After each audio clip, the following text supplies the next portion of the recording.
Yeah, Panta, that definitely does happen.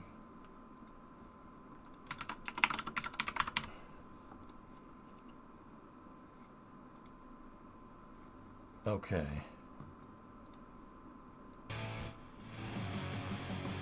Alright, let's see what we got here.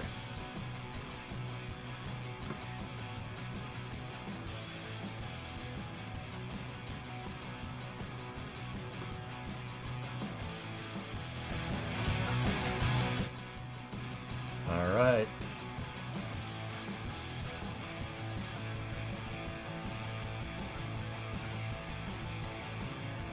Rocket is being prepared and ready to fly here. Yep, there's a live shot of Spaceport Cornwall here, where the 747-400, known as Cosmic Girl, is getting ready to launch Launcher 1. It is a strato-launched rocket.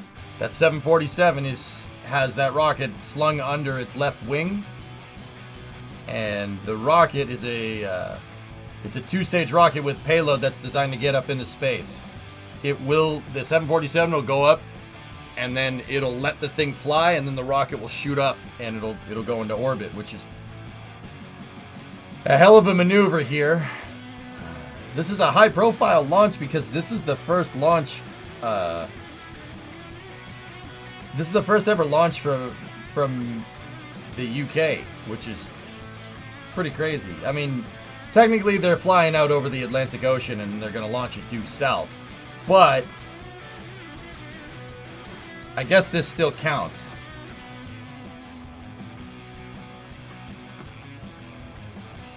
Cornwall. Yes, that. I don't know if that music is DMCA or not, to be honest with you.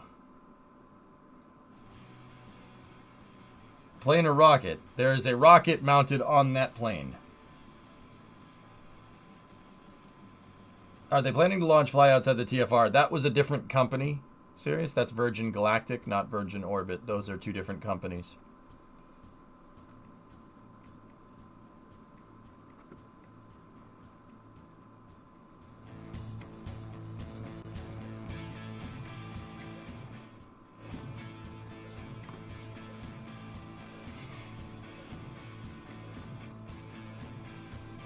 Yeah, the UK did have an orbital rocket back in the day that was known as Black Arrow.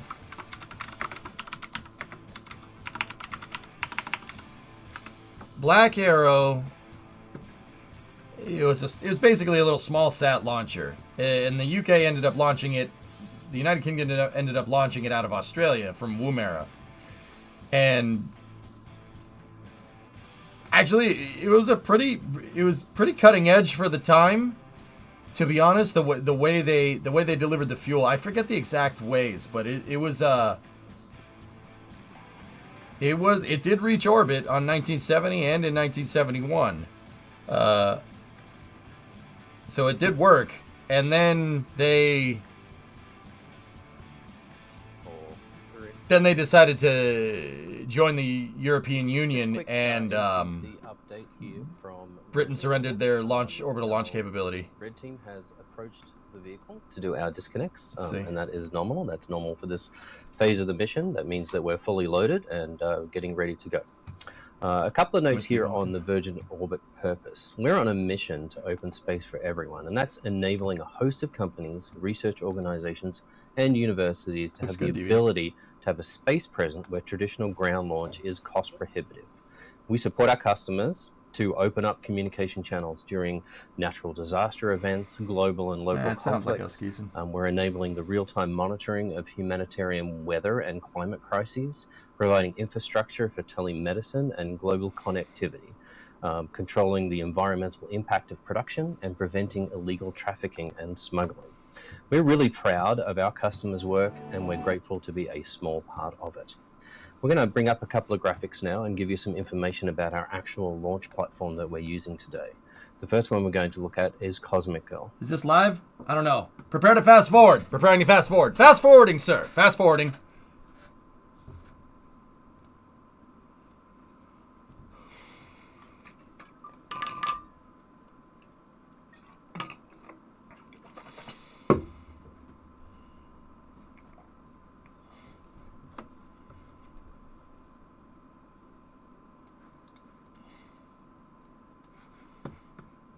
So guys, remember in the top right, you got Starship. Starship is looking to be stacked here on the other screen. This is the NASA spaceflight stream. And Starship is up in the air, which is good. And if we side by side it, we can get both of those things there.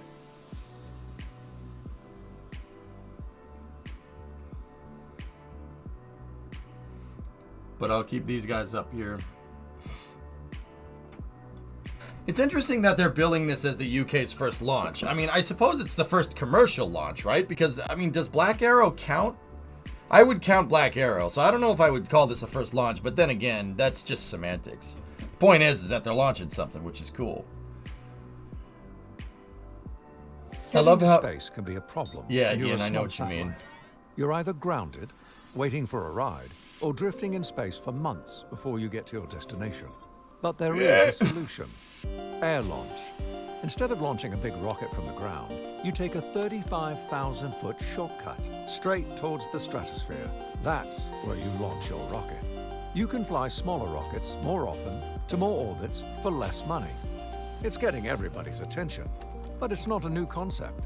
The first air launch happened way back in World War I, and for 100 years since, it's been a key part of some extraordinary projects. So what's new? Well, satellites for one. They caught up by scaling down.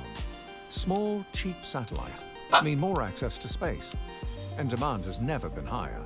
It's a new era. The space economy Did you of the see that? future will rely heavily on small satellites, pushing the need for more dedicated launches. Imagine one satellite failing in your globe-spanning constellation. It'd be like, we need to launch a replacement and we need to launch now. Only air launch can do that. Why? Well, a few reasons. First, when you build a launch pad, cram it full of electronics, and set it on fire with a rocket engine, it takes a while to fix between launches.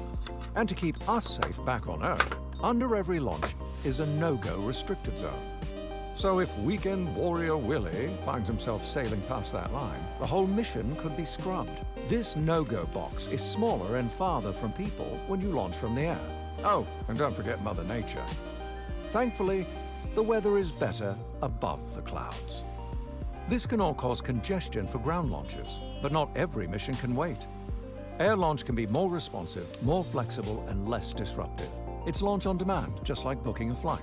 Now all you need to get to space is access to a runway and a dream. Wait, did I mention that it's an airplane that can launch your rocket to space from anywhere on the planet? Yeah, that's pretty cool. That's huge, considering there are over 180 countries without easy access to a launch pad.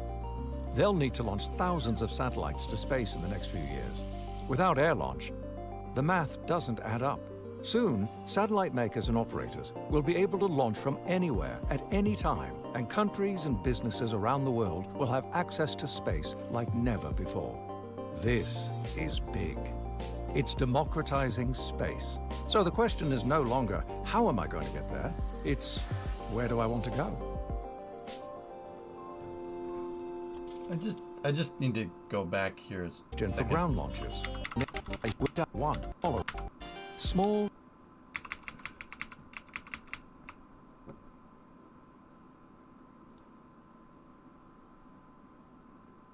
Discovery, go at throttle up.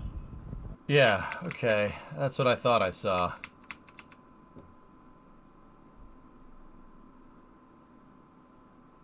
Wicked, 9-month resub.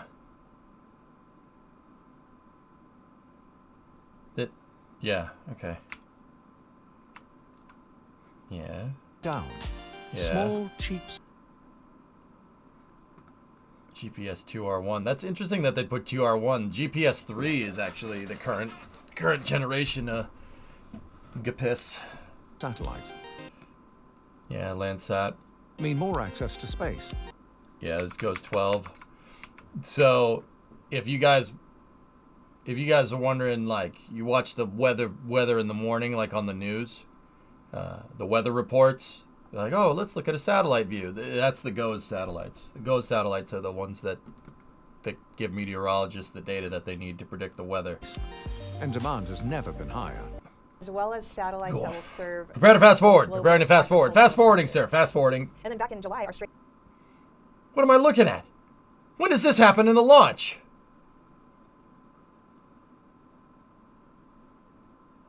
Interesting, Megas. Now, you're looking at now, sir. Anything that's happening now is happening now. What happened to then? You missed it. When? Just now. You're at now. Well, we actually build a large majority of the world's small satellites here in the UK, but up until tonight, we have never been able to launch them. So with Virgin Orbit, we are now able to access space and be the gateway to space for not just the UK, but also for Europe. And that means a lot to a local economy like Cornwall. And for Cornwall, it means that we can bring jobs, we can grow and diversify the economy, and my favorite bit, we can inspire an entire generation of new people into the space realm. We're so excited and we're so happy to be launching with Virgin Orbit here. And I think we're going to talk about some of the future spaceports that you have coming up. Yeah, let's go ahead and take a look at this launch recap video for now. Got a real Between Two Ferns vibe going on here.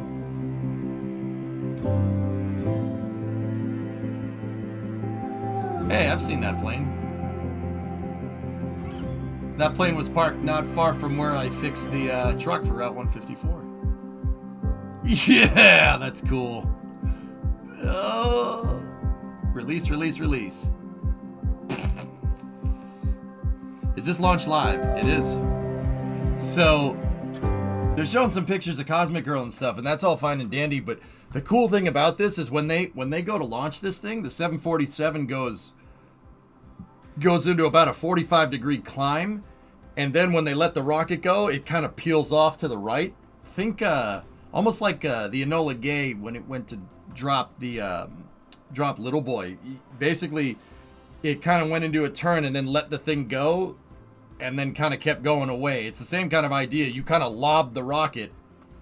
You lob the rocket because, you know, when you go to turn, it's going to shoot it far away from you, which is actually pretty cool. It's the same idea, only this, I like this one better than what the Enola Gay dropped. That was, yeah, this is, we should do more of this, not the other one. You know what I'm saying? But it's the same idea. So the 747 will go up and then it'll pitch off to the right. Pitch and roll to the right. So that's cool. Neat.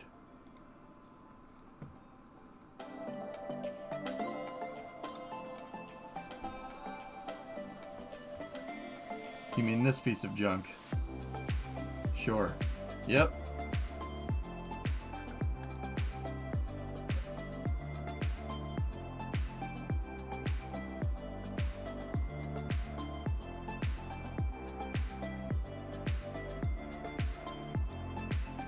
Isn't it nighttime?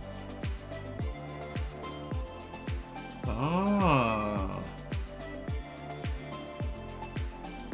They're not launching in that direction, uncapping. This thing is going straight south. I always like that Virgin Orbit shows this stuff. That's really cool.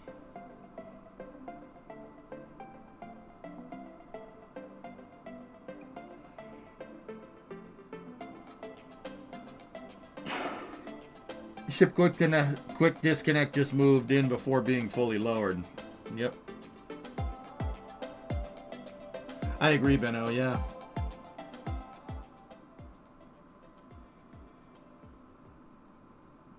Welcome back. Quick update from the Mission Control Center here. As I had mentioned earlier, our red team have approached the vehicle for all of the fuel line disconnects and the data disconnects as well. Another thing that we have checked since we were last on screen was all of our data communications to our downrange stations. We'll talk a little bit about the ground stations a little bit later. We are confirming that all of the dishes that will receive the data from the rocket during its flight fueled on the ground flight, and we are still go for launch. You may be hearing on the mission control chatter the talk of an LCC. That's our launch commit criteria. We are currently working through all of our console permissions to hear all the go for flights from all of those departments. So stick with us. We'll be back in a minute. Anybody else notice the sign language dude on the left? His glasses are chroming out. Based accessible broadcast. Yeah, but you gotta fix Homeboy's chroma. I'm a fan of channel points, but ad time? Why? Primo's idea. I'm not a fan of channel points at all, Sparks. I don't really like doing the add time command, which is why we limited it so heavily. I really hate it.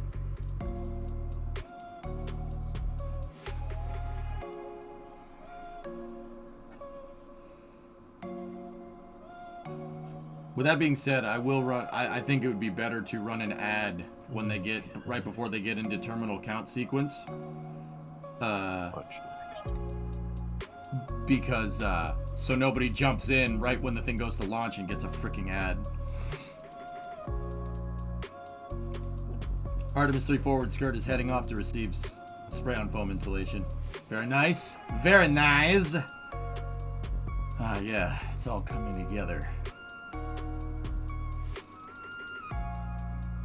It's Carolox. All systems.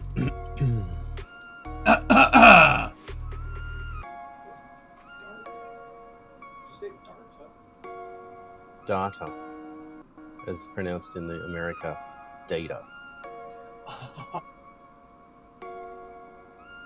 It's got a data. Yeah, Yarg, the dashboard will tell me. We got a hot mic on countdown 1.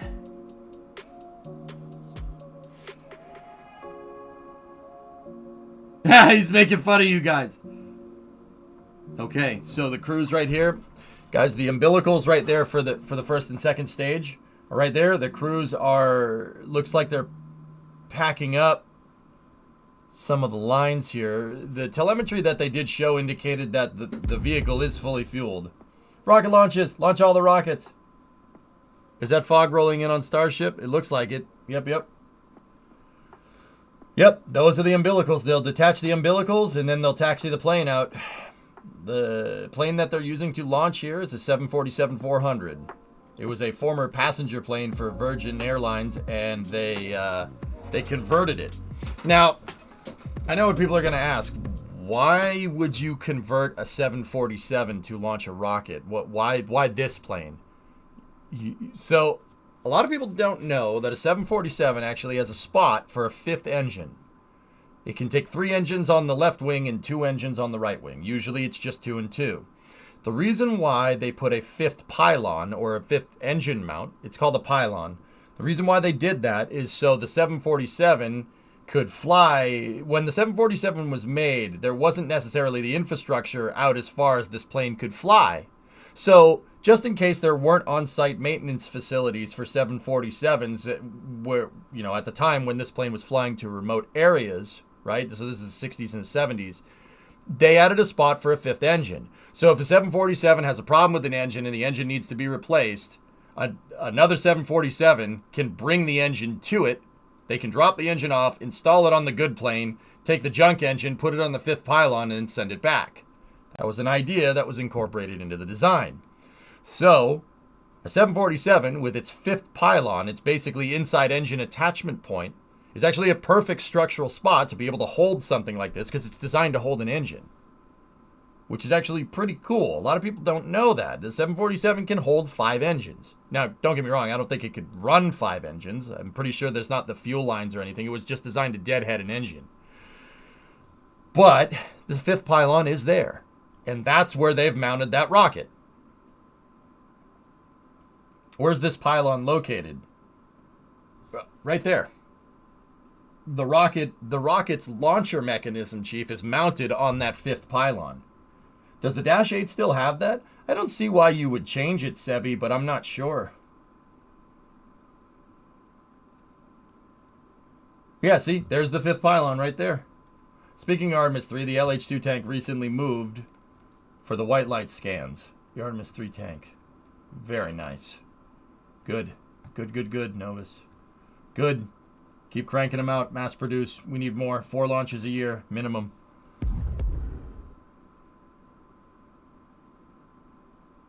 Boeing constructing additional pylons. Yep, see? There's the 5th pylon. It's designed to deadhead a motor. And that's where they mounted the rocket to, further illustrating the 747's god-tier ability to literally do anything. 747, you want to carry a space shuttle on the back? All right, just put just a couple modifications here and there. You want to launch a rocket from it? Sure, no problem. You want to move cargo? You want to move people? Yeah, whatever.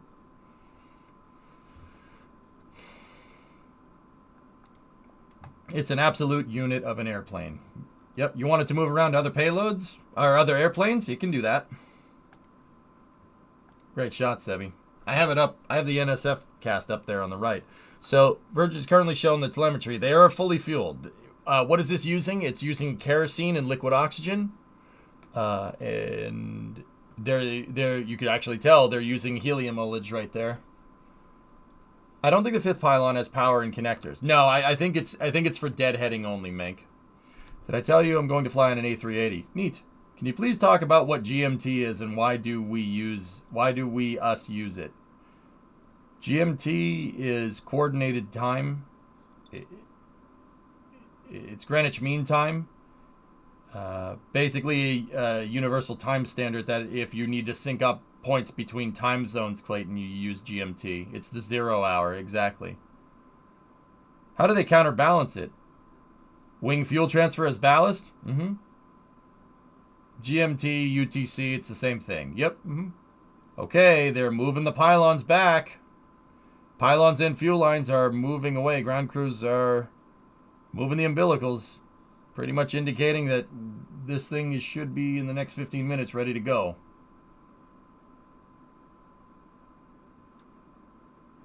GMT is not UTC. There's the same offset from UTC. Oh, okay.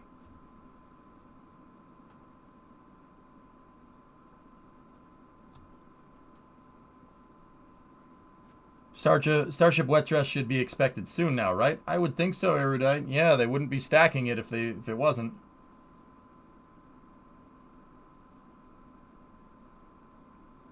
It's a standard because British Empire never, sun never setting.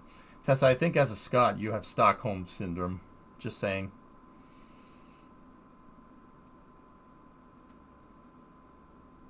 The UK solved that longitude-latitude problem, so we get to tell you what time it really is.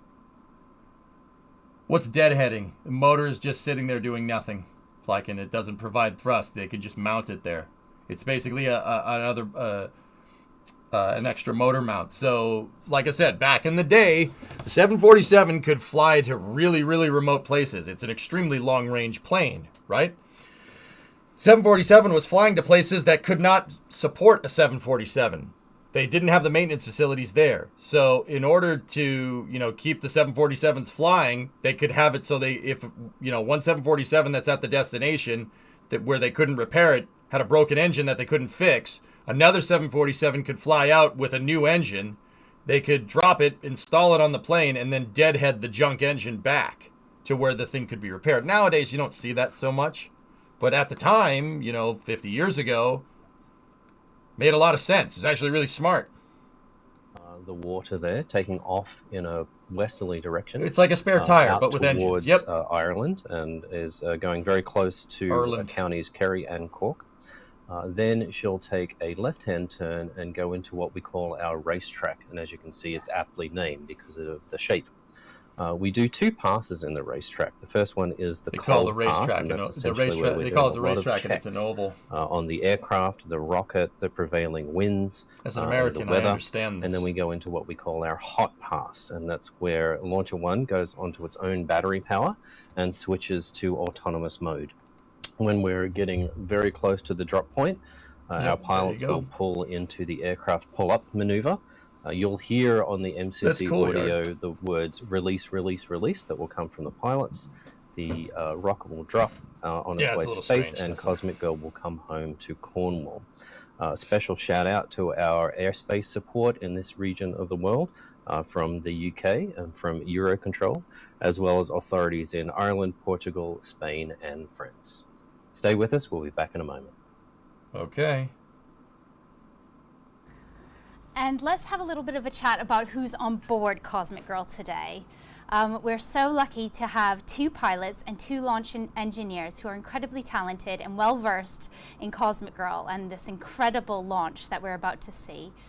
We'll talk about our two pilots first. We have Matthew Stannard, or Stanny, as he likes to be known, our RAF test pilot, who's on secondment from the RAF over to Virgin Orbit. Look at this absolute Joining him in the here, cockpit mates. is Chief Pilot Eric Bippert.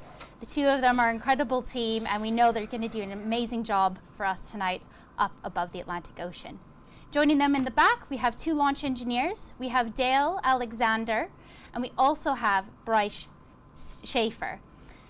These four have been amazing. We've really got to know them here in Cornwall. They've been doing test flights around the county, as well as getting into the schools and really inspiring the local school children about maybe becoming a pilot or a launch engineer or working with rockets. So the whole community is definitely cheering them on down here in Cornwall tonight. I think we'll leave it there for a moment and we'll watch Cosmic Girl as she hopefully starts to make her way around the airfield. Yeah, Uncle Lex, sometimes it's hard to tell tone from sign language or text. Ask me how I know. Chad Chatterson, the test pilot.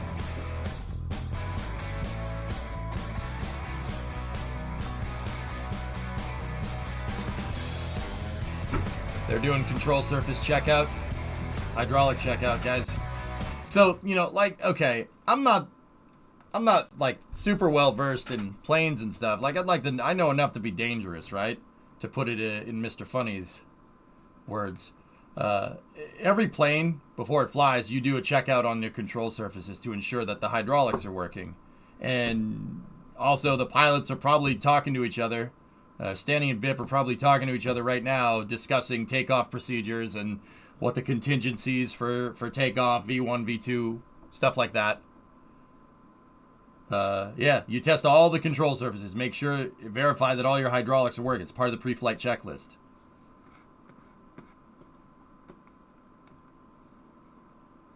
And SpaceX cargo undocking. I don't have enough screen real estate. I don't have enough screen real estate.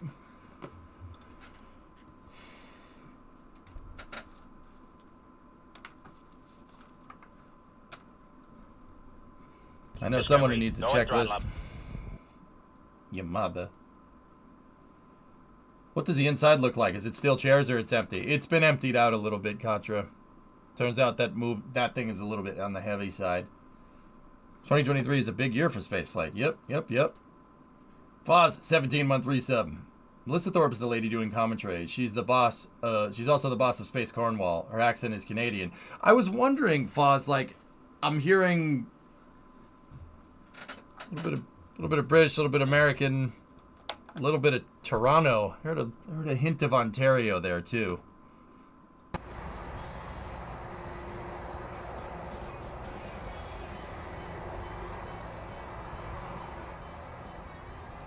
Okay, you can definitely hear from the shot.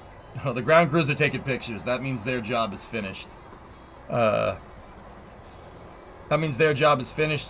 They are turning the engines on here.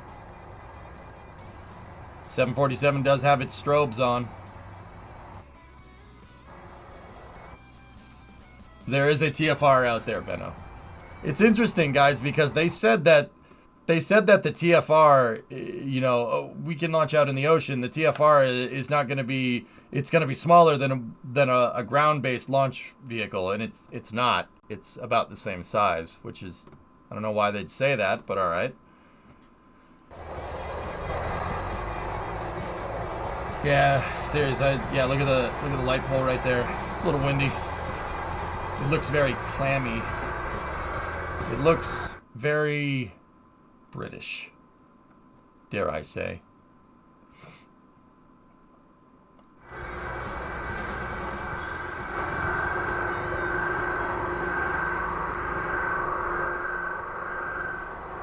It looks damp.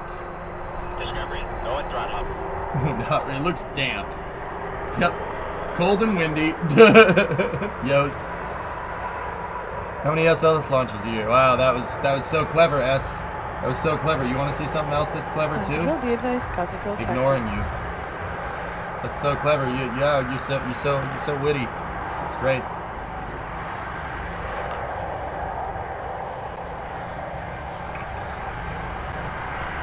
I'm legit asking. No, you're not. No, you're not. Discovery, go and throttle up. She's moving.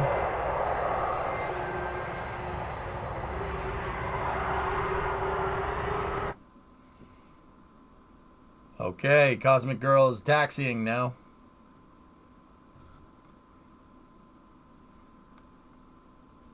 There she goes. There's no launches scheduled for this year. Yes.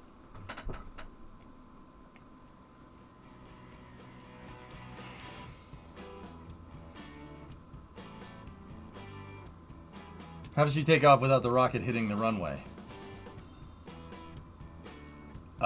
The wings hold it up?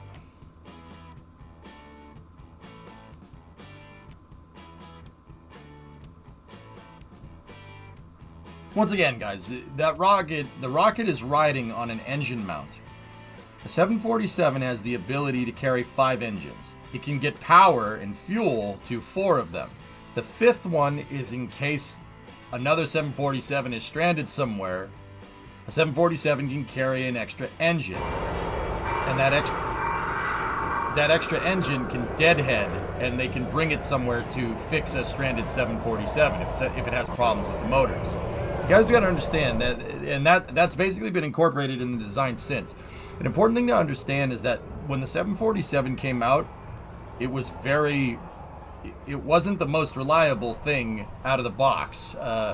They had some problems with the wing box. They had problems with the reliability of they had problems with propulsion. Because the 747 rolled out with a new type of engine in 1969. It rolled out with what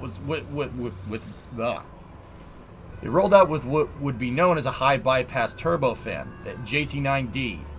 The JT9s were the first high bypass turbofan, and that to airliners is what like the shuttle engine is to rocket engines. High bypass turbofans are now the norm for every single passenger plane. There is nothing that doesn't use a high bypass turbofan unless it's some kind of charter airline or anything. Like all the big airlines, that every plane, 737s, A320s, A330s, 737s, 27, whatever, they all use bypass turbofans. That is a huge deal. But because it was a relatively new piece of propulsion, they could still malfunction because they weren't fully understood, just like any other new aerospace innovation that comes around, right? So the 747 was built in with the capability of carrying a 5th engine in anticipation that you might not get the reliability from this brand new high bypass turbofan that you would get from existing propulsion technology of the times.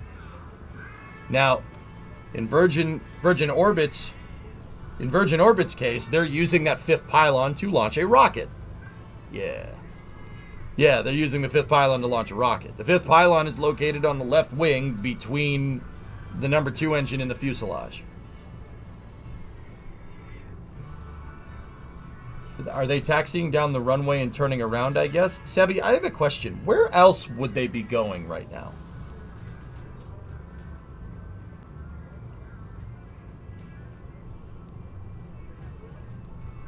Taco Bell. Yeah, okay, maybe.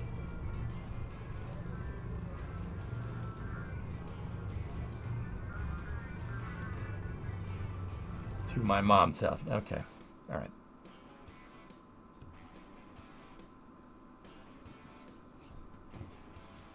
Hey, Demo, your moron is showing. You might want to cover it up. Yeah, Alleviate, it's good for small sat launching, dude. Their launch pad is pretty dang reusable. But see, here's the thing. Small sat strato launching something, so like jettisoning a rocket from a plane and having it fly up into space, is only so good. The reason why that's only so good is for the same reason why you don't see a plane that much bigger than a 747 or an A380 or anything like a 777 or an A350. There's a reason why you don't see planes bigger than that, because the airport infrastructure can't support a bigger plane. This is about as big of a plane as you would want for launching a rocket. On our visuals right now, our Cosmic Girl is taxiing. Like I had said earlier, we had cleared all of our launch commit criteria and cleared for takeoff.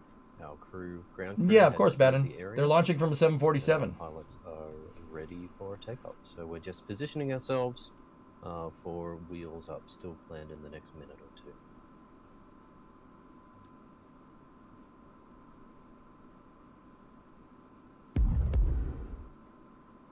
Do newer Boeing still add the additional pylons? Maverick, I'm not 100% sure. I'd have to talk to somebody. I know guys that work the 747 line.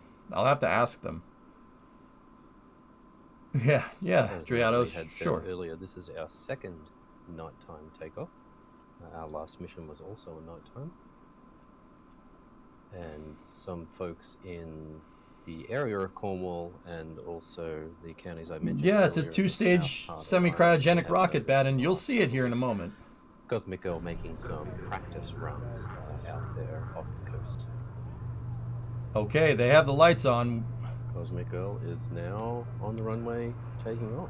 Okay, they have clearance to take off. Wouldn't know from listening, but... Okay, V1. Rotate. The positive rate. Gear up. Wheels off the ground. Godspeed Launcher 1. Godspeed Cosmic Girl. Gears up. Historic both European and UK mission to open space for everyone. Oh, please stop playing the Rolling Stones. Oh my goodness. There's a rocket mounted on that airplane, Den. It's mounted underneath the left wing. And this 747 is going to fly out to the Atlantic Ocean, and they are going to yeet this rocket off of the 747 and up into space. There is nobody on board, Merkers. There's people on board the 747. Their launch control is actually in the well, not launch control. Pad operations is actually in there. Starship fog shots. Yep. Is it a test rocket? No.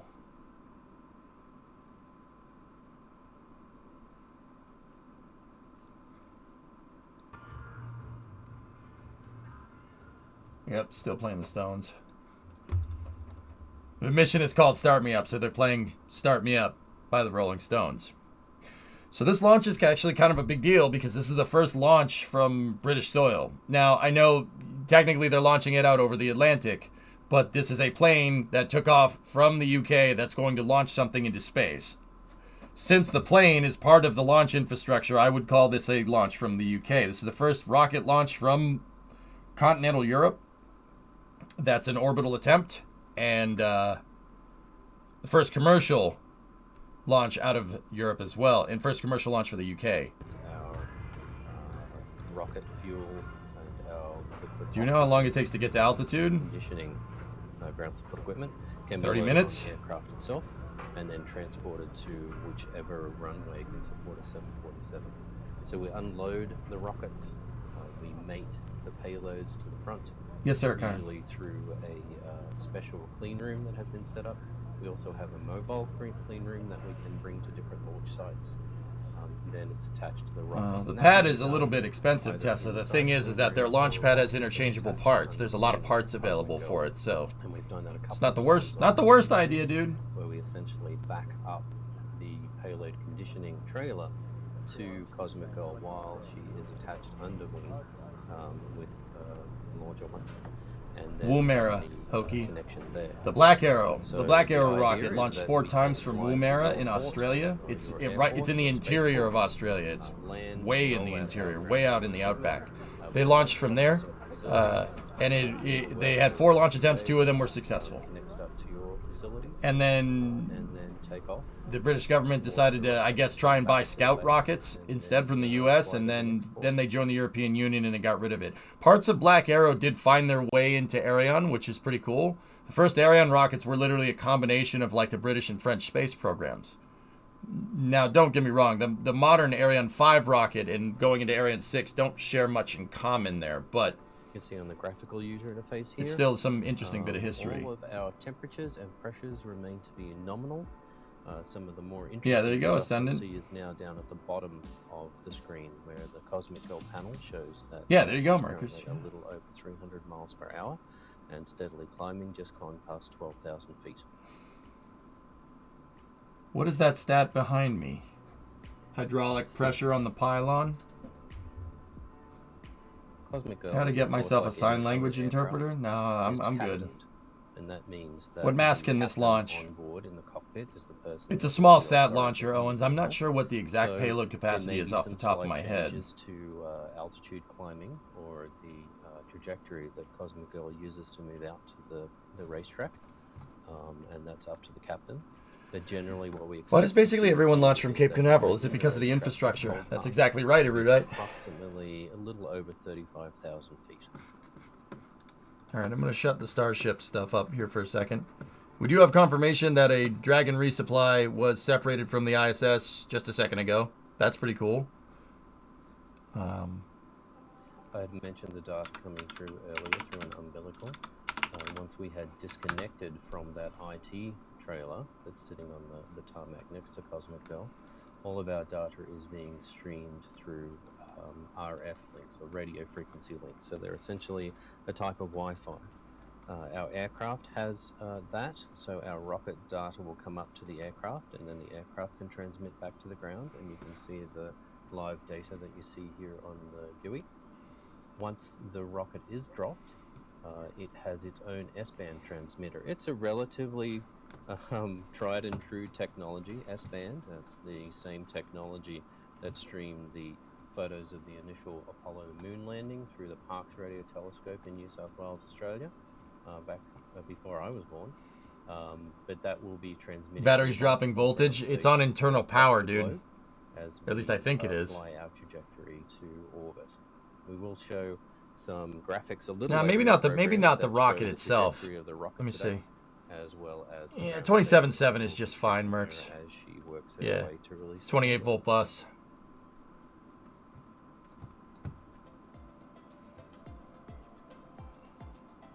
Flick that tracker, Thomas. Where was this launch from? Cornwall? Cornwall in the United Kingdom. Here, I can zoom out, guys.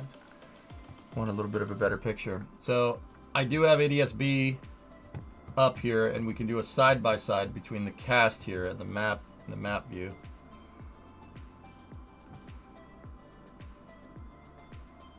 Yeah, it's not on internal just yet. Sorry. Yeah.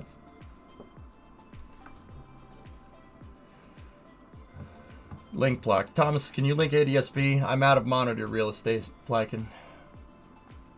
Meaning I can't go over there and copy the link.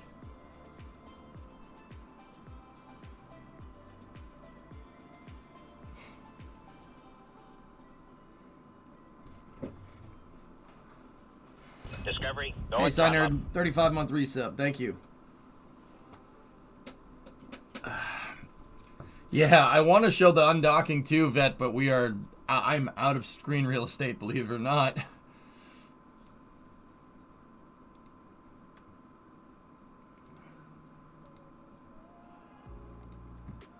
I'm out of screen real. I have all my monitor real estate is taken up here with everything, dudes.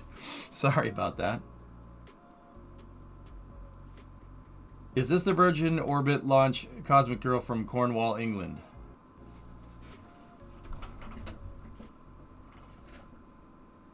Yes. Wow, that was amazing. I had to step out and see that with my own eyes. So thank you, Chris. That was so informative as well.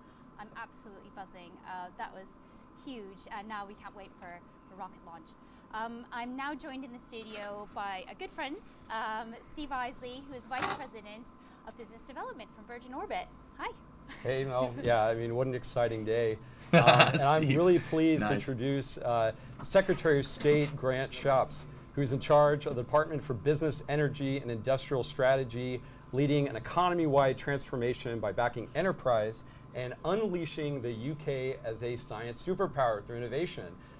Grant, thank you so much for being with us here on this historic day. You've really been instrumental in helping bring launch to the UK and supporting the industry. You probably know this is actually the first, of course, historic launch from UK soil. Friend of yours, and Alleviate? historic launch from Western Europe. Tell our viewers, what does this day What mean is for the UK? Yeah, no, we're takeoff very time? excited about the launch. I mean, this is something which we've been working on for more than a decade now. As you rightly say, the UK What is tonight the will become the takeoff first time? country to launch satellites from European soil, and that's been a long process involving a lot of folks, not just at Virgin, but I can tell throughout our space sector. Seems which to be a employs really about popular 47,000 people. lad. It's much bigger than most people realise. The other thing people possibly don't know is that more satellites are produced in the UK anywhere outside of California.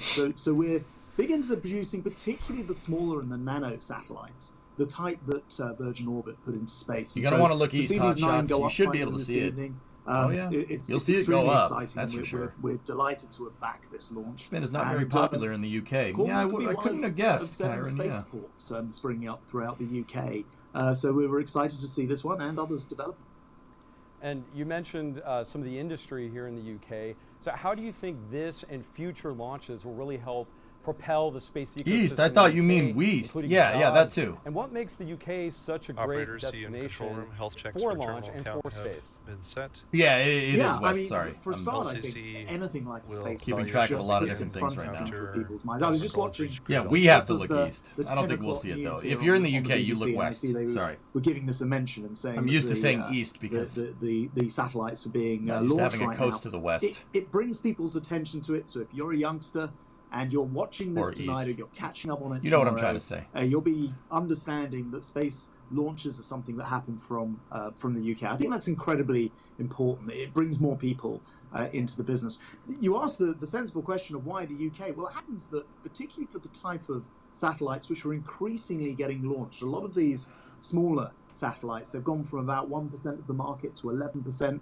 And we think that over the next decade or so, there'll be huge opportunities, probably about £15 billion worth of launches of these smaller satellites. The UK happens to have the right location, in other words, geographically. We've got the right science with, 7 of the world's top 20 universities, and we've got the right industry combined with government to help over 30,000 feet firework and ensure these launches can happen. And I know that from personal experience because both in my current job as business secretary, but also my previous job as the transport secretary, I've tracked and worked on this launch. I've been down to Newquay in Cornwall. I actually brought over the rocket for the G7 last year to Cornwall. So we've had a lot of, to get these things going, you have to have a lot of different elements come together: regulatory, scientific, industry,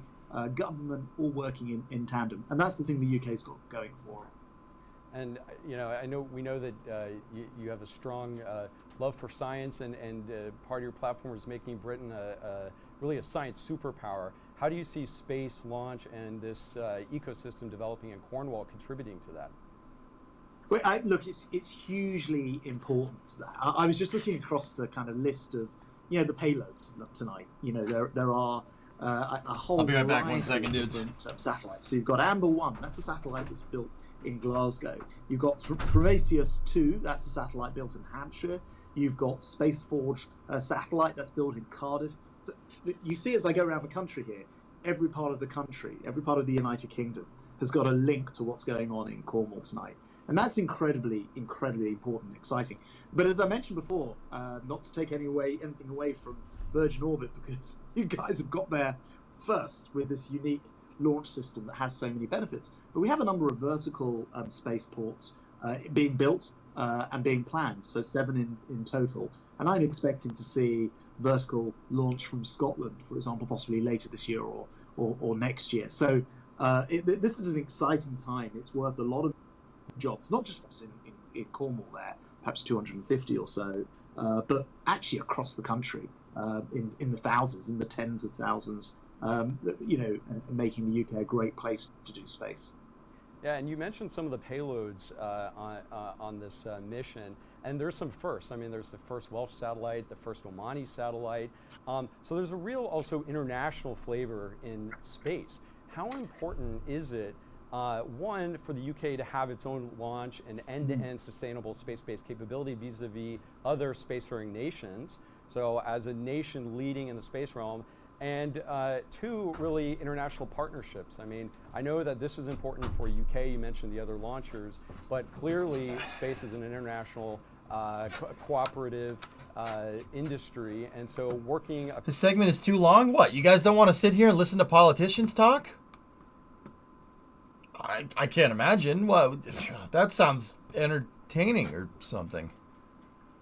Put in, I think the figure springs to mind is over 1.8 billion pounds. We've secured 3 more. Do I? No, not at all. No. I'm here for the rockets.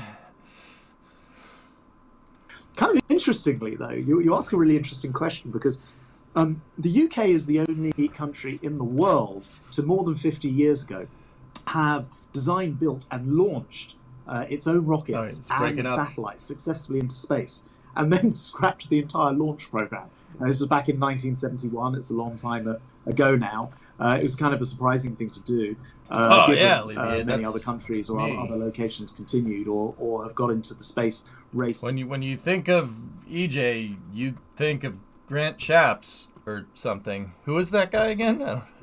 You don't need to say. That was a joke. 100 satellites. Here, how about we look at a map? So that's the current course right there. Yes, empty call sign. Even the Brits don't know.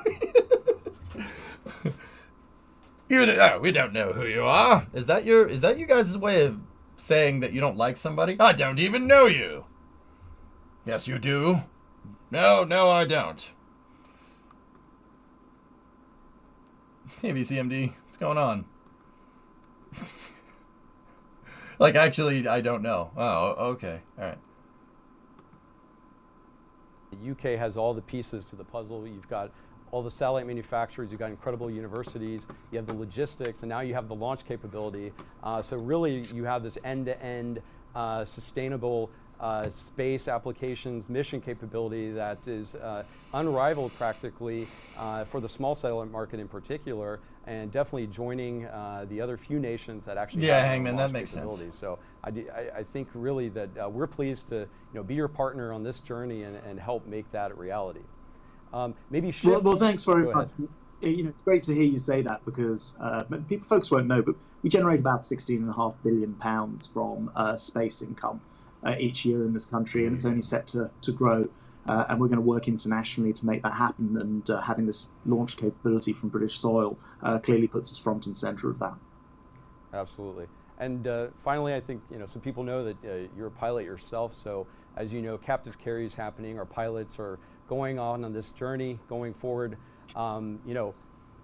Maybe you could talk a little bit about your experience as a pilot. Just what's going through your mind? Like, what is your mental state right now, and how exciting is this for the people that are really on the front lines here of this launch? Well, obviously I offered Virgin Orbit the opportunity to use me as the pilot, and I'm just kidding.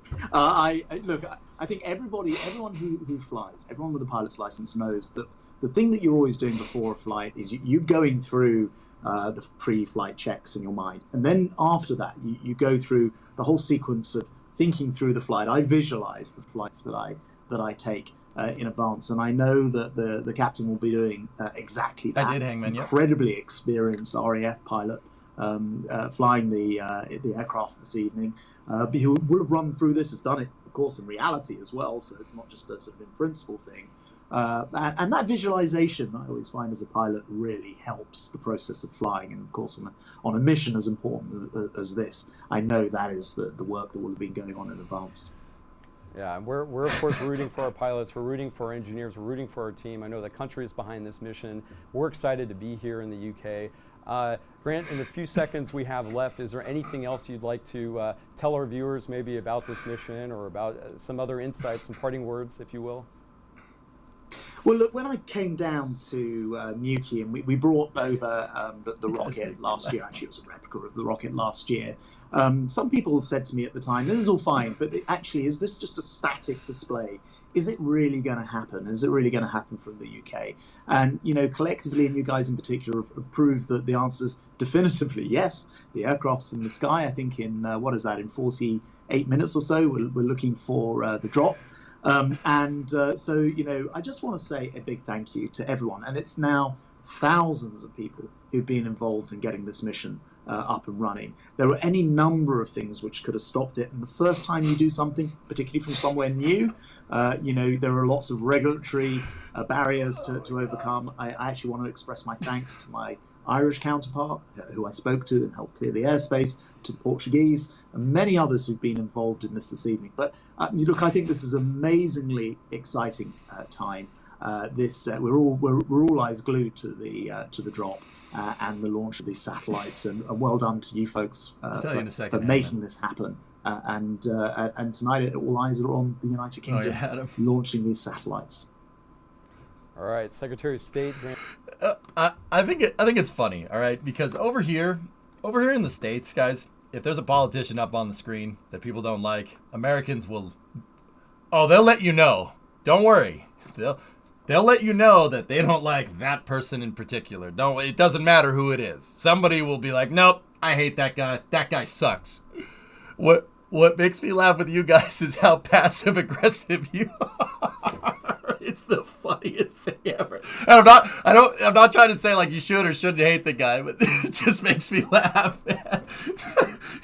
They're like, oh, he's still going. Oh, stop talking. Oh, no. It's not like, no, I hate that guy. He sucks. This guy's like, oh, no, why are you still going? No. It's so funny, dude. I'm sorry. It makes me laugh. It makes me laugh. We're fighting centuries of polite anger, dude. The passive aggressive. It's awesome. It's kind of funny. That's what I was laughing at. It's not anything that the guy had to say. It's like, I mean, he's not saying anything that isn't known, but damn, was that funny. It's the polite indignation. Yeah, man, it's so funny, dude. Because over here, you're like, oh, I hate that guy. I hate that guy. I hate that guy. I hate that guy. Oh, they're like, no, you're talking too much. Be quiet.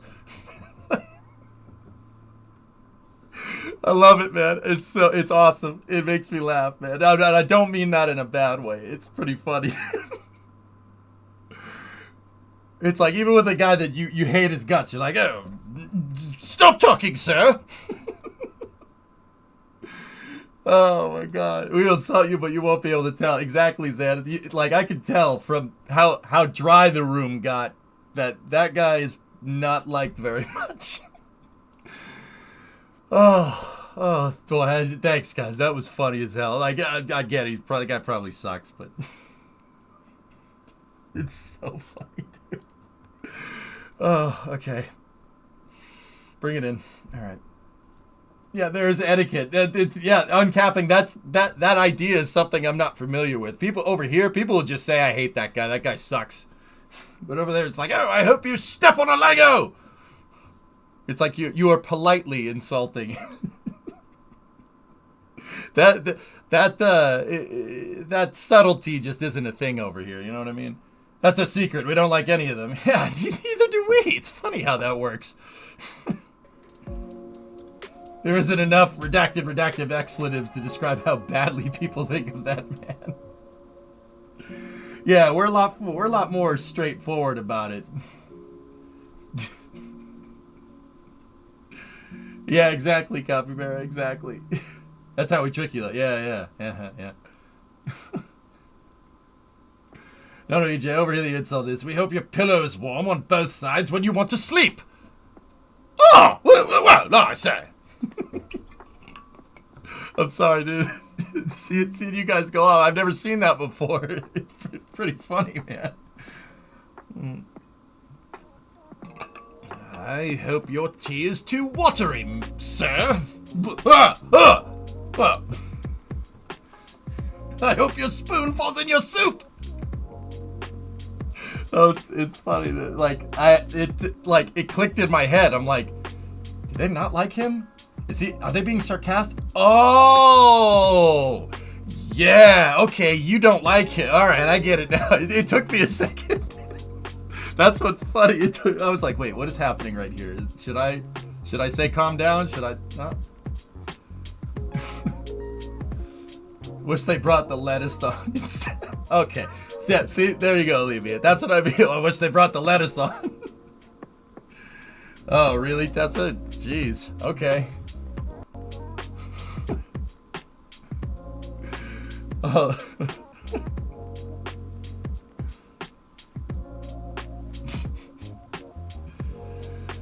Oh, boy. Yeah, Padre, that was pretty funny. It was making me laugh. Thanks for letting us vent. It's all good, man. I'm not even sure anything violent happened. It's just all right. it's a very British thing. you don't like this guy, but no, it can't be indecent. No. Do we know the airplane call sign? It's actually, the call sign is empty. I think it's Start Me Up, I think. If not, it's November 744 Victor Golf.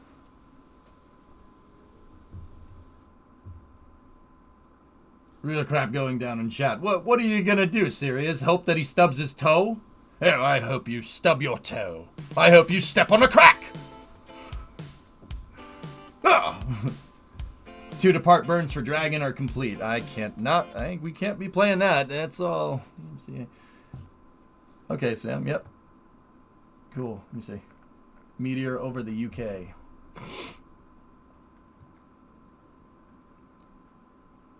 Oh. Count limited. Tweet. Can't see it. Ain't gonna fit. I hope you step on a piece of gum.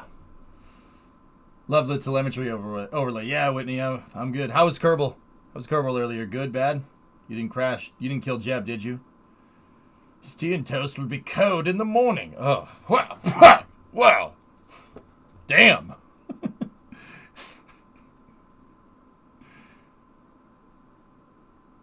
Will I be able to see the rocket from south of Norway? Ardblue, this thing is going off of the southwest coast of the UK. Here, there's a track of the plane right there. It's this one.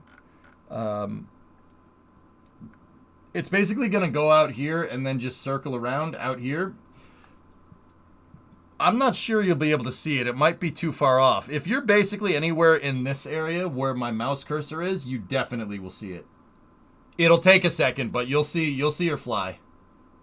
It'll be off low on the horizon, but you'll definitely see it. Even on the northwest coast of Spain, and on the coast on the Iberian Peninsula, you'll absolutely see it. Oh yeah. Yeah, they might be able to get it in London. Maybe. It depends if it's.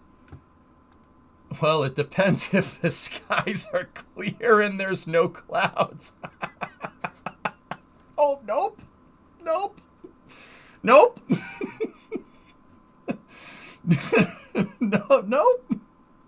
nope, that's not happening. We all know that's not happening. Predominant, that's good, man. It's most likely overcast, yep. Clear skies. Clear skies, what's that? There'll be too much light pollution in London, it's basically day. Yep. Arguably, you're near Oslo. Yep. No big lights, just need clear skies. Yep. What one is Mr. Drummer? I don't know if Drummer said he's going to watch the launch. I don't know if he's there, though. Which direction is it launching? Aqua, it is going south. So it's gonna run along the coast of the Iberian Peninsula here. So if we go back over into map view, it's gonna circle. The plane's gonna circle around here where they perform final checks, and then the vehicle will flip to internal power, and it'll go around, and it's gonna launch down this way. It'll go along the coast of bum bum bum bum bum bum. I don't want to get the DMCA, so I'm gonna change the lyrics. Da da da. No, it'll go along the coast here.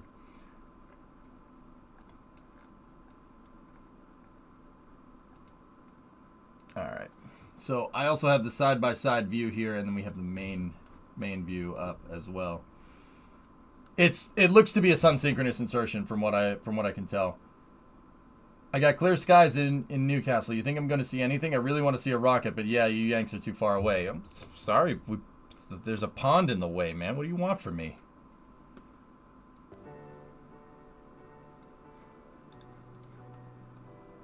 What's the closest down to takeoff position? Plymouth. Plymouth, either that or, like, even in Ireland. If you're in Southern Ireland, you'll be able to see it. Yeah, like, I'd say as far north as Waterford. Don't ask me why I know where that is.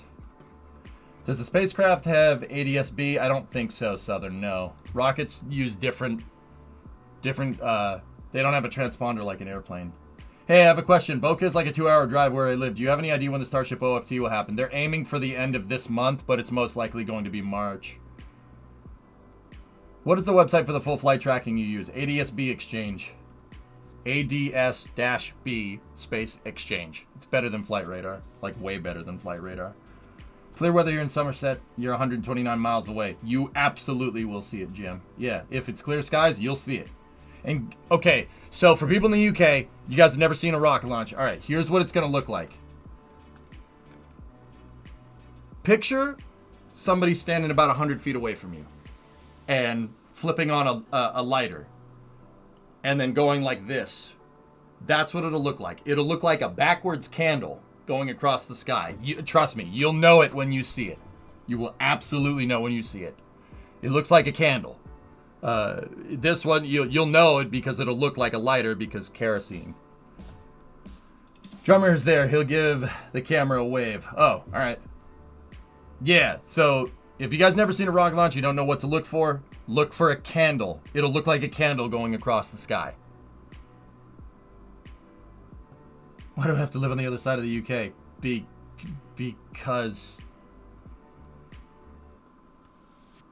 Because Yorkshire?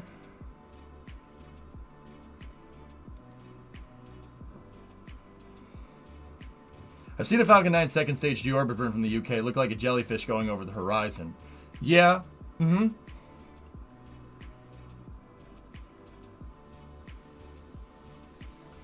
You're not talking British. Replace the word lighter with tea kettle. Yes. Grimmy? Yeah, I had a good weekend. How was Saturday off? Great. I worked on a lot of things around the house. Got a lot of stuff done. Close. Lincolnshire, RAF County. Cool. Hey, that's pretty good for a Yank, am I right? It's not bad. Do they use fins for aero stability or for steering? They're for stability, Baron, during the drop. Yorkshire. Sorry, it's in green. Got to do it. I'm not sure what just happened, but all right. Yeah. Stage 2 LOX pressure is looking a little bit high.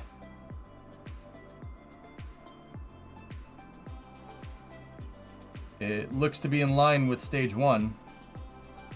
It's pressurized, Tessa, because cryogenic. They could be pressing the tanks, doing a checkout, so you need Yorkshire tea in your life. I don't do tea, fellas.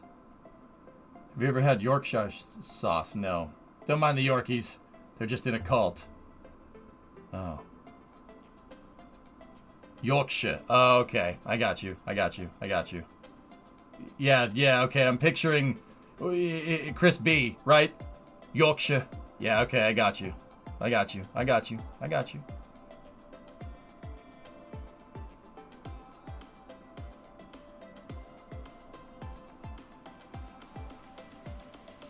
Sorry for too many questions, but what is it used for steering in case of the roll axis? You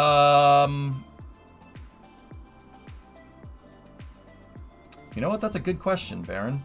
It might have thrusters on the second stage that'll do it. But I'm not sure. I don't think those wings... I don't think there's any deflection from these surfaces back there. The Falcon 9 for the OneWeb launch is vertical on Slick 40. Got it? Verniers? That makes more sense, Vulcan. Yeah. They might use the engine's exhaust for roll control, but I'm not too familiar with Launcher 1 to say conclusively whether that's what's going on or not. It's turbo pump exhaust. There you go. So... Baron, see that dump right there from the open cycle on the first stage engine? That the exhaust from the fuel pump actually turns. Now, fuel pump, why would the fuel pump be making exhaust like that? Well, most rocket engines in an open cycle configuration like this, I mean, don't get me wrong, there are every rocket engine's a little bit different. There's really not much standardization here. But rockets generally use a jet engine or a gas turbine to spin a fluid impeller fast enough to be able to deliver the fuel for the rocket engine to keep going. It's hard to sustain that that much hot gas exiting out, and you have to deliver a lot of liquid. We're talking like tons in a couple of seconds, really, really fast. Like the fluid impellers and the pumps that are on these things could drain an Olympic swimming pool, so much so that you could actually see the water level moving down. Like it's quick. So the only thing that they can get to spin that fast is a jet engine. So instead of having an electric motor or something spin the fuel pump, which some rocket engines do that, they have a jet engine. So you have a turbine with a gas generator, and that's attached to a fluid impeller. So turbine, fluid impeller, turbine pump, turbo pump is what it's called. So the exhaust gases coming out of that turbo pump are really hot because it's a jet engine, first of all, and it's producing enough to make a little bit of thrust. Don't get me wrong, most of the gas that's being created from the gas generator is used to spin that turbine, so you do get a lot of turbulent air coming out. It's not enough that it would be used for like extra propulsion, like you have a jet engine strapped to a rocket engine and they're both going. The most of the power that gas generator makes to spin that turbine is used to move the fuel, but that doesn't mean that you won't have a little bit of residual thrust coming out the exhaust. Now, like I said, don't get me wrong, it's not enough to push it further in one direction than not, but roll authority on a rocket, in this particular rocket's case, this isn't the first rocket to do that, to use the exhaust for roll control. Delta IV does the same thing. Single stick Delta IV before it stopped launching. But you don't need a lot of moment to create roll authority, because the axis, all you need to do is be a little ways off of the long axis of the vehicle, and even like a couple feet away from that long axis is enough to really, really spin that thing if they really wanted to. So that little dump right there has enough to command the roll authority, which is actually pretty cool. Pretty smart. It's a smart way of doing it. Is at, I believe, just over 30,000 feet, which is nominal. And during the climb, we were moving through the clouds in a storm cell. It's going to happen soon. What we like to do during our captive carry is actually do a little fin wiggle to make sure that if there is any icing that occurs on the rocket during captive carry, we're able to break that away.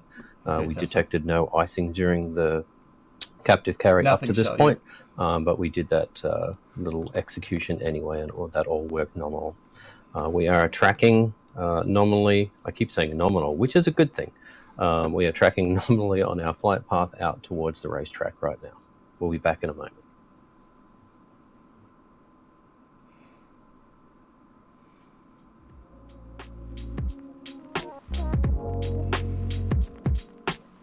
Speaking of Virgin Territory, any updates on Virgin Galactic? No, Cellude, nothing. Well, they are whatever telemetry or whatever the data showed from the first Virgin Galactic flight, Cellude, whatever they found was enough to constitute redesigning the entire vehicle. So they're creating a new drop plane. They're gonna that is the update. They're gonna manufacture it in Phoenix, from what I understand. So whatever happened during that first Virgin Galactic flight with the vehicle was enough to constitute an entire redesign of said vehicle. So they're coming out with the next generation version, the upgraded version, and they're working on building that. But nothing from that first flight though. But yeah, I guess that would be the update. What plane are they launching this from? Oh, excuse me. The plane that they're launching this from, hypersonic, is call sign November 744 Victor Golf. It's a 747-400 named Cosmic Girl. Cosmic Girl is currently, its ground speed is 337 knots. Barometer altitude is 30,000. And it's climbing at 64 feet a minute. It looks like it just got up to 30,000 and it just leveled off. The climb rate went to 0 feet per minute. Azimuth or heading 295.3. Flight sim. Yeah, I have the map view right there. That's the one that's just above the mouse cursor. This guy right here. So right now, what Cosmic Girl is gonna do? It's gonna turn left. heading probably 190, and then just start doing circles while they make sure the vehicle's ready for checkout. Check ModCore, Drummer has pictures. I really can't, dude, unless I'm like I said, out of screen real estate.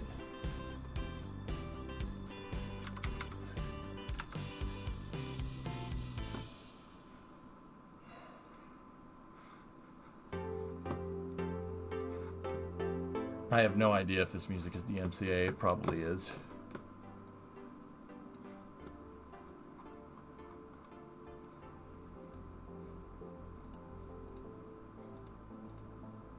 Oh, pretty cool. Yeah, those are cool pictures.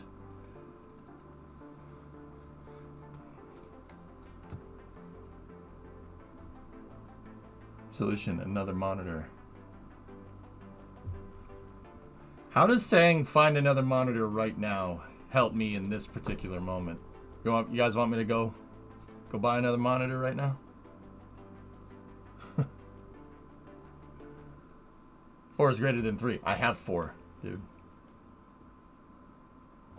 Hi, everyone. Welcome back. I have a very special guest with us, Colonel Davis, who is the director of the Office of Space Launch at the NRO. And Colonel Davis is joining us here today on behalf of one of the payloads that is flying with the launch today. Uber Eats and so we're really excited to have you. Thanks for joining us. How's the mice thing? No, thanks for the opportunity. It's absolutely Let you know great in a to little be bit. here and play a small role in this truly historic launch. So when you and your colleagues heard about, at the NRO, first heard about the possibility of launching out of the UK, what did you think? Yeah, it was absolute excitement.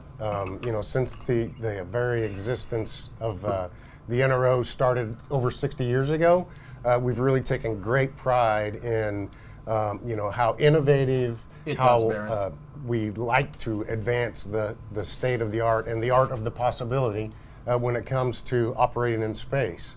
This was just really another one of those opportunities to do something brand new, to do something exciting, and that's all really truly in our DNA. And so, of course, I mean, there are other launch sites, historic launch sites in the USA, like Cape Canaveral, Vandenberg. What do you see as the value of having additional launch sites, in particular out of the United States? Yeah, anytime that we can go to any different launch site, any different launch capability, that adds diversity to the portfolio of launch solutions that we as the NRO launch providers are able to give our customer set. That enables them to be able to not hinder what they're doing with their technologies and really opens up the aperture for more advancement and more ability to do what we need to do in space. And so do you see then there being potential advantage or value to geographical spread, particularly when you think about launching internationally?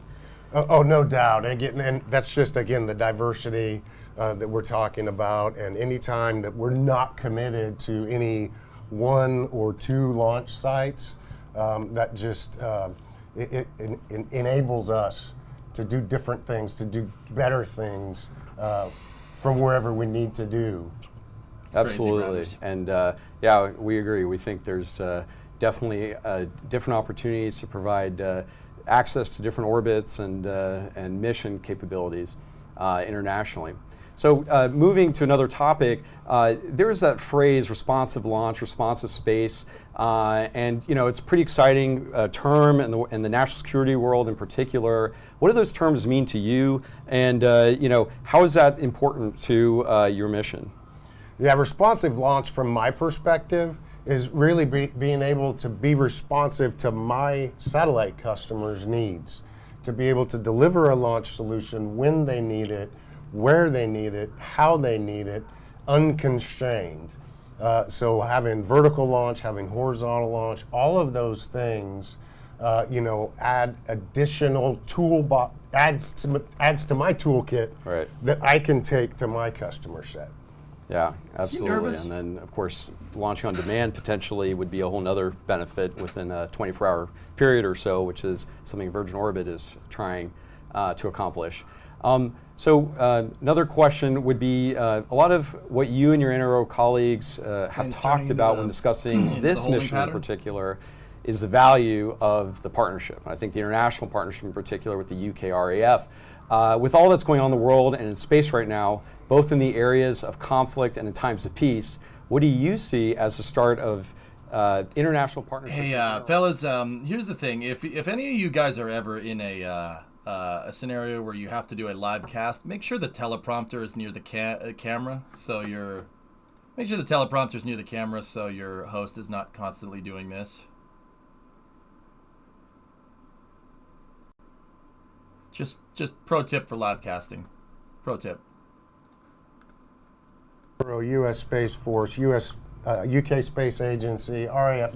The list goes on and on and on. Not to mention our industry partners.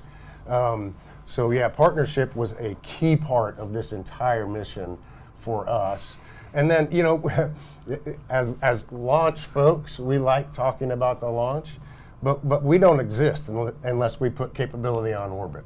Right. And as the primary rideshare for this mission, you know, we're here.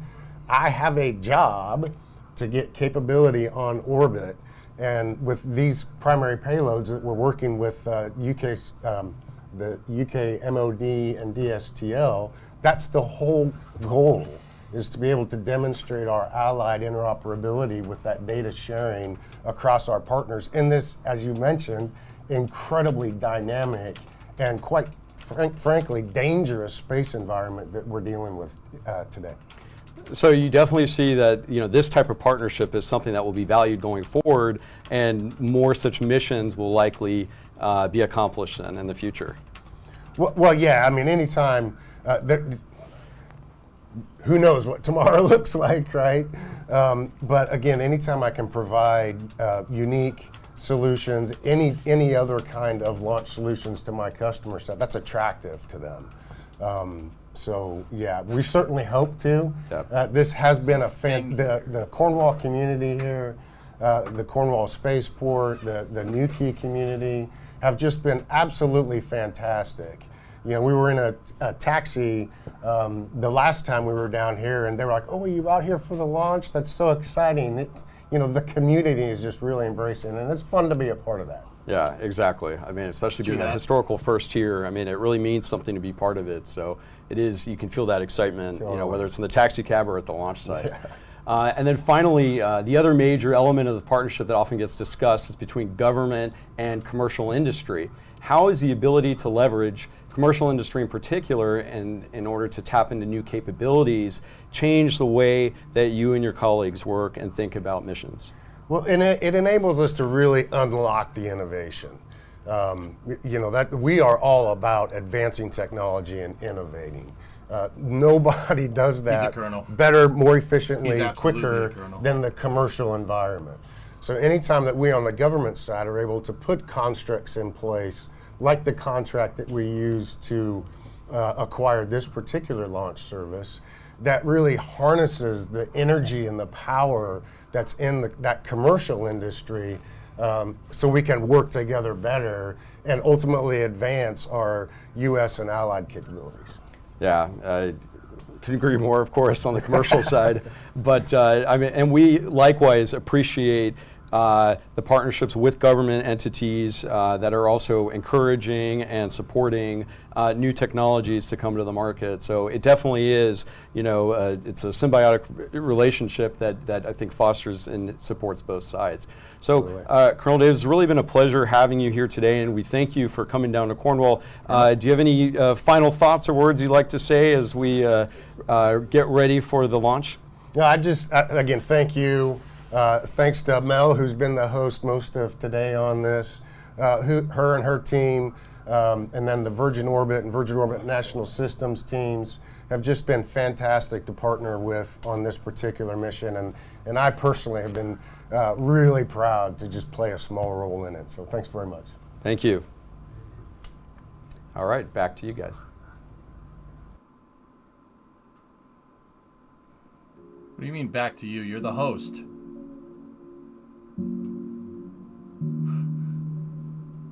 What do you mean back to you? You're the host. You don't back to you guys for the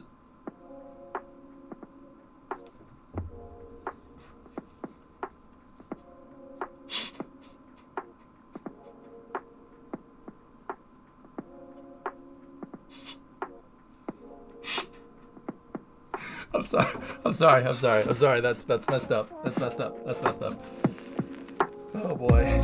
Hey, all right, there we go. Back to you, Devious. Back to you, chat. Back to you. No, back to you, Andy. Back to you, Ollie. Back to you, Andy. Back to you, Ollie.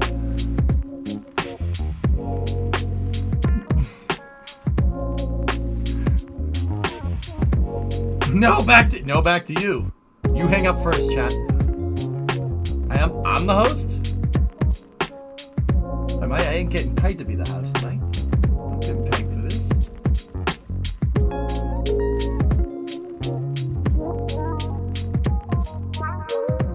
Alright. Cosmic Girls currently ground speed is 390 knots. I don't even know, this music might be DMCA. Current speed is actually 377. It went down at 30,000 feet, heading 218. Oh, it's entered the pattern here. Heading is changing. That's why the speed is slowing down. It's doing a 180-degree turn. So you should see a slight loss in altitude here from the turn. Just very, very, very, very small. Yep, nice steady voltage. 27.7 on the first,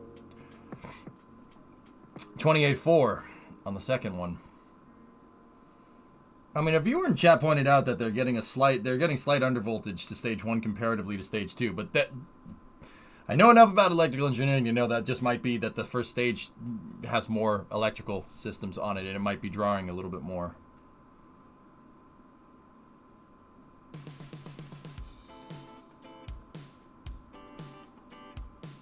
Yeah, 27.7 to 28.4 is no big deal. That's nothing.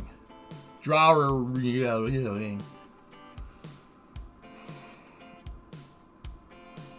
Yeah, serious.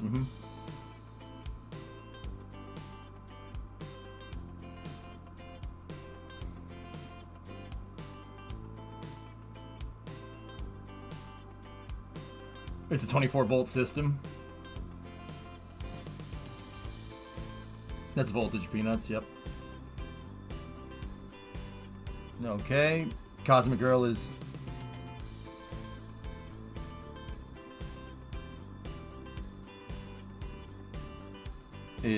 straightening out after its holding turn here. You look right there. Current ground speed 375 knots. Barometer altitude is 30,050.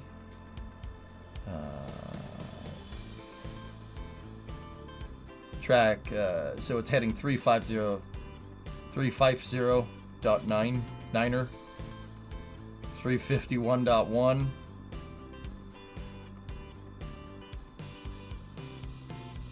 What's the voltage on the batteries at half charge?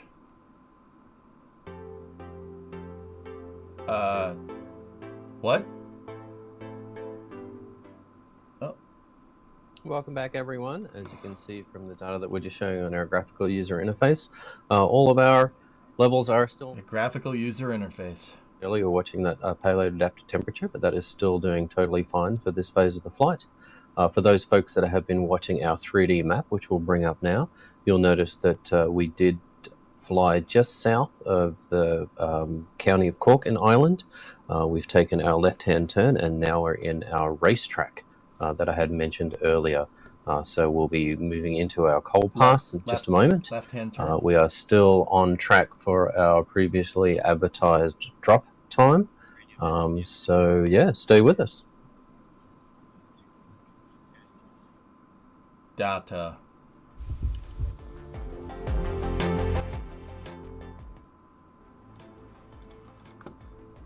I remember from other launches that the rocket finishes with different percentage of locks in RP1. What's up with that?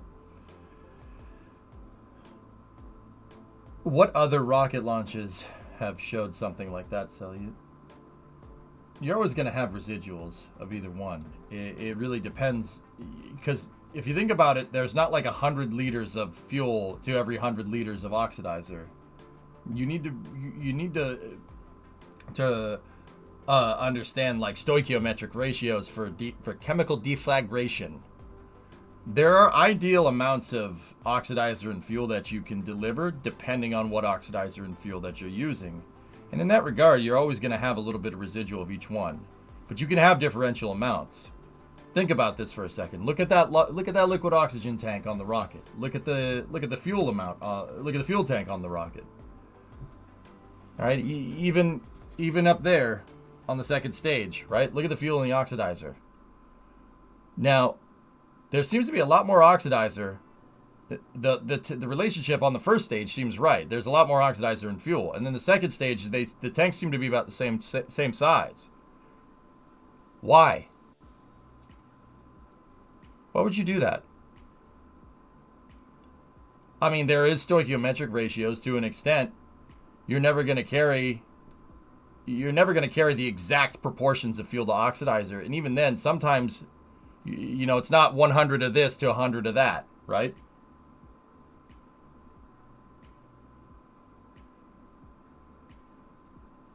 Now, keep in mind, they could be, yeah, there you go. They could be using fuel and oxidizer here to run the engine a little more lean to squeeze a little bit more performance out of it at the expense of temperature. They could be changing the pressure of the LOX tank. The LOX tank could be a little bit bigger. There's a bunch of different things here. Long story short, it's never 1-to-1 with fuel to oxidizer. It really depends on the type of rocket engine, and it depends on the rocket. Primarily, it depends on propulsion. That's the biggest one. Stoichiometric ratios reminds me of Astra's failure to count how much RP1 they had in their second stage. That's an example of getting it wrong. Yes. But it's a little more, Baron, it's a little more complicated than just, I put in the right amount of oxidizer. Why was the fuel, why did it burn, why did it stop too early? That doesn't make any sense. It's not just that. Your oxidizer is boiling in this particular regard because it's using liquid oxygen. Your oxidizer is boiling, so now tank pressure comes into play. Tank pressure and temperature come into play, which is why you see what you see on the screen. I'm just going to start saying stoichiometrically speaking. Yeah. So there's reasons why you have a little bit more of the other as opposed to one. I mean, even so, a lot of rocket engines hold on. Okay, it's just B-roll footage. Oh, no, it's not. Welcome back, everyone. Hold on. It depends on the rocket engine. That's what I'm getting at. Is one of our payloads that we're taking to space today. I'm not sure. I want to tell you a little bit more about a few more of the ride shares that we have on board. The first one there is the IOD-3 Amber, or commonly known as the IOD, which is developed by the Satellite Applications Catapult and Horizon Technologies and is built by AAC Clyde Space, all based in the United Kingdom. IOD-3 is expected to be the first of more than 20 Amber satellites to provide space-based maritime domain awareness data to users. Another one is CIRC, or the Coordinated Ionospheric Reconstruction CubeSat Experiment, and it's a part of a joint mission between the UK's Defence Science and Technology Laboratory and the US Naval Research Laboratory. Third one there is Dover, which is developed by the RHEA Group of Belgium, and it's the company's first satellite in its 30-year history. We're very proud to be carrying her on board today, and is being co-funded through the European Space Agency's navigation program and built by Open Cosmos of the United Kingdom. Dover is a small sat that was created as a pathfinder for resilient global navigation satellite systems.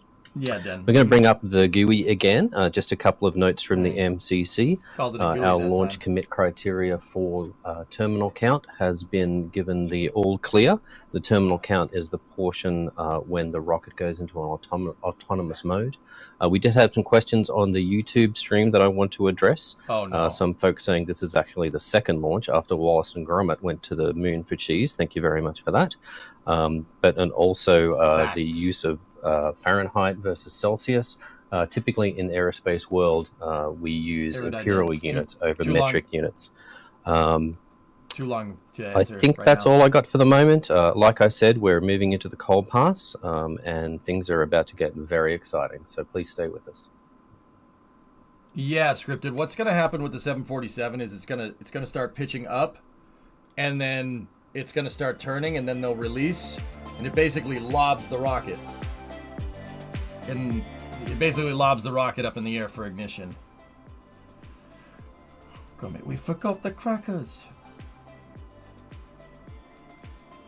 Oh yeah, passing. ADS-B is sweet, dude. That's what I use. I don't use Flight Radar. Flight Radar sucks.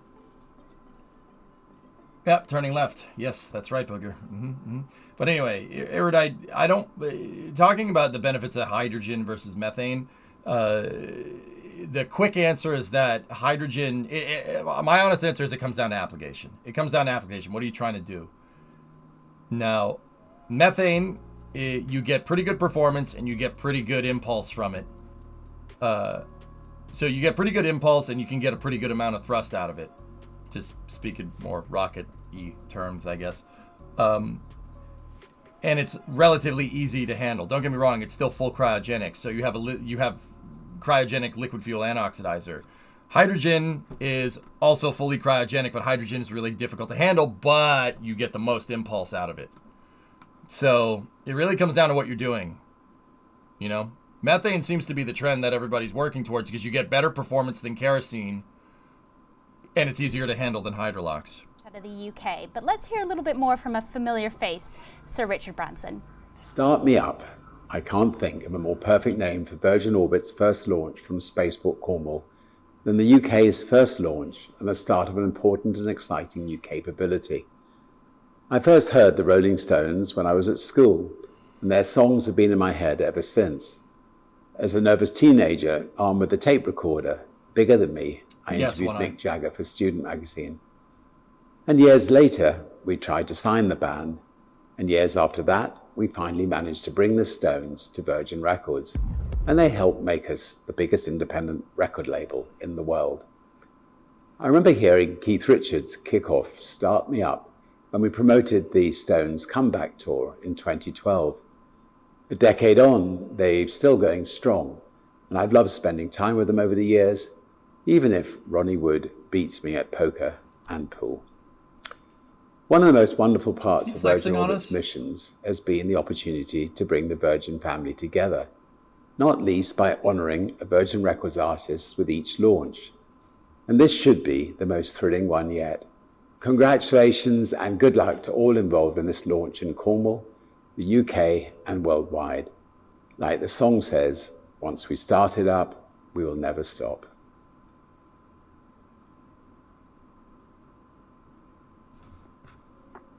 I always thought The Who was better than the Stones. Just saying.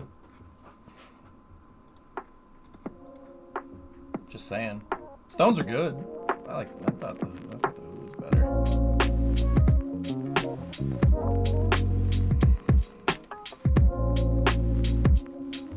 Tommy, man. You're not wrong. I don't mind the Stones. Stones are good. You can't be Tommy. You just can't be Tommy. Quadrophenia? Who's next? Can't beat that. The only people that I mean, I don't know. The only people that beat is Zeppelin. You Pink Floyd guy? That's fair. I'm not the biggest Pink Floyd fan, SBR, but I would still say the Who is better than Pink Floyd.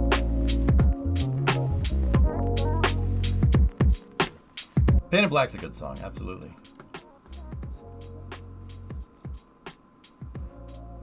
So when do I start looking? T-minus 1 minute? That'd be a good idea. This is me being silly, but if we would harvest electricity by solar, then use that electricity for hydrogen, we have a closed loop. Yeah, Byron, you have a closed loop, but with thermodynamics, long story short, if you want to take something and do something else, you're always going to lose a little bit of energy. It takes a little bit of energy for me to pick up my water and move it over there. I just paid for it.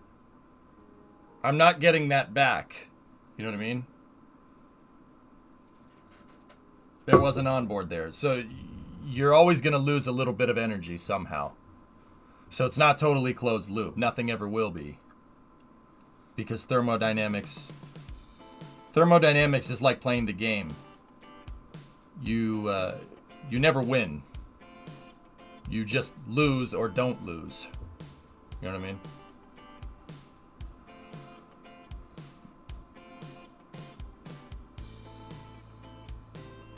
What if I have no energy to begin with? I can't lose it. Very apathetic. Yep.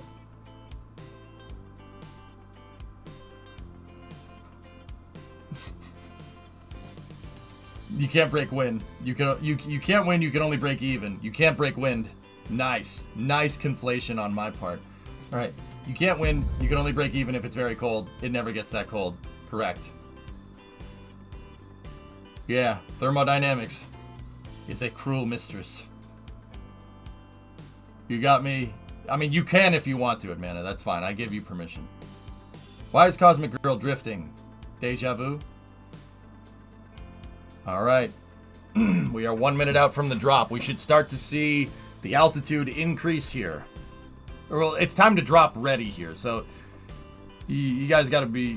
Actually, now that I'm looking at this, that's time to drop ready, not time to drop. So they're going to make sure that the systems are good to go. They're going to do one more lap around. And then when Cosmic Girl turns around heading due south, that's when it should start going up and they should let the thing go.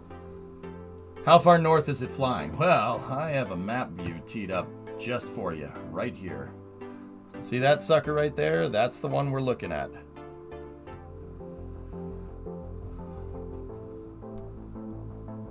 The altitude will go down when it drops. No, it won't. No, it won't. It'll fly up a little bit more, and it'll keep going up. Yeah, that's why, as we're talking. See right there where it says Cosmic Girl's altitude? Not the rocket's altitude. Yeah, see. You missed that part. It's okay. What's the goal of today's mission? It's an NRO mission, Jen. It's going to do one more loop. Yep.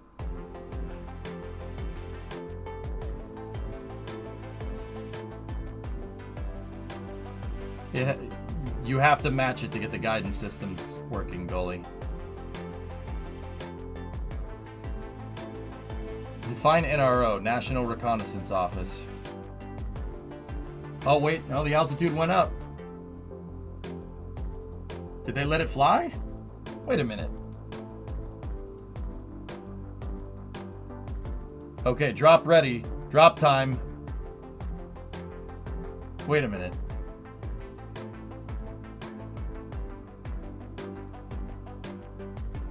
Dude, this UI is really confusing. I'll admit I'm confused.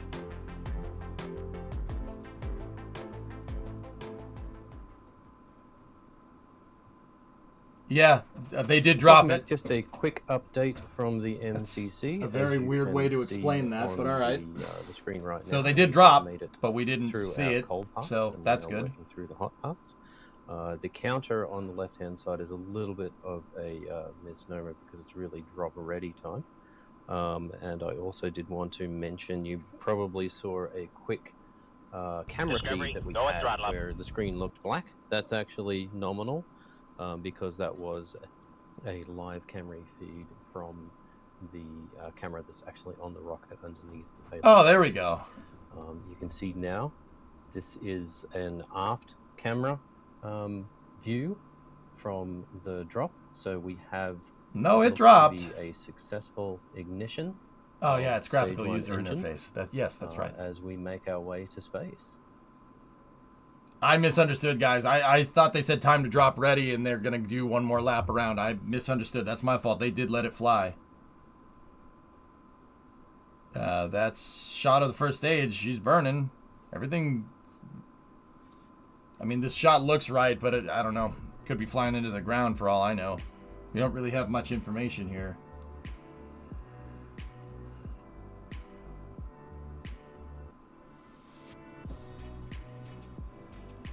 Nothing, Yarg. They did say they were doing 2 laps before the drop. That looked like 1. Yeah, I don't.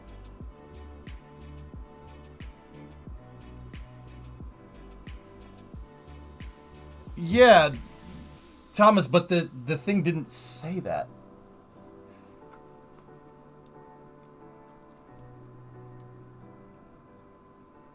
On the left. Yeah, there you go.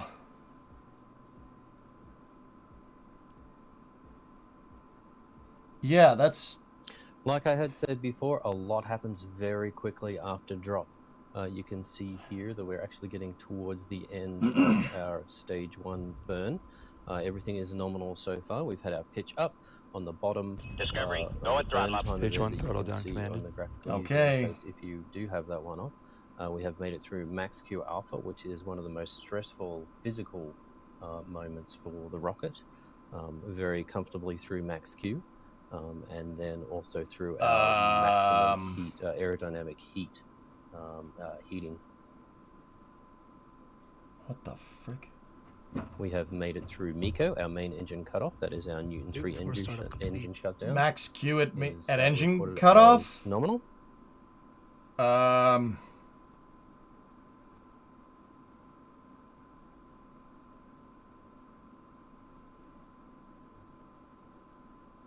if we can go back to our aft Second camera. stage started burning. Bearing brake wires broken. We have stage separation. That was like 30 seconds ago, man. This is, dude, this is... You may see dropouts in the data during the flight here. That is expected as we're switching between the different ground stations that are picking up the signal from the rocket. Okay, we got an onboard here.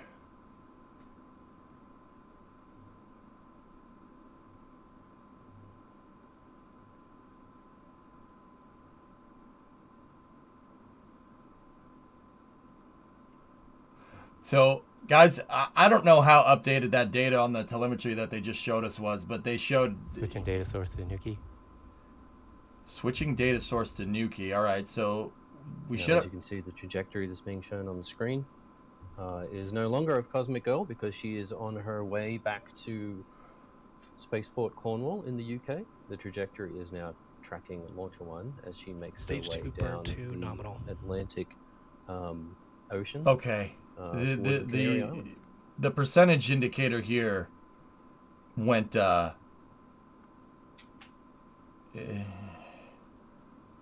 okay. Oh, that's not my mouse cursor, by the way. They're having breaks in the data.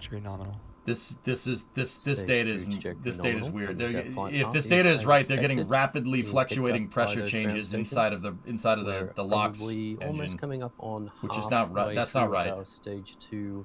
This number has gone up.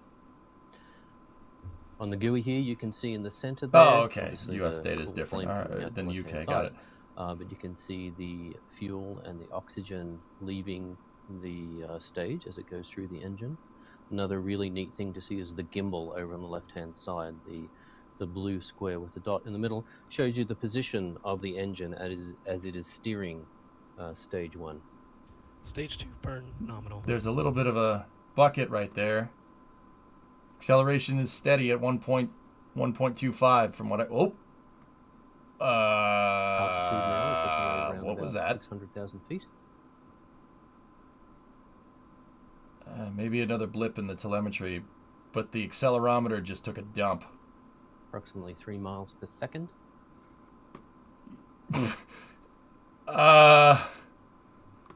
Signal handover. The batteries are nominal. You may have noticed that we have lower voltage. Oh, snap! Oh no! The plug-in crashed! By Cosmic Girl at that point before we switched over to the rocket's internal batteries. Oh no! Oh snap!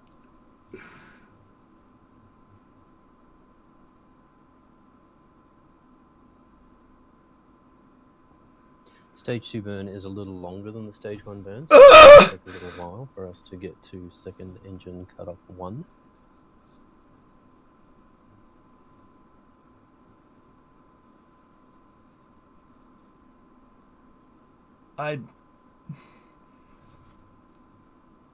They're having a little bit of trouble with the data. That doesn't necessarily mean the rocket is bad, but you gotta. the thing about junk data is that you have to confirm that it's junk data.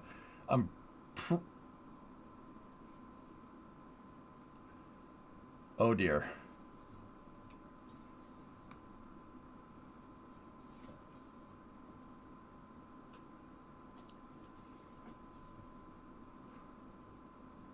Oh, snap.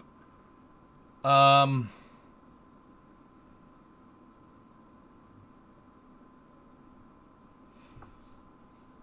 I said earlier, there are points of the it's just telemetry blackout, guys. That's junk data. It's junk data. Just wait. Let's see what happens when they go over the next ground station. Entered a storing forward on our rocket, which means that when we are out of view of the ground stations, we are storing that data so that the next time we do come in view of a ground station, we can download it and confirm target lock from Madrid. Data source switch to Madrid. Okay, they have an acquisition signal through the Madrid ground tracking station. Onto our rocket and is streaming the data now.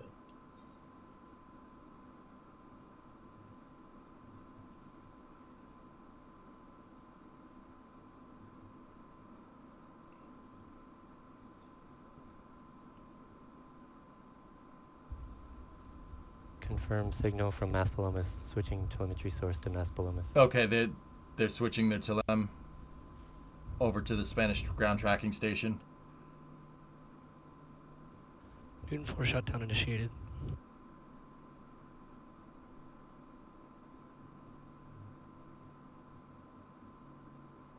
That altitude number is going down pretty fast. You just heard the call for Newton 4 shutdown. Newton 4 is our stage 2 engine. So that is the completion of the first burn. Yeah, Trojan. How can you not do a countdown on your own rocket? I don't understand. Discovery, go at throttle up.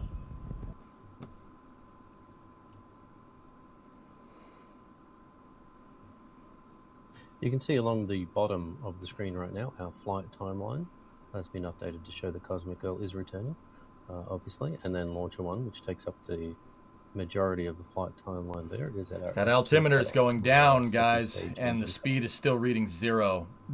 If the speed's reading 0 and the altimeter is going down the way it's going down, I'm going to go ahead and guess that it's bad data as well.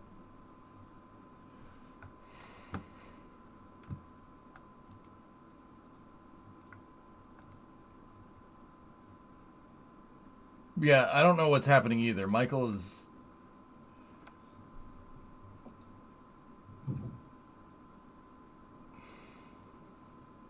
We have lost the signal on interpreter. So now's probably a good time to talk a little bit about our rocket profile. Why don't you... Like I said, once we get to drop, a lot of stuff happens very quickly. Okay. What you might have seen is initially after the drop, around about 5 seconds or so after the drop, because we need to make sure that our aircraft is safe and out of the way, we fire what we call our propellant settling thrusters, or our PSTs, and they're solid rocket boosters that are on the back of Launcher 1, and they give the rocket a little push forward to settle our propellants for stage 1. And then we have that main engine start, or MES, for S1. This is junk data, Phil. And then you saw over, I think it was about 3 minutes to or so. Reacquire interpreter when he passes over Canary. As I had said before, does most we have of the reacquisition signal. And our main engine cut off. Separated from stage 2, and stage 2 has to do the work for the rest of the journey. We start our second stage engine, which is the burn that just happened.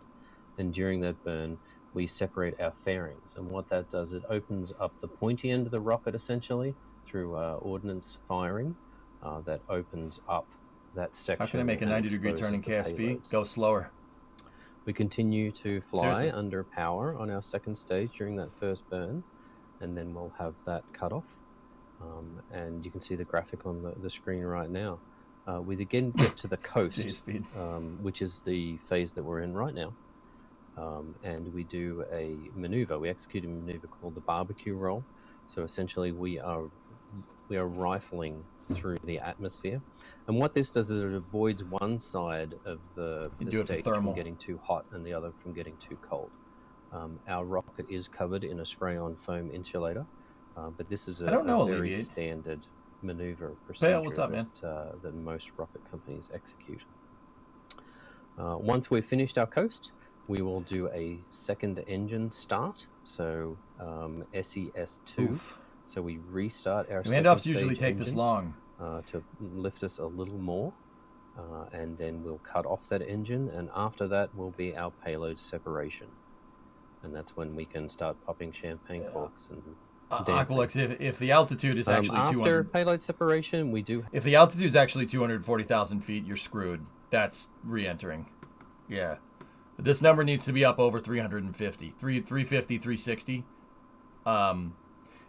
Guys, this is junk. That's junk data. The timer's obviously right, but this is junk data. I wouldn't trust what this is saying. If we were getting rapidly updated, if the speed was increasing and the altitude was going down, then I'd believe it. But speed has been 0. Now, what I'd honestly be interested here is, well, it seems like when there's a data handover, or there's a loss of signal, the plugin, the UI, whatever they're using, is crashing on signal loss.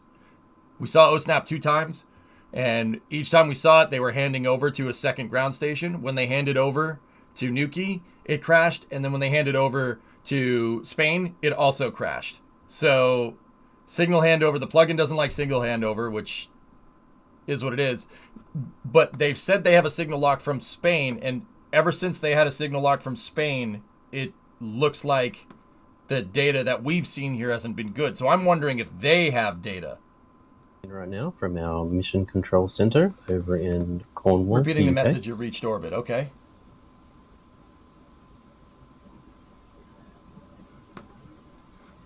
I don't see any of this, so that, oh, a double-decker bus. Look at that.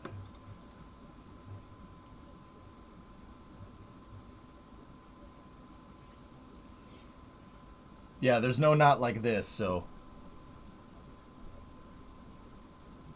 I will if they get us back. Take a moment to say how much. Christ!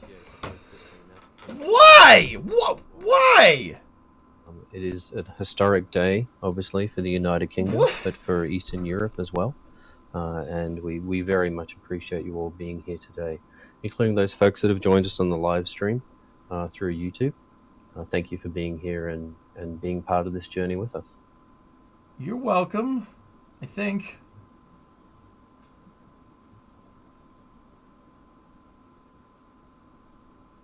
I'd be really interested in seeing if we can get that telemetry back, guys.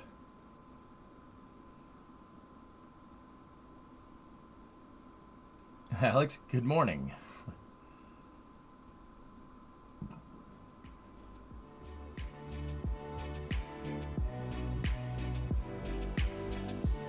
Yeah, I know what shifts are moving.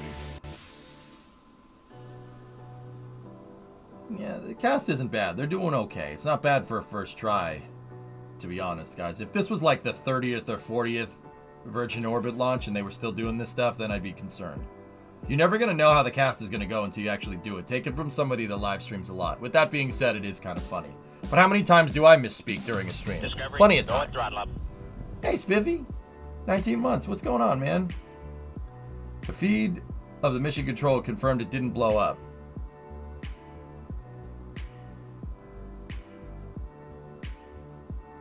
Discovery, go at throttle up.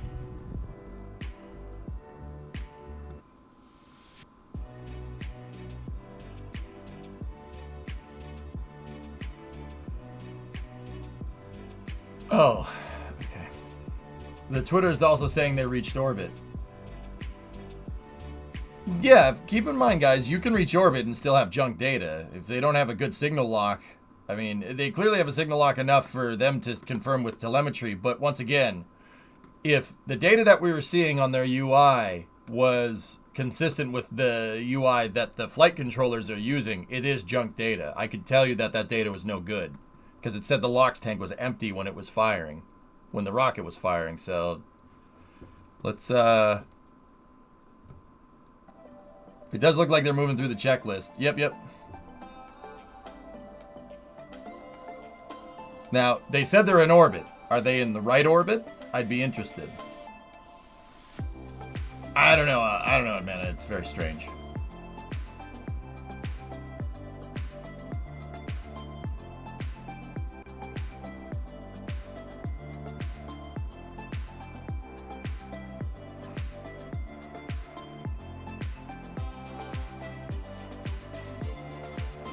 Yeah, the globe's upside down. This is Australian view. It's probably because the host is Australian.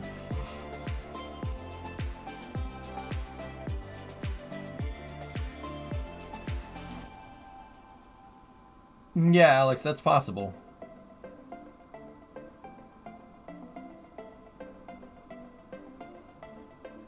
I'm guessing the UI we saw was just for the stream and they decided not to bother keep showing it when it kept crashing.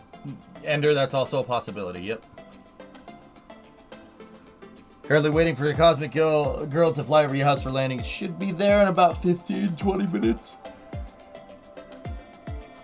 Anyone know the name of the song? I don't know, but I don't know if this music is copywritten or not, so we gotta be careful. Is that Pangaea? No, you're looking at West Africa. It's just upside down. Rocket is currently flying past the coast of Morocco, moving down towards Senegal.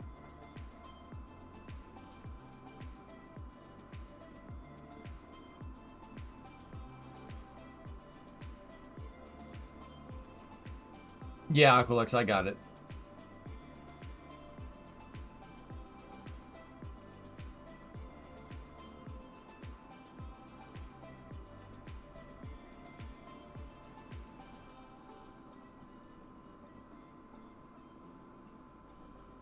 Yes, Booger.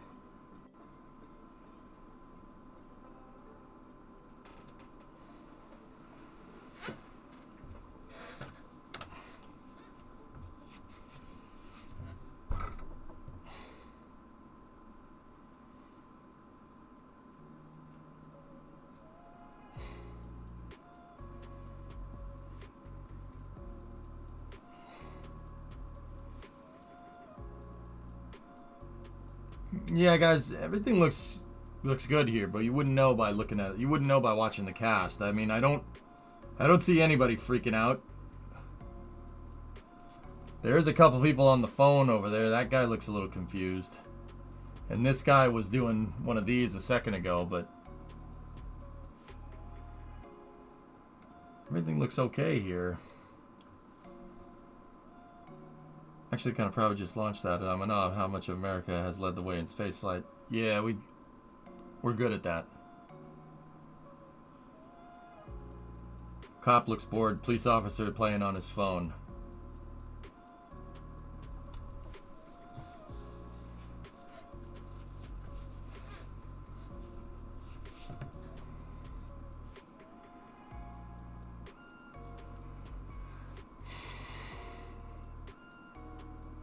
Why is the cop even there? Singularity, the cop is to make sure they have a permit for that rocket. I don't know, security?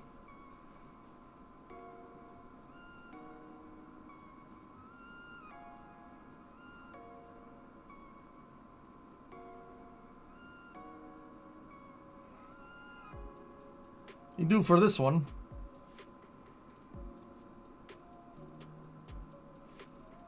We have cops at most public events. Yeah, we do too, Alleviate. They're just not sitting in mission control, but yeah, you should see how many range guys go out there and guard the launch pads when the rockets are on the pads, dude. Oh yeah, armed guard. Yeah, it's going fast. It's gone to plaid, Alex. Yeah.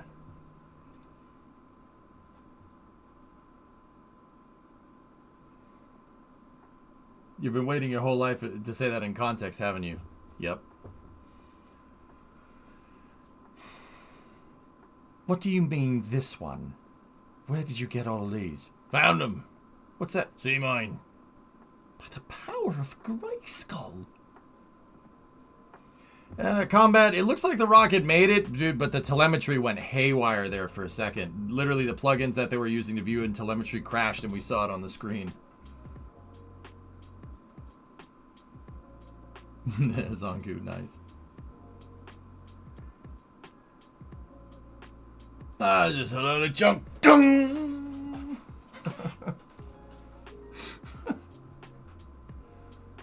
Oh, snap. So, Cosmic Girl is making its way back. Ground speed is 540 knots. Barometer altitude is 27,000 feet. Climb rate is 0. Heading 9er tree.8. And it is pointing basically straight at Newcastle Airport. It's out over the Atlantic Ocean right now.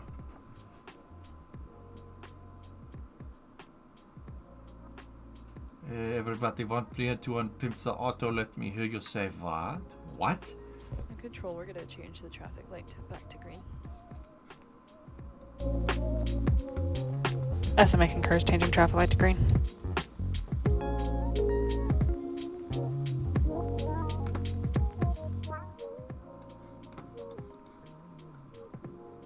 Yeah, I don't know what that means. Don't look at me. I have no idea. I don't know what that means. If you're looking at what traffic light green, yeah, I have no idea. Not Newcastle, guys. Newquay. You're the expert, though. They switched the chap. They set it to Wombo.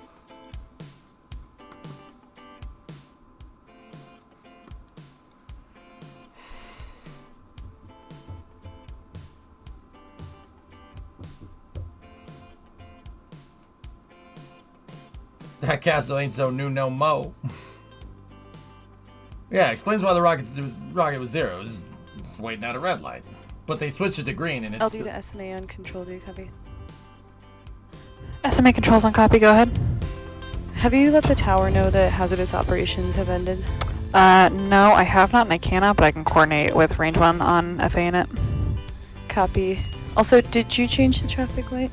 No, I did not. Sorry, we're going to green. Is it green now? Let me pull up the... It's okay, LC is working it. Okay, copy. SMA. Yeah, we weren't supposed to hear that.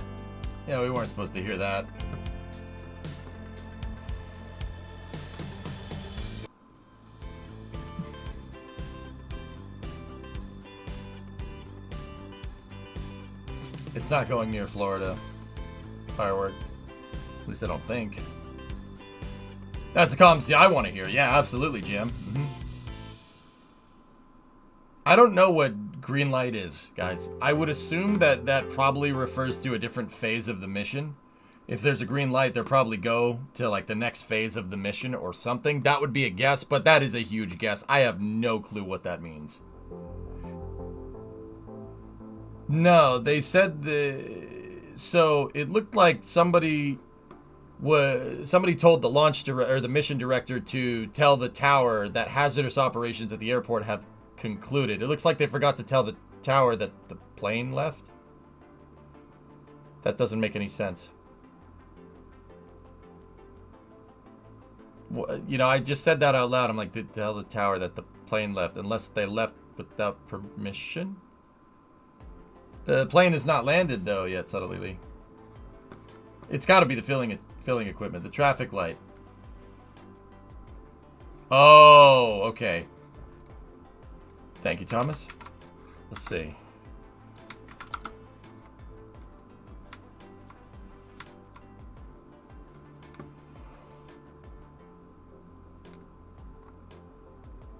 Well, there you go. So that seems to be referring to ground operations, making sure that the hazardous commodities. So it's basically fueling operations for the rocket, fueling ops, commodity movement around the ramp. That's all. I mean, that's still cool. At least we got some context to it. Maybe checkered, yeah. If you didn't notice, the big exploding thing is gone, tower.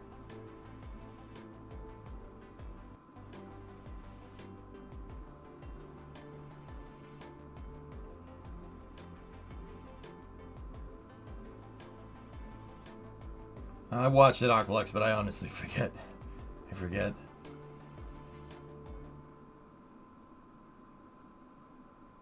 What you call the dance floor under Ship 34 looks pristine. Okay. Would you mind explaining why is the sun synchronous orbit so popular? How does it synchronize with the sun? Sun synchronous orbits don't sync. Okay, so sun synchronous orbits are a type of highly inclined retrograde orbits that are a little bit off polar. The idea is to use the precession of Earth's non-uniform gravitational pull. So basically the Earth is spinning, right? And basically the center of gravity of Earth is not at the volumetric center or the geometric center of Earth. It's slightly offset, which is why our planet kind of warbles around on its axis, right? So you get non-uniform gravitational pull as the planet is spinning. So Earth is kind of doing this, I guess. It's weeble wobbling around. That weeble wobble, that non-uniform gravitational pull, will perturb satellites that are moving around in space very, very slightly. That perturbing force is called precession. They figured out, the National Reconnaissance Office actually figured out in the 60s, more or less, that you can launch a satellite into an inclined retrograde orbit at about 500 kilometers, or about, 400 miles, give or take? A little over 400 miles up, 550 kilometers. You can do that, and if you launch a satellite into that type of orbit, provided you sync it up with what you're trying to see, the satellite will fly over the same spot at the exact same time every day. Sun synchronous orbits are very useful for spy satellites, basically, because you get to fly the satellite over whoever you're trying to peep on at the same time every day. Hence, that's where the term sun synchronous comes from. I did want to let you know that Cosmic Girl is only minutes away from landing. That is our primary mission, is safety here at Virgin Orbit, and we want to ensure that believe our it or flight not, crew yes, there is, and all the folks on the there ground are ultimately safe at all phases of our mission. So yeah, just a quick update here from the MCC. We'll be back with more in a moment. 370 miles then, Kirinov. Sorry, doing unit conversions on the fly like this definitely is hard to do. I'm making estimates. Do we know the status of the rocket? It seems to be okay, but you wouldn't know by looking at this.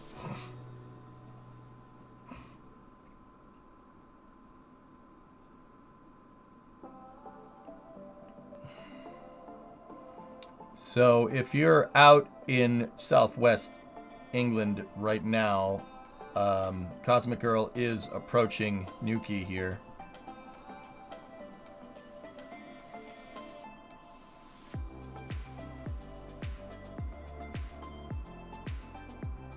Guys, I'd like to add in, some of my regular viewers brought this up in chat. It very much seems like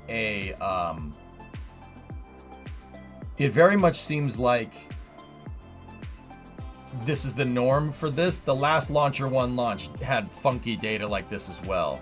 So that seems to be the norm for their tracking and telemetry downlinks. So,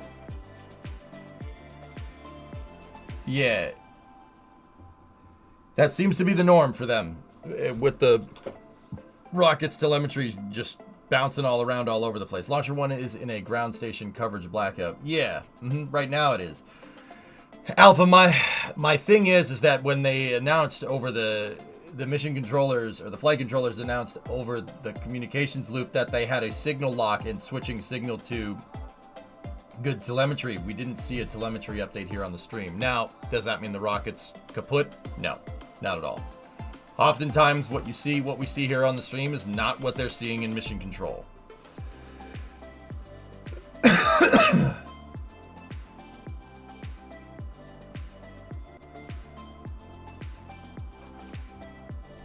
So, the telemetry got funky even when they said they had good telemetry lock, and I'm not sure what that means. Probably nothing, but we'll see when they have a signal reacquisition here. Since we're about 38 minutes into the mission, basically since the release from the 747, Cosmic Girl is currently moving back towards the southwest coast of England, moving towards Truro right now to circle around for a landing landing in Cornwall. What was the payload? It was a National Reconnaissance Office mission.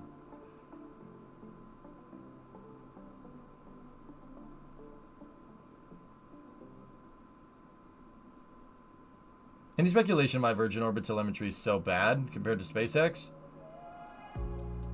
SpaceX has a lot of practice, Sig.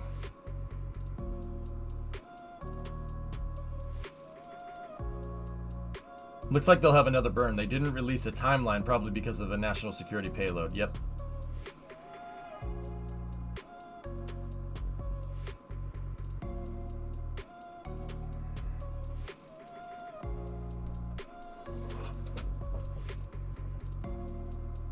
I think SpaceX telemetry is good, much thanks to Starlink. No, incorrect, Irud. Falcon 9 still uses ground stations.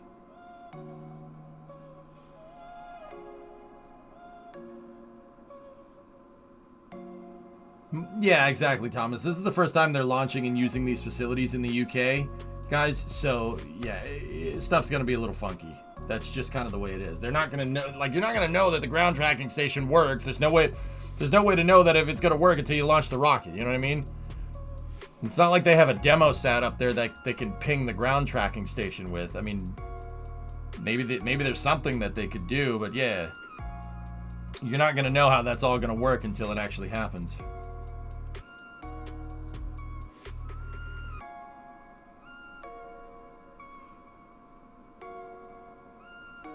Pretty much, Moo. Yep. It's launch 1 of 3, Hibbit.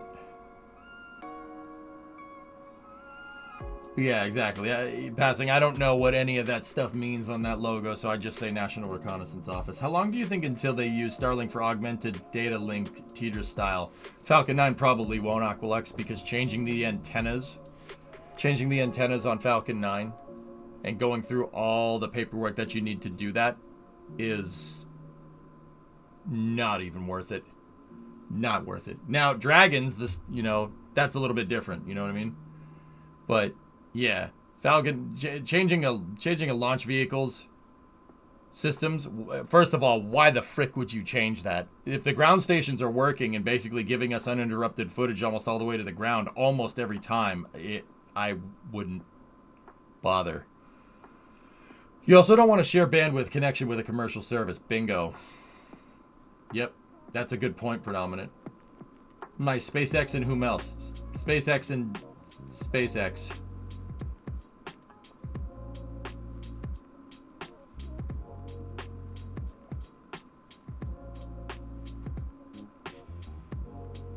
Nice.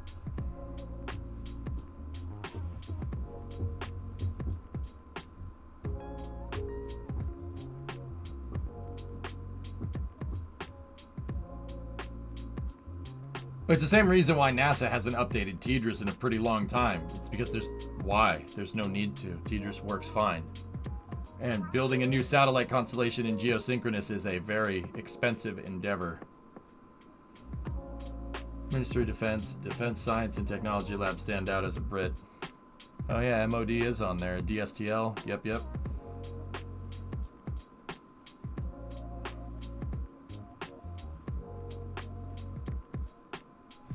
By those, there's no need to do something like that. The ground stations work just fine.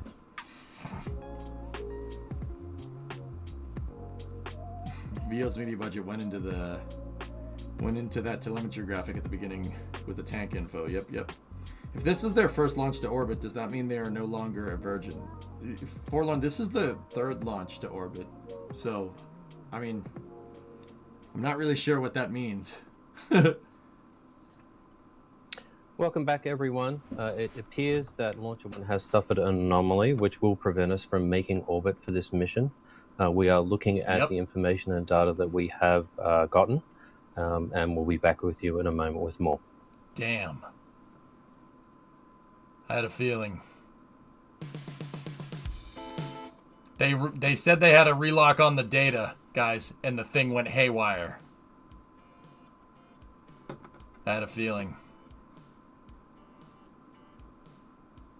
So I thought it was junk data until I said this probably about 10-15 minutes ago, fellas.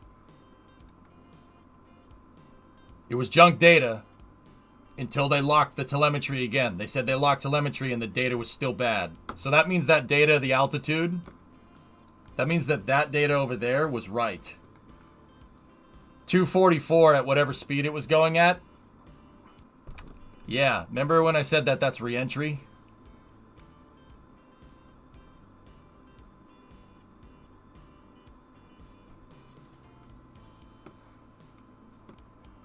Why tweet nominal orbit if you don't have a confirmed nominal orbit?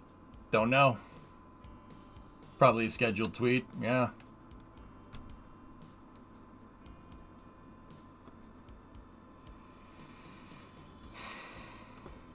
I don't know why you'd do that. That's a good question.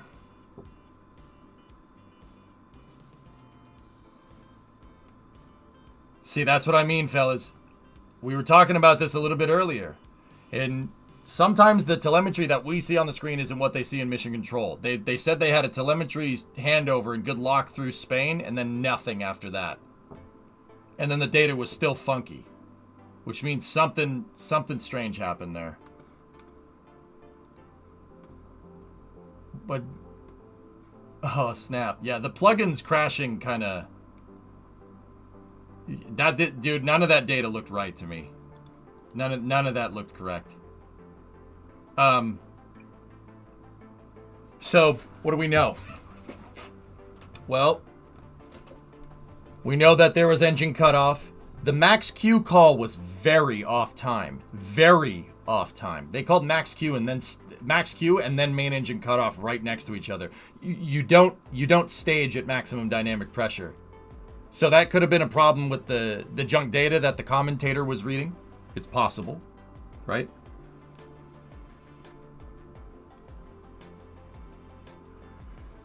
So, no way they'd have 5 scheduled tweets, right? Yep. So, that tells me something weird, because guys, the timing doesn't lie. It always takes about the same amount of time to get into space. It always takes 8 to 9 minutes, right?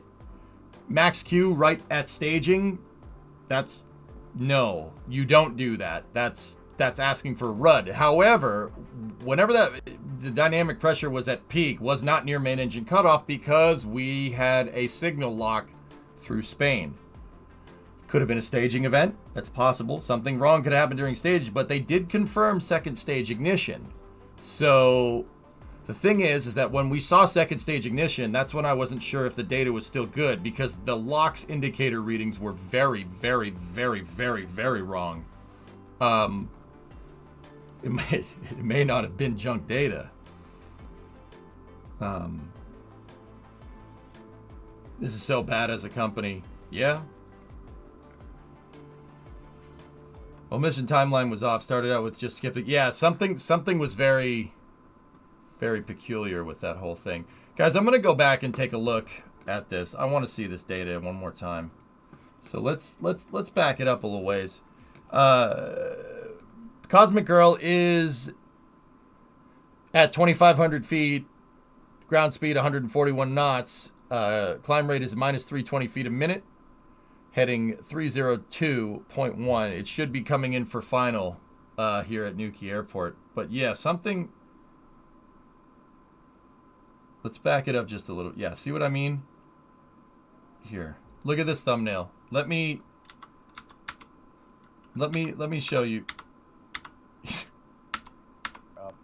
Watch. That's not good. That's definitely junk data, but you got to figure out why that's junk data. That's not what it's supposed to do. Confirm target lock from Madrid. Data source switch to Madrid. Our Madrid ground station has locked on to our rocket and is streaming the data now.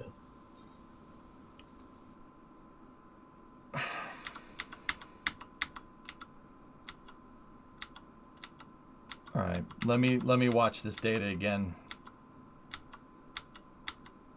Discovery, go at throttle up.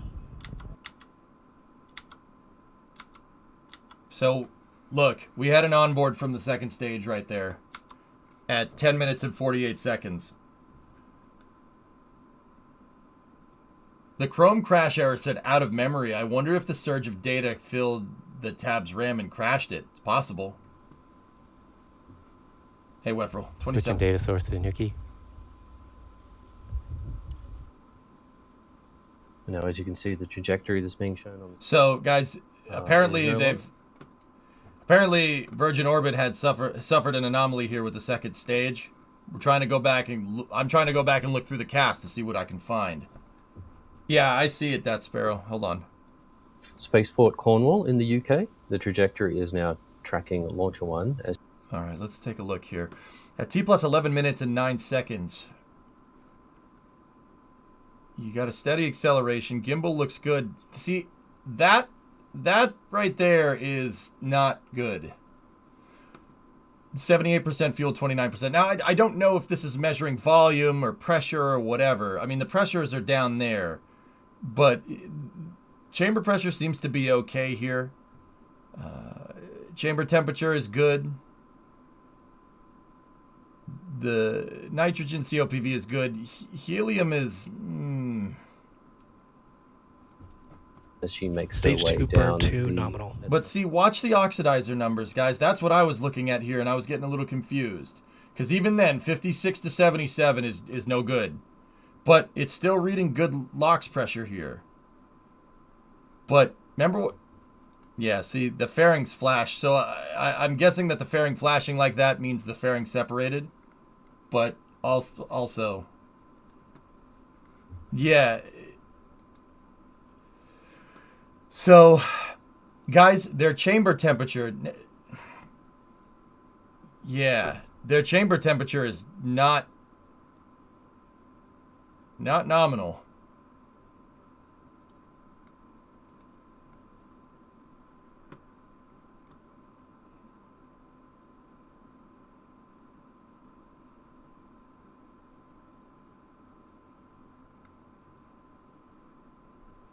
No, gimbal seems okay. Rocket Guy, I'm looking over here. They seem to have these white lines on certain gauges indicating their nominal range. That's not nominal. That's indicative of running fuel rich. It seems like they're not. But see, here's the thing: they're able to maintain pressure inside of that LOX tank, but the pressure is fluctuating. Look, see what I mean? Oh, they blew a line. Look at that. Look at the pressure drop. Oh, they blew a line. Something went wrong with the LOX tank. Rocket Guy, you see this? Watch the pressure drop. Chamber pressure is way, way low. It also could be data corruption. Yeah, Alpha, absolutely. I went over junk data a second ago. Commentation is back. All right, let's go look. Our flight crew and the folks on the ground as well, so we can see that she has come home safely.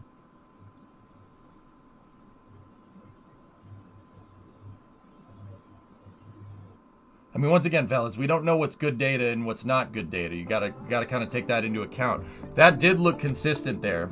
The helium tank was dropping like crazy, and the LOX pressure was dropping like crazy.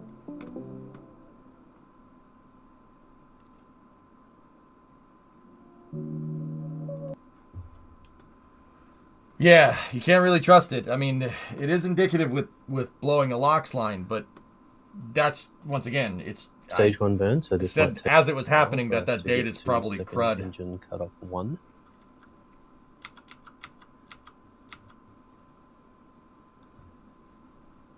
Approximately 3 miles per second. Yeah. Bus voltages for the batteries are nominal. You may have noticed that we had a lower voltage while we were in captive Switching carry. data source to That's Madrid. because the... So, right when that telemetry went fuzzy, they called for a data change. Power was being provided by Cosmic Girl at that point before we switched over to the rocket's internal batteries.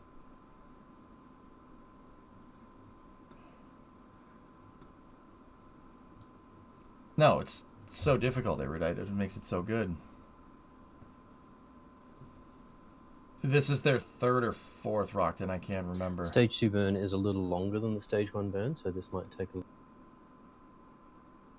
No, Aqualux, you want steady pressure. Your delta P should not be high in the tanks, nor the rocket's combustion chamber pressure. That should all be similar. It should stay constant. You shouldn't have high delta P on your change in pressure for everybody else on your LOX tank. A little while for us to get to second engine cutoff 1. Guys, and yeah, so they said they had a telemetry lock through Spain. You're seeing a bounce right there on the altitude. You know that that's not good, because if it's done that, that means the flex capacitor turned on. So the gimbal is locked in the out position. Oh.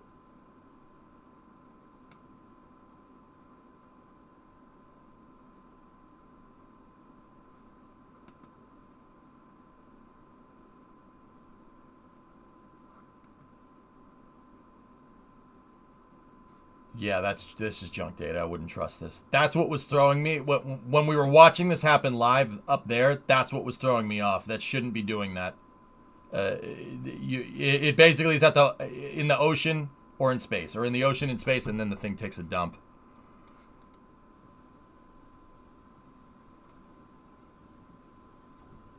From the our data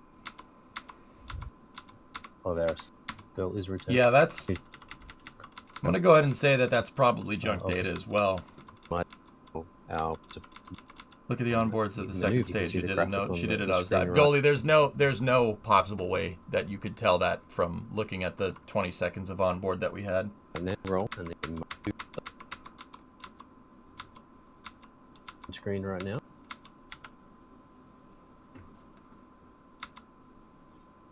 We appreciate that, and anyway.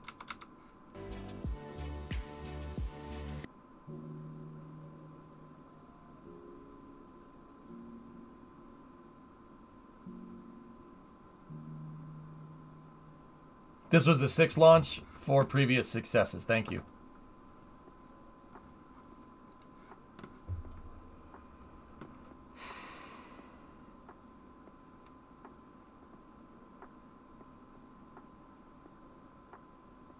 Nah, I did Panta, but yeah, I saw a couple people doing this, but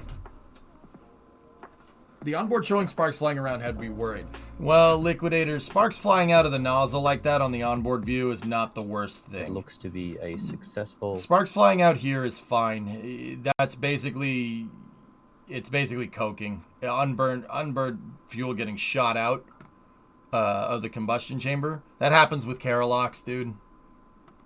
Yeah, that's normal. Yeah, Joe, that's catastrophically bad. The Department of Defense is a potential huge customer. You really, really don't want to do stuff like that. Yeah, see those sparks? That's normal. But yeah, erudite, sure. That makes sense.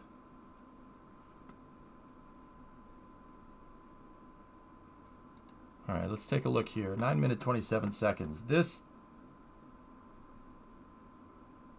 The reason why these lines are squiggly looks like the tick. So the downlink speeds, so you're getting steps right there. Go back to live.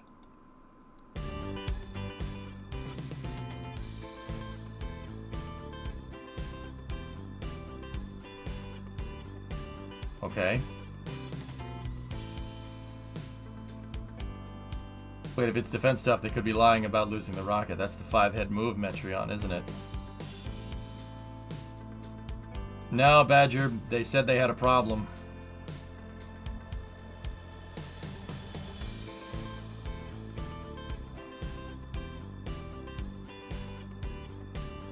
It's one of the coolest looking airplanes around. It looks perfect, dude. Look at that airplane.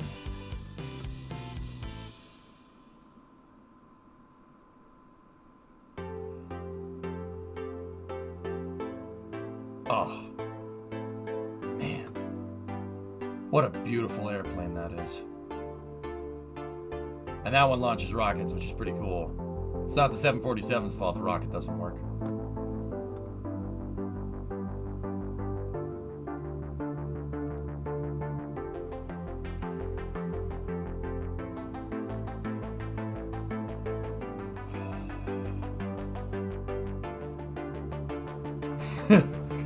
Yeah, that's the most English thing ever, Kyron.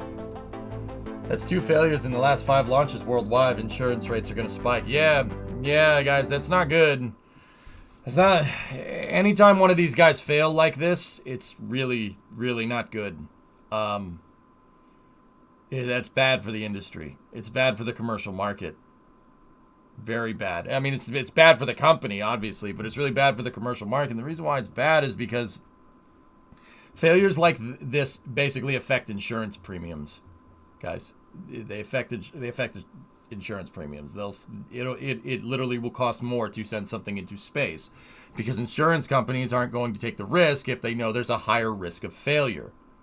And the perceived heightened risk of failure comes from people failing. It's not really perceived. It's pretty empirical if you look at it. Yeah, Jim, they announced that it croaked. Something went weird with the second stage. I'm not 100% sure. I don't think, Bill, that this is going to affect SpaceX or ULA or anything like that. This hurts the industry when it comes to commercial small sat launchers. So these kind of insurance premiums really end up screwing all the small players that are trying to get into the game. I don't know if it'll end at Spaceman, but we'll see. Probably not. But yeah, you guys got to remember, in 2018, a couple of insurance firms folded and a launch failure. One of Vega's launch failures bankrupted an insurance company. Oops. And that's not good for the industry. That makes it more expensive. Was there a failure? Hokey, something went haywire with the second stage. I don't know because there's junk data. They were showing the telemetry, but then the telemetry did that. It was bad. They had a Geosat fail in orbit. Worldview 4 failed. Then Vega failure was just bad. Vega needs to get its crap sorted out.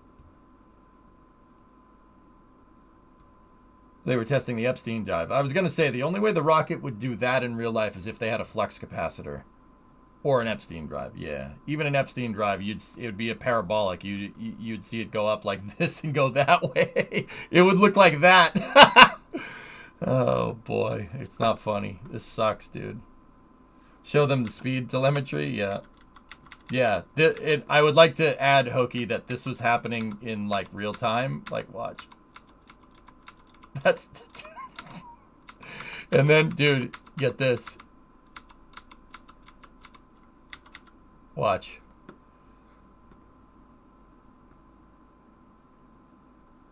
Oh, dude, where was it? Dude, they had their Chrome plugins for viewing the telemetry. The Teleda, nice. Their Chrome plugins for viewing the data crashed, and it said, "Oh snap, the plugin is crashed. Reload."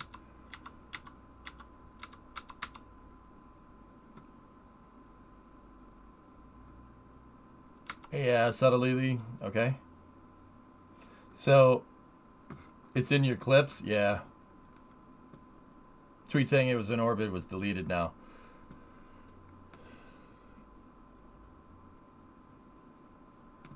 See, Hokey, guys, watch up here. This looks okay. This data's good. They got a good downlink here. But the thing that I immediately noticed, and once again, it's junk data. We don't know. You don't know for sure. The thing that I immediately noticed is the LOX quantity is bad. Very bad. That's no good. 56 to 77, not good. And then you saw a little bit of a in the data, and then hang on 1 second. And then the fairings clicked on and off for a second there. And then if you watch up here, there's a little bit of a watch right here. See that? There's a little bit of a cough right there. You see a sputter on.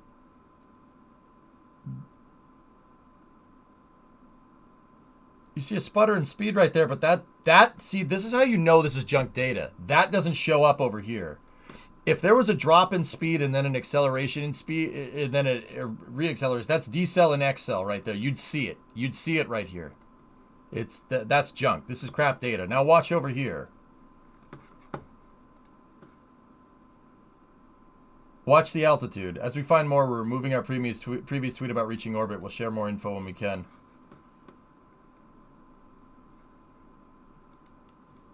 Hang on 1 second. Let me just back up. I want to see that because the telemetry says that they've totally lost oxidizer pressure. Now, guys, how can you tell that this is junk data or not? So, let's play off this. If the LOX tank lost pressure, they would immediately stop accelerating. Immediately. Stage 2 burn nominal. Okay, guy called nominal burn on the stage, but you're still seeing nominal readings here. Hold on. Altitude now is looking at around about 600,000 feet.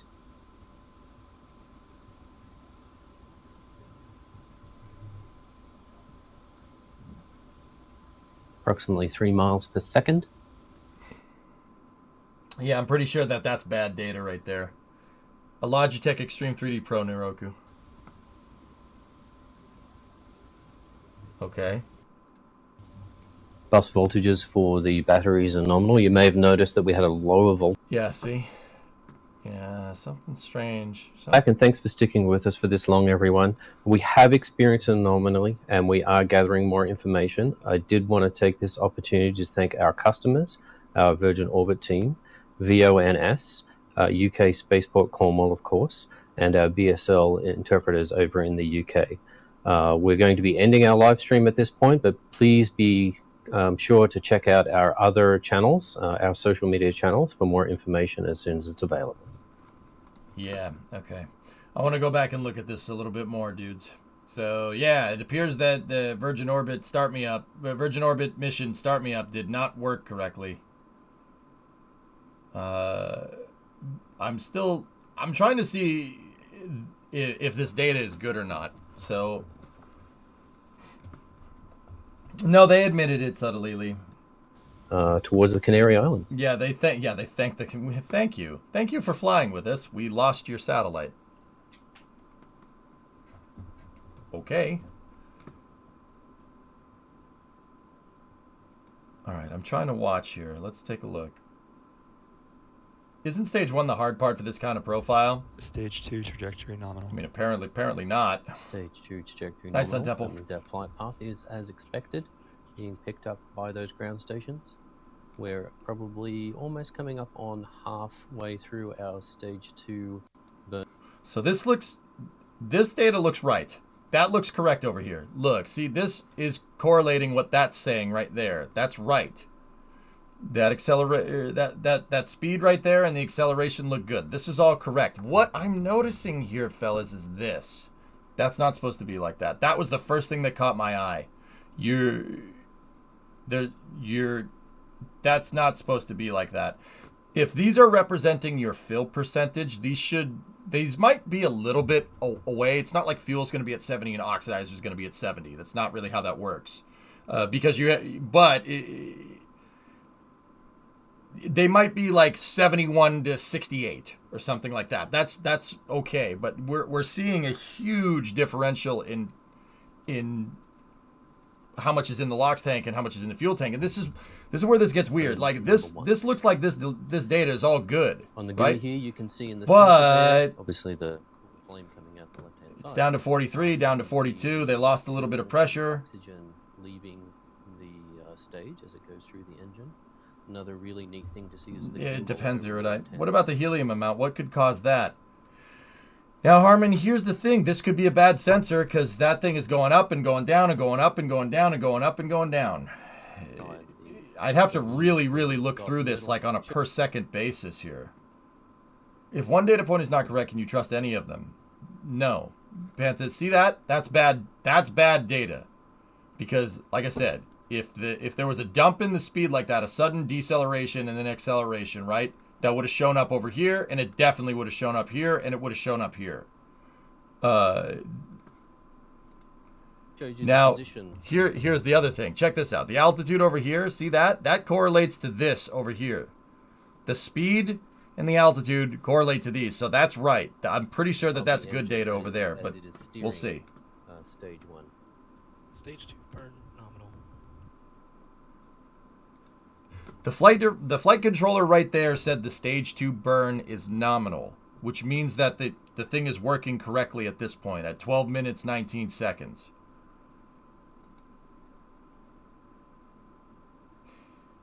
Fuel sloshing would mess with the fuel quantity indications.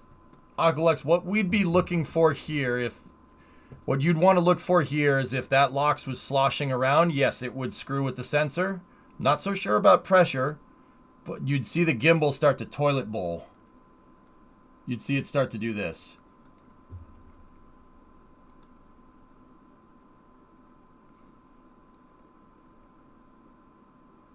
Atlantic. Let's see. Probably see this? Look. That means that. And in the middle. See what I mean? They're losing pressure in the LOX tank, and they totally lost pressure there.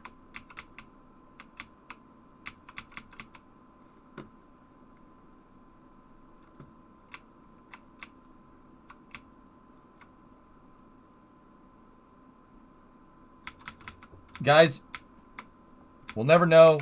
Probably should wait. I'm going to go ahead and say that right there is when something went catastrophically wrong. My guess is that something went wrong with the LOX tank. You're indicating a total loss of pressure here, and none of the other things have spiked except for the acceleration. If the acceleration spikes, that means the thing popped, because your accelerometers, which aren't in the fuel tank, got shot out in a different direction because it popped. But then again, you don't know. There's no way to know if this is good data or not. But then the chamber info is okay. So again, what is right? Yeah, see, there's a lot of strange stuff going on here, man. There's a lot of strange stuff. Rocket Guy, look at this. You know what? I didn't even notice it. Consider this. Rocket Guy, what's wrong with this?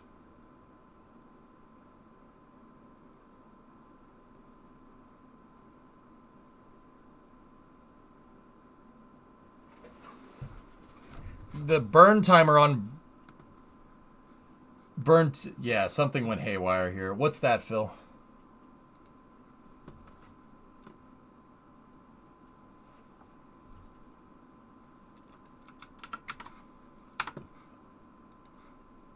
All right, what are we looking at here? What is this tweet? Let me see. The data's all over the place. Yeah. Things in the Virgin Orbit flight. After fairing deploy, the forward camera shows what looks like one fairing half still on. Shortly later, the LOX level is lower than it should be, and there is a large 10G spike in acceleration. After that, all data is crazy and the gimbal is hard over.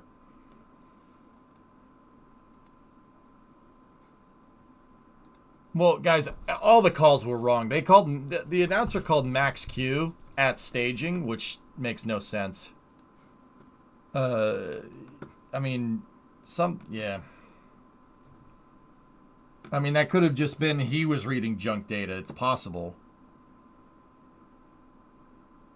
Let me go back and look at the first stage here real quick.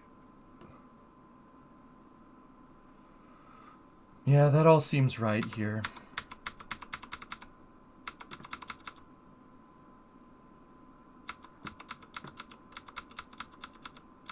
They're pressing the tanks for release here. You can see it right there in the data. Damn, Grant. Yeah, Checker, that's what I'm looking for. There's Richard doing his thing. Yeah, he said, maybe he said that. There's the onboard that we didn't see.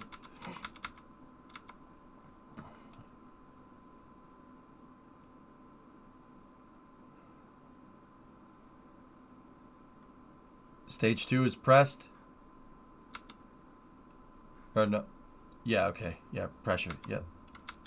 Stage 2 is pressed for flight.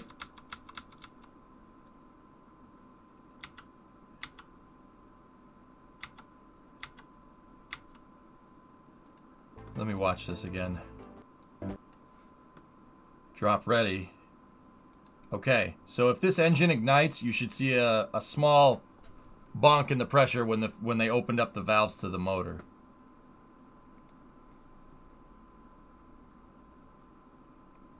Drop ready.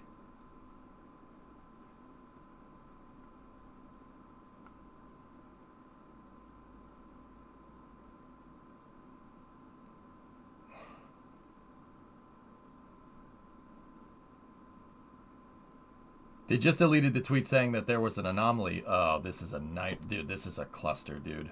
Unbelievable.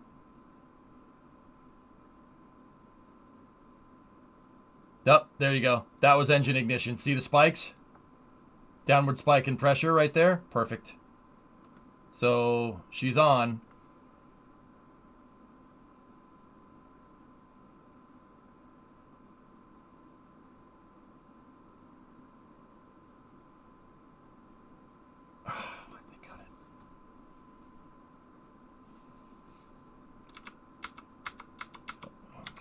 Yeah, see the plane goes up and to the right, lets it go.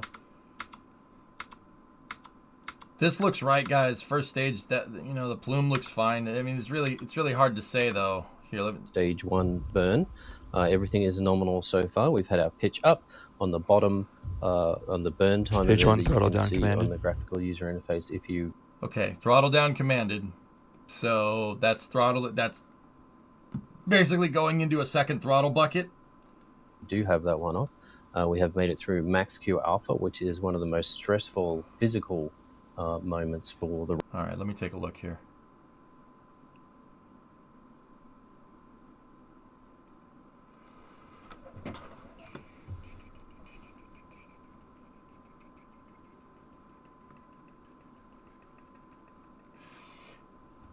Your separator bottle seems to be reading off nominal. That's a COPV for a separation system. I'm not sure. I'm gonna guess that's stage separation, but I'm not sure.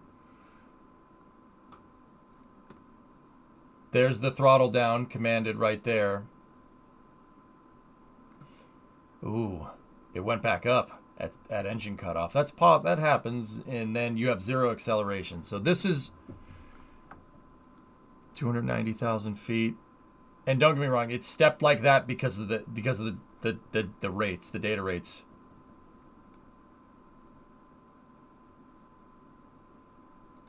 Rocket very comfortably through max Q, and then also through our maximum. Let me just back it up. Is one of the most stressful physical moments for the rocket, very comfortably through max Q, and then also through our maximum heat, aerodynamic heat, heating.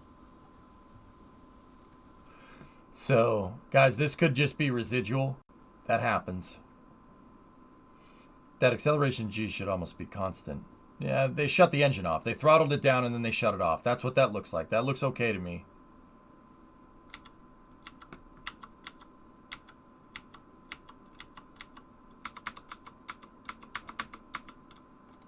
Through max Q, and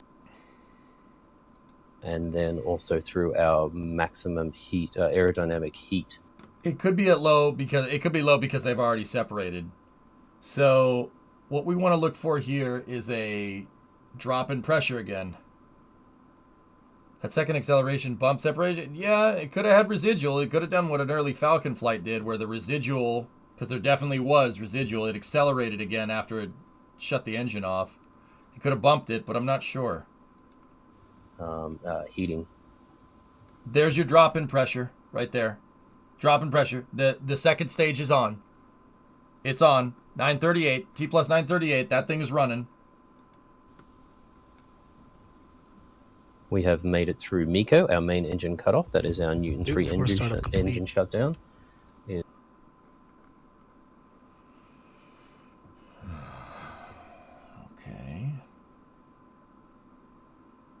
Is reported as nominal. Not sure, Loopy. We're trying to look through the data because Virgin actually did us a solid and showed us the data, but the problem is that I'm pretty sure the data is junk because it said the thing jumped to light speed. So either there's a prototype DoD hyperdrive on this thing, or it was junk data. Oh, yeah, Aqualex. Yeah, probably. That's probably the separation. Yep. That's what was standing up. See, guys, even this, a 6% difference, that's fine. It's okay. We did see pressure drop here. Fuel pressure did drop.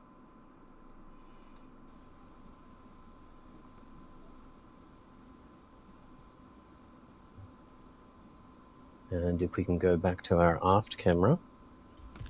Fairing brake wire is broken. We have stage separation.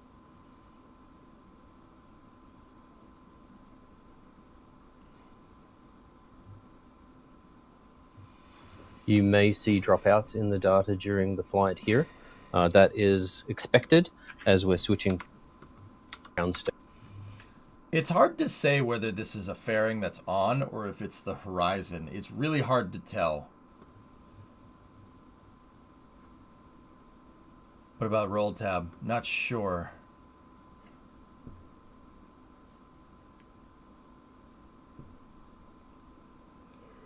Switching data source to the Nuki. Now, as you can see, the trajectory that's being shown on the screen is no longer of Cosmic Girl because she is on her way back to Spaceport Cornwall in the UK. The trajectory is now tracking Launcher 1. All right. So, yeah, see, I saw that right off the bat, and then I dismissed that as junk data, but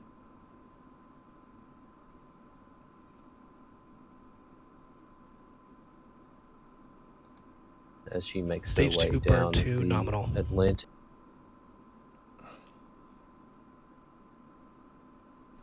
Wait a minute. Did you guys hear what he said there? Hold on. Not the announcer, the flight controller. She is on her way back to Spaceport Cornwall in the UK. The trajectory is now tracking Launcher 1 as she makes Stage her way 2, burn down 2, the nominal. Atlantic. Burn 2? Did I miss something?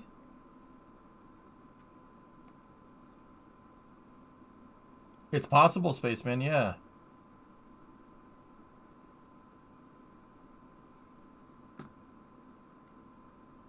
Why would he call burn 2 nominal?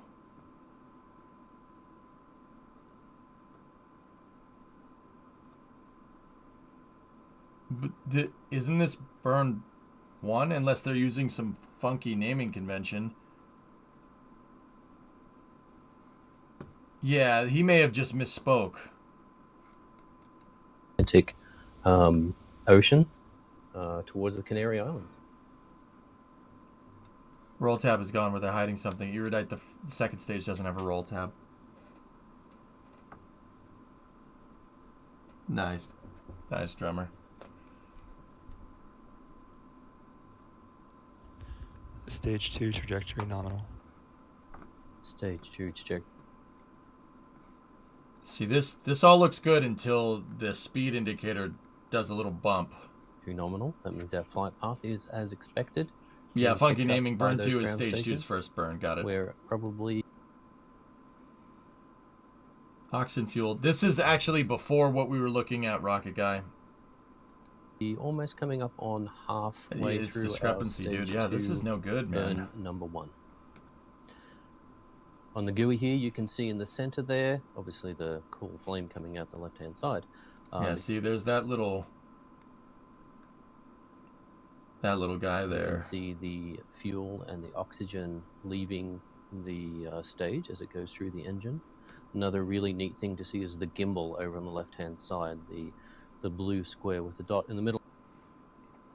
Guys, I'm going to pause this every couple of seconds here. I'm shows interested. You the position of the engine as it is steering stage 1. Stage 2. Oh, what did he say? Burn nominal. I gotta back that blue up. Hold square on with second. the dot in the middle shows you the position of the engine as it is steering stage 1. Stage 2 burn nominal. He just called stage 2 burn at that point.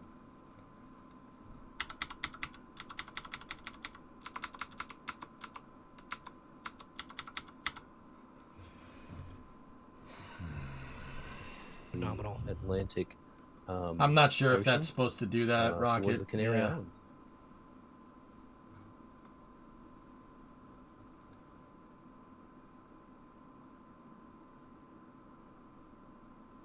Yeah, I don't know, Aqualux, maybe.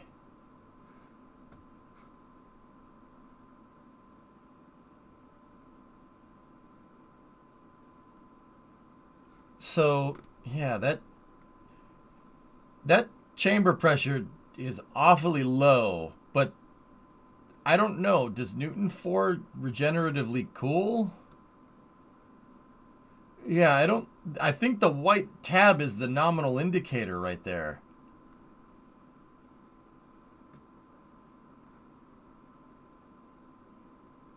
That's temp, not pressure. Yeah, I sorry guys, I misspoke too. I know, but that's awfully cold for a combustion chamber.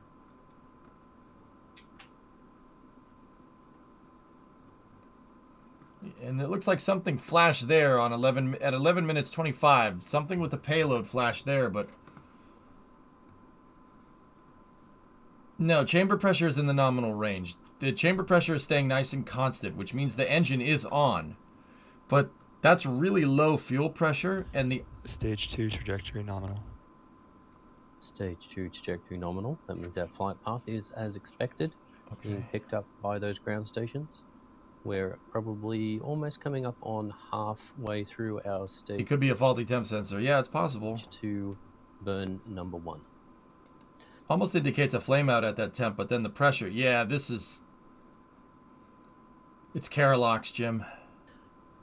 On the GUI here, you can see in the center there. Yeah, there's that bump at 11 minutes 54. Good number. 1154. Something is weird with the speed map up there. Coming out the left-hand side. But you can see the fuel and the oxygen leaving the stage as it goes through the engine. Another really neat thing to see is the gimbal over on the left-hand side. The blue square with the dot in the middle shows you the position of the engine as it is steering stage 1. Stage 2 burn nominal.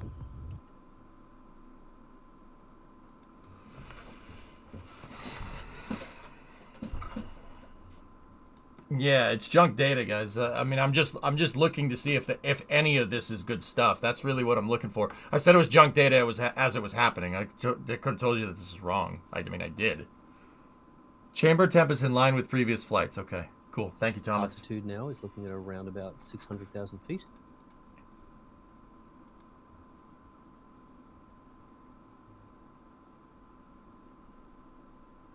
Approximately 3 miles per second. Yeah, see, here's the thing. Thomas, let's look at that real quick.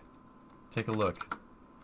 So this is from a previous flight, right?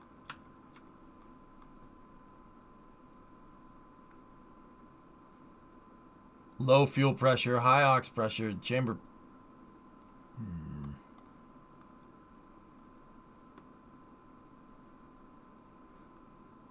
All right, let's take a look here. Now, keep in mind trajectories change, etc., plus 6 minute 20.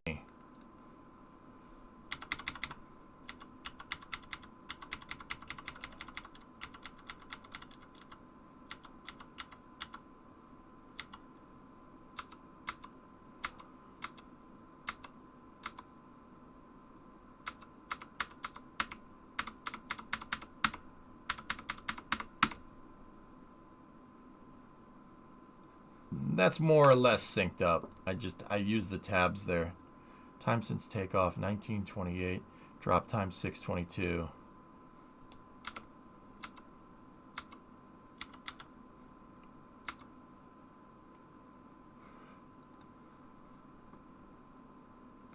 I know. I synced off the drop time from the last time that we saw it.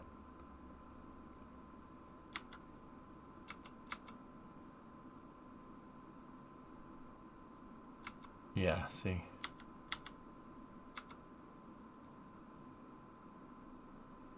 Yeah, Rocket, that was the first thing that stood out to me. That was the first thing that was standing out to me, that this data is no good. That's a huge discrepancy right there. I said it right when we saw it happening. And Thomas, what was... Yeah.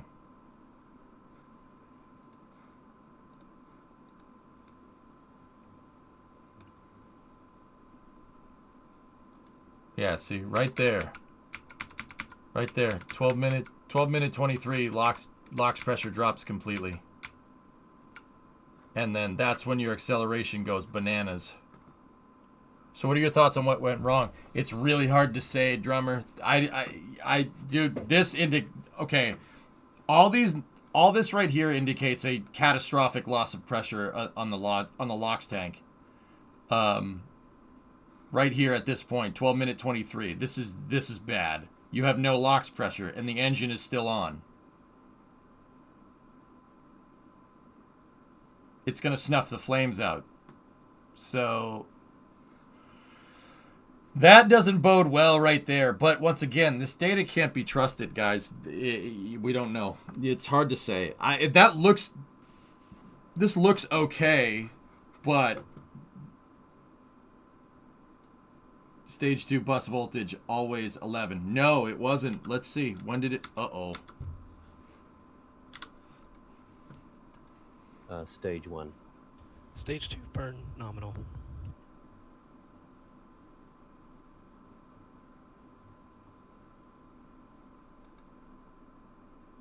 (12 minute 23), guys. If this data can be relied on, we don't know if it can. If that data can be relied on, I'm saying right there is when the thing popped. But once again, you don't know. It's really hard to say. None of this makes any sense. That could have just been a signal handover, like I said. Let's listen. Altitude now is looking at around about 600,000 feet.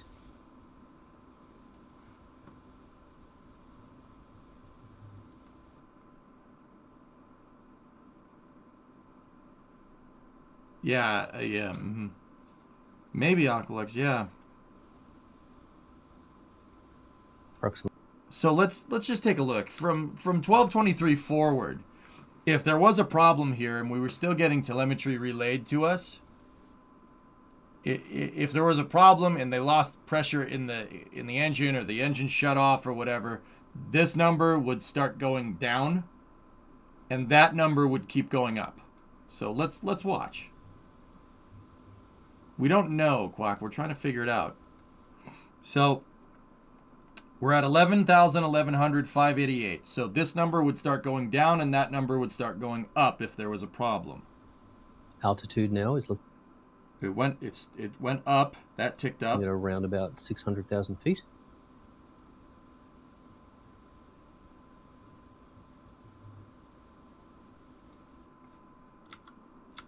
It still went up. Yep, those numbers are still going up. Approximately 3 miles per second. Yeah, first stage worked fine, drummer. Did you see it at all, dude?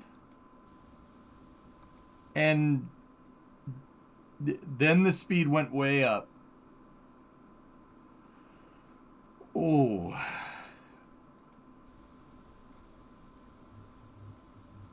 $9,000. 11.6. Bus voltages for the batteries are nominal. You may have noticed that we had a lower voltage. And then the plug-in crashes out of memory. Voltage while we're in captive Switching carry. data source to and Madrid. That's because that's cool, the power was being provided by Cosmic Girl at that point before we switched over to the rocket's internal batteries. Yeah. Once again, fellas, I can't really say what happened here. I have no idea. 1223 looked like where stuff started to get funky, but Stage 2 burn is a little longer than the stage 1 burn. The telemetry is telling us that the thing is going straight up. To second engine cutoff 1. So I don't think that's what it's doing. And then they switch back to this telemetry here. Look, see, this is no good. You can't trust that. Gimbal is locked in the out position. Oh, we got a little bit of a ticker update right there.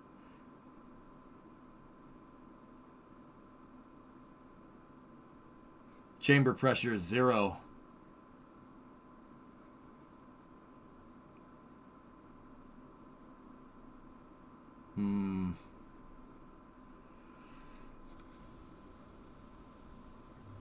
Chamber, and then your LOX fill sensor is reading 100%.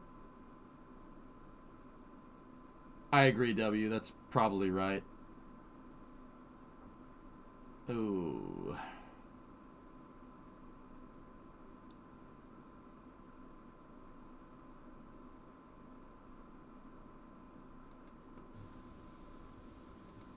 And then it bounced back. The gimbal is now locked in the positive Y right there.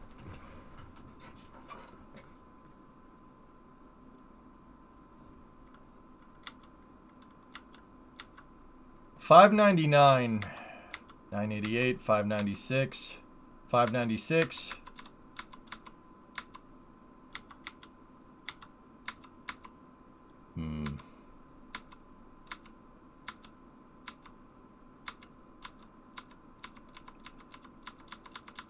Yep.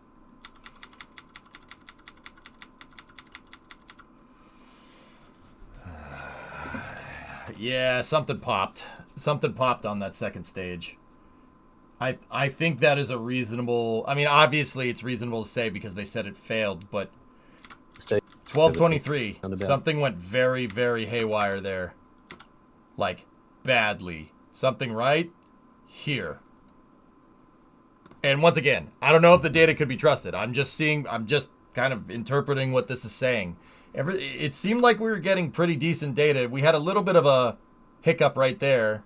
But that just could be that happens. It's not going to be like perfectly real time. It's hard to have a downlink with a rocket that's going this fast. That's kind of difficult to do.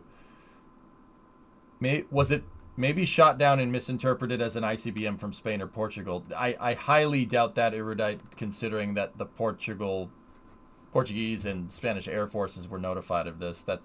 And helped coordinate the range area. I'm pretty sure that that's not what happened. They said the hiccups were when the ground tracking station changed. Yeah, the problem is they got hiccups. They got hiccups after they changed the ground station. See, here's the thing, fellas. After 1223, everything goes bananas here. These numbers start getting all messed up. But then you go back over here. Let's see.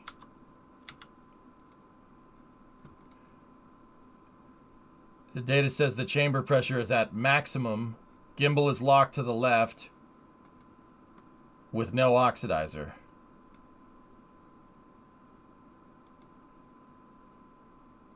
Okay. Now 4718 right there. No chamber pressure though. Fuel lines are good. LOX tank's reading 100 at 1335, that's wrong, obviously. The bus voltage changed when they changed power supplies. He explains it right after it happens. Okay, cool. Good wild range. Yep. Thank you. EJ last. I'm trying to review the data here, but I will take time out of my day. What's up, Sleepy? What would happen if not as much LOX was loaded as they thought? Would something like this happen as the tank went dry? Yeah, you're going to run fuel rich and the engine flames out. But I'm not sure that that's what happened here. I'm trying to look through it, fellas. Give me 1 second.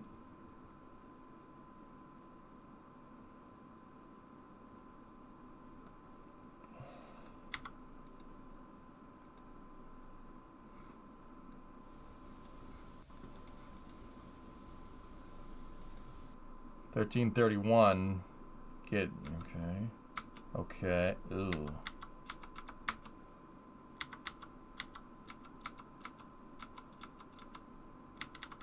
See, it's interesting here, guys. Look, watch the altitude, okay? So, something else goes very wrong here. Again, obviously. At least the data gets garbled, right? So, your helium tank goes from nothing to 50% to 100%. Right? Chamber pressure goes up and goes down and goes up and goes down. Fuel pressure spike like crazy. Your altimeter's reading minus 2200. Chamber pressure temperature's okay. Chamber pressure's indicator is nothing. And then the plug-in crashes. All rockets would break from the sudden extreme G-forces of that sudden vertical pitch.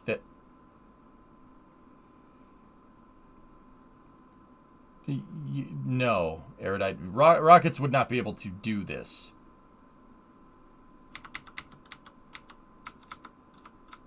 Yeah, the gimbal goes out of range there, which okay.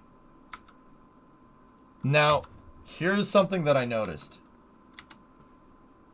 So at 12:23, guys, this was reading about 588, and then now it's reading 578. Now watch, 549, 538, 24, 505, 488, 462, 443, 24, 395, 66, 340, 304, 276, 244, and then gone.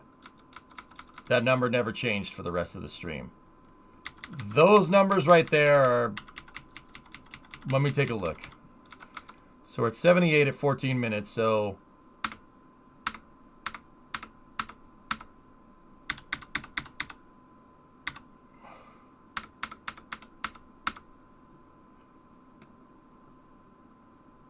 That's 100,000 feet per minute. It's 105,000 feet per minute descent rate. I'm wondering if that's like kind of in line with a ballistic arc, because that data looks okay. How many seconds in between each change? These are 10 second intervals. So at 578, we're 578 at 14. 14:21 is 549. 31 is 38. So it's about... This is 10,000 feet per second here, if I'm looking at this right. Or not feet per second. No, it wouldn't be 10,000 feet per second. Yeah. No, it'd be a tenth of that.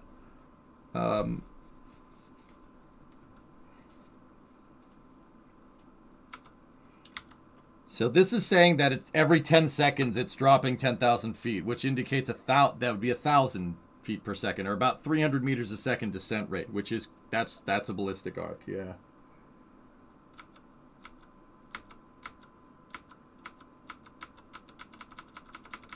And then we never got it. We never got another indicator there. This would be so much easier in metric, just saying. Yeah, but it's not. So whining about it isn't going to change anything.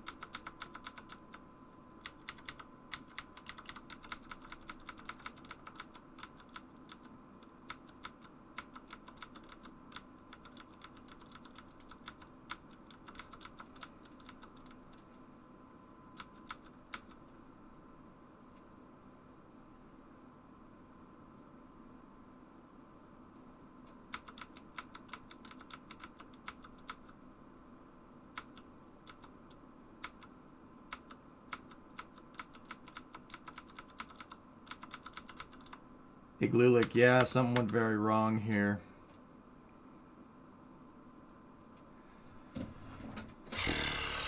So on this, they have timeline here. They have a timeline here. At 3,200 seconds is when, and guys, second engine start, SES1, stage 1, burn 1 is first. Stage 2, burn 1 cutoff, and then second engine start 2. SES2 is up here. By the way, I like your shirt. Thank you.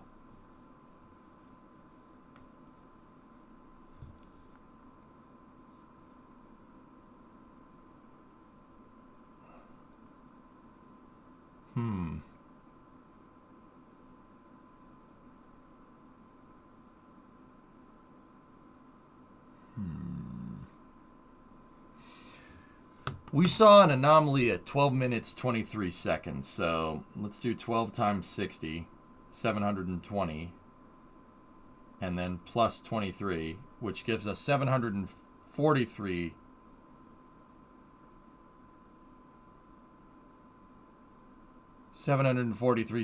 What the heck? Oh, something went very wrong here. Something went very, very, very wrong.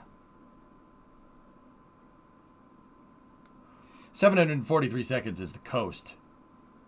And we were still seeing that thing accelerate at 10,000 miles an hour at 12 minute 23. Something went very wrong here. Could it have bounced up and down from 400,000 to 500,000 feet like Orion does 2 re-entries? No, Erudite. Not at all. You need a heat shield to do that. SES2 was a way off when they called it. That call was just a mistake. Yeah, the flight controller called Stage 2 Burn 2. Oh boy, this is a freaking cluster.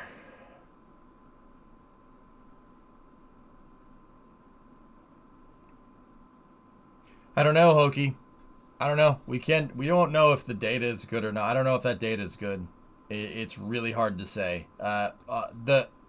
They were... Okay, here. Let's check this, all right? Let's take a look. Max Q is 1 minute 30 seconds into the flight, right? Well, 1 minute 40 seconds, because they're 100 seconds in at max Q. Let's go back a little ways. Let's see.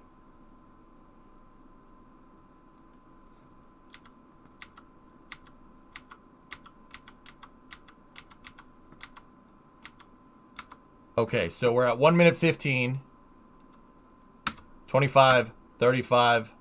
All right, let's see if they call max Q.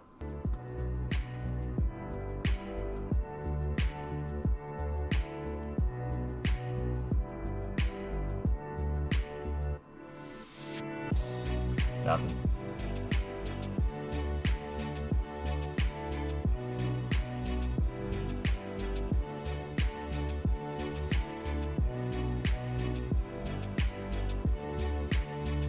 Okay.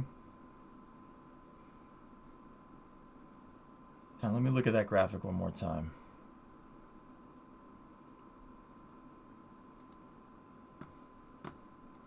So, main engine cutoff should happen around 200 seconds. So, let's just do some quick math out.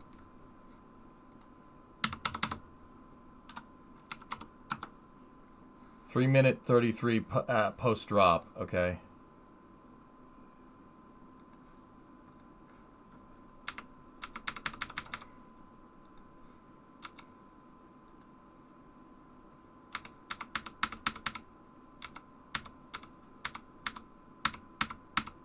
Let me look.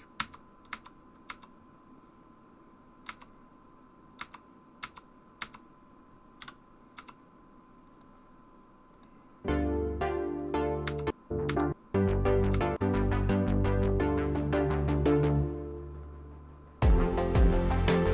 me 1 second.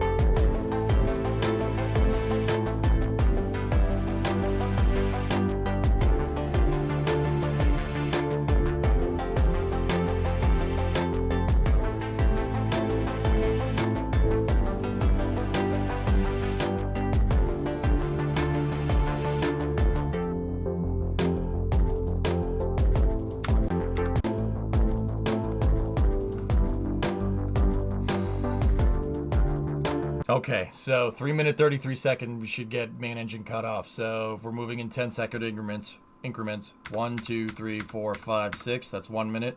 1, 2, 3, 4, 5, 6. 2 minute. 1, 2, 3, 4, 5, 6. 3 minute.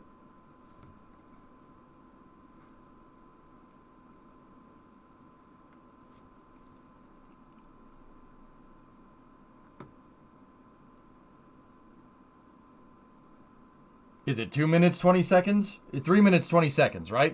This is 3 minutes post drop right now, guys.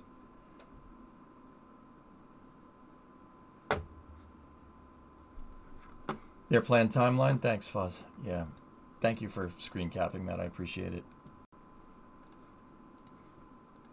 Go 2 more. Well, there's no need to. You saw engine cutoff right there. We're 3 minutes in. This is exactly 3 minutes after separation. Their timing's way off. Your timing's off. You see, guys, the telemetry may be bad, right? The telemetry may be bad, but the time doesn't lie. That's constant. No, it's okay, Hokie. Yeah. Previous launch had main engine cutoff at 77,000 or 7,700 miles an hour, not thousand. At 293,000 fleets. Today's launch had MECO at 7836 at 290. That could just be a slight trajectory change.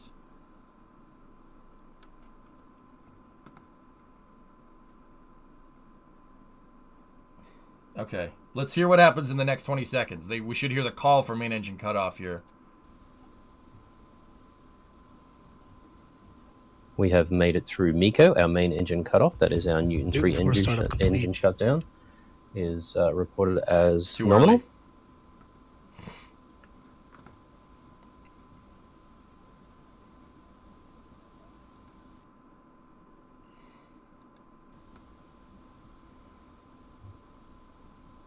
And if we can go back to our aft camera.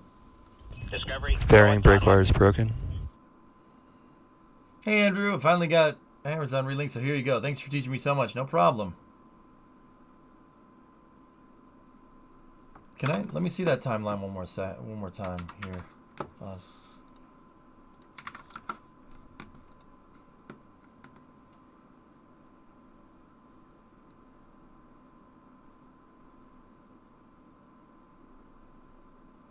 Guys, we were at 180 seconds and they were saying engine cut off. Interesting.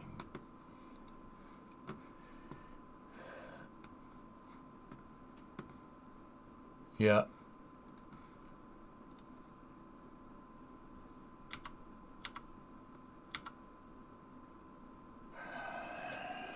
They have a secondary timeline on the bottom of the screen as the burn timer, and it showed MECO as expected.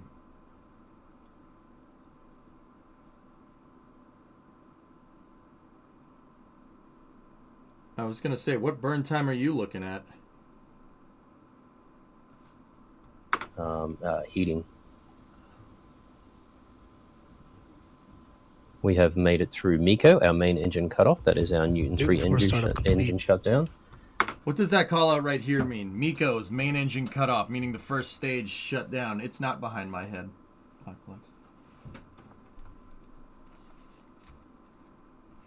Well, guys, look. All right, check it out, fellas. Heating. Take a look.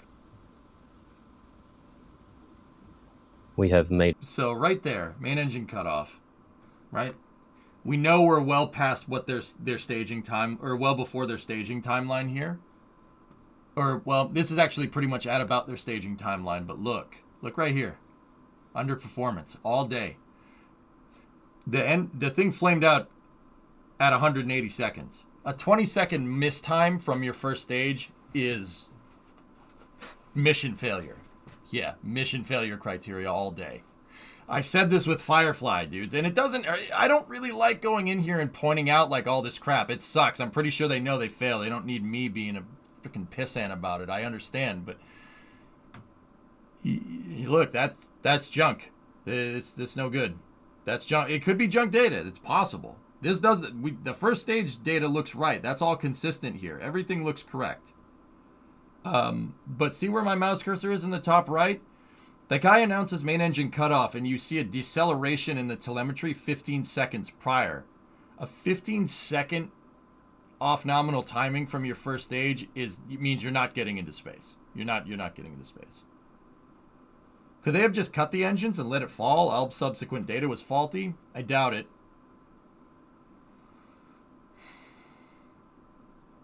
What axis is that acceleration map? Well, G's are on the left, are the up and down, and time since is on the lower one. You can also look at the time since drop on the top left chart. It should be just short of halfway. It's way short.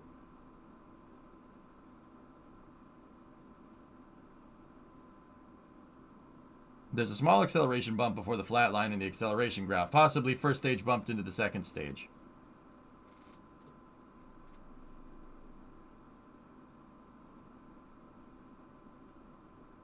No, that's most likely residual thrust. May mean you don't make it to space, but it doesn't necessarily explain the second stage pop. Yeah. Yeah, Rocket Guy. Not what I meant. Is that absolute acceleration or acceleration in axial direction? It's acceleration in prograde velocity, so it's the direction of the vehicle. Discovery. Because that no doubt that acceleration is right from the IMU. So it only Actually, Hokie, that's a good question. You know what? I don't know. I don't know. IMU is multi-axis. It has to be for the guidance system to work correctly. There's possible Eiger. Uh-oh. What's that, Phil? What's Mikey saying? Virgin Orbit was nearly out of cash before today's launch. This is very, very bad. I hope they pull through, but I'm not sure where the funding is going to come from, especially in current market conditions.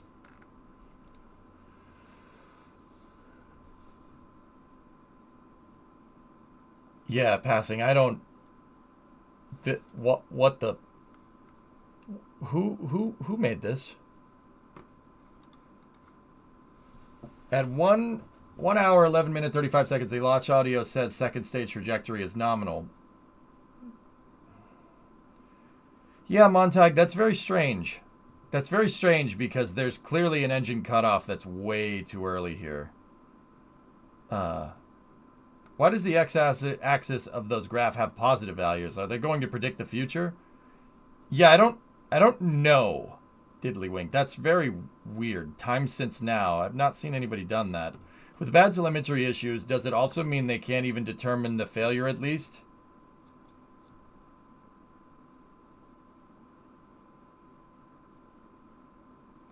So, Erudite, if they have bad telemetry, you have to go and figure out why you have bad telemetry. Now, all this data is being downlinked and recorded, no doubt. Are we 100% the video and audio is paired correctly? One of them is not, I don't know. No, Diddly, we were looking at it too. It doesn't make any sense. Hey, Sep, what's going on?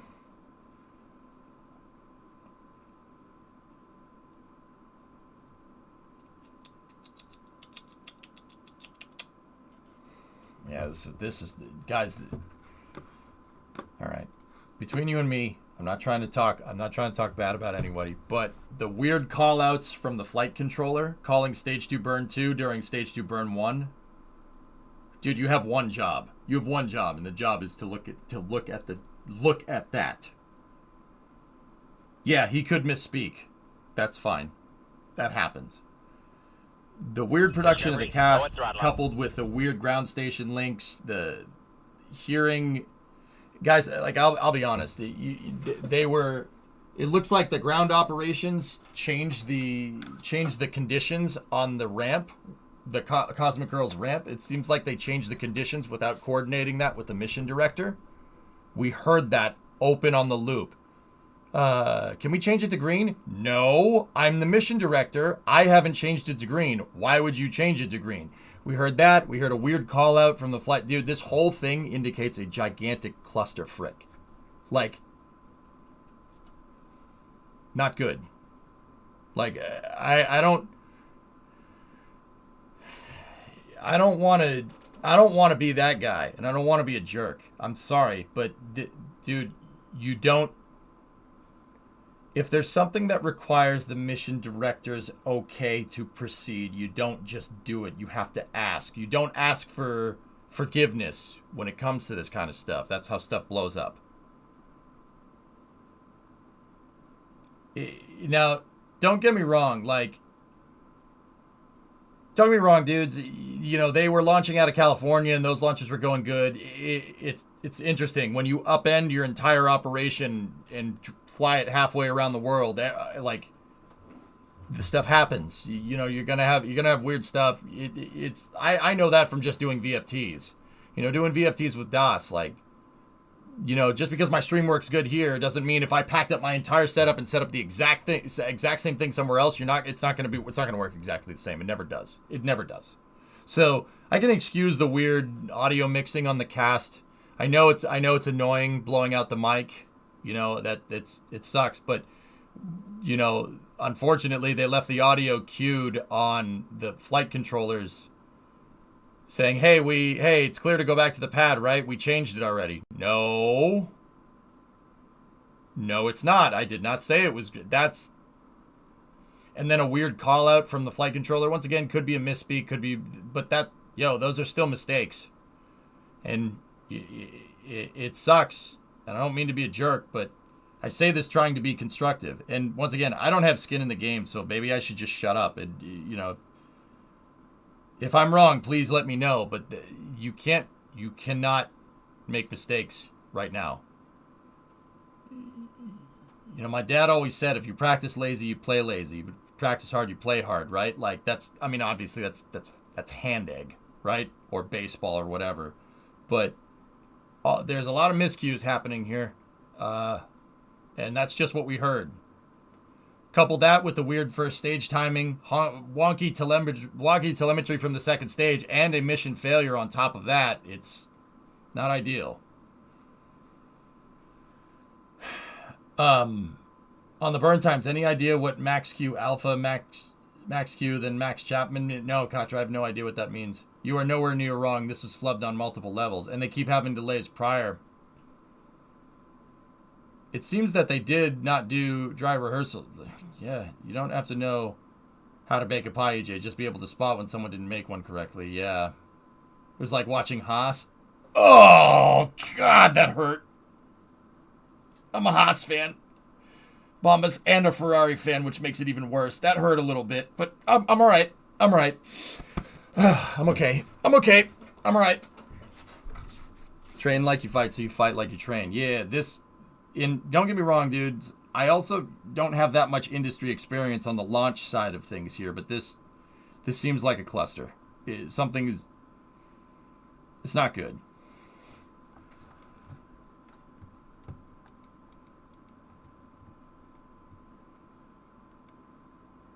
Oh, that's cool. Oh, predominant. Yeah, there you go. That's neat. Are those 9 engines gibbling Falcon 9? No, it's super heavy.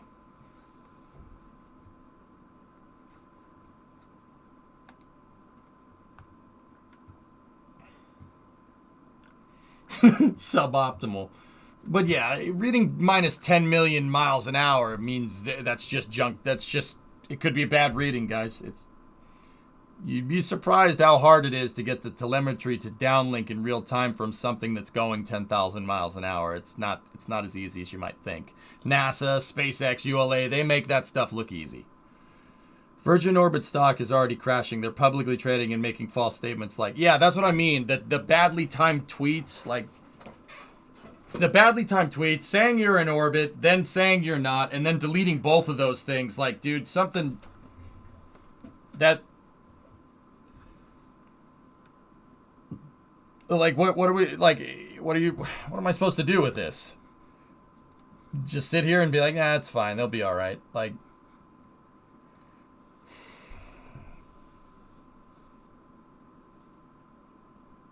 yeah, Spectre, that's right. If your cast is crap and the rocket works, who cares? Who cares if the cast sucks? I mean, like, look at NASA. Their cast sucks. Their Artemis 1 was, I can't believe they shut it off like 30 minutes after the thing launched. They're like, yeah, okay, check our blog. I'm like, but does that mean the mission went badly? No, not at all. Remember when SpaceX moved to launch 15 minutes but forgot to unschedule the tweets? Yeah, dude, miscues like that happen, Loopy, but that's miscues with your communications people. That does happen. And it happens. But also, at the same time, we weren't hearing communications people screw up. Bad calls and flight control, dude. You're there to do one thing. You're there to look at that data and monitor that data. You can't, like, even if you misspeak like that, that's no.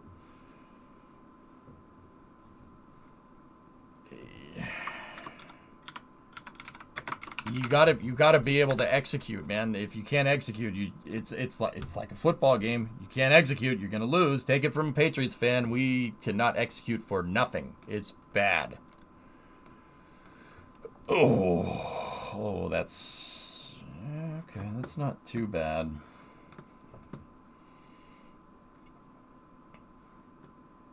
Yeah, that's no good.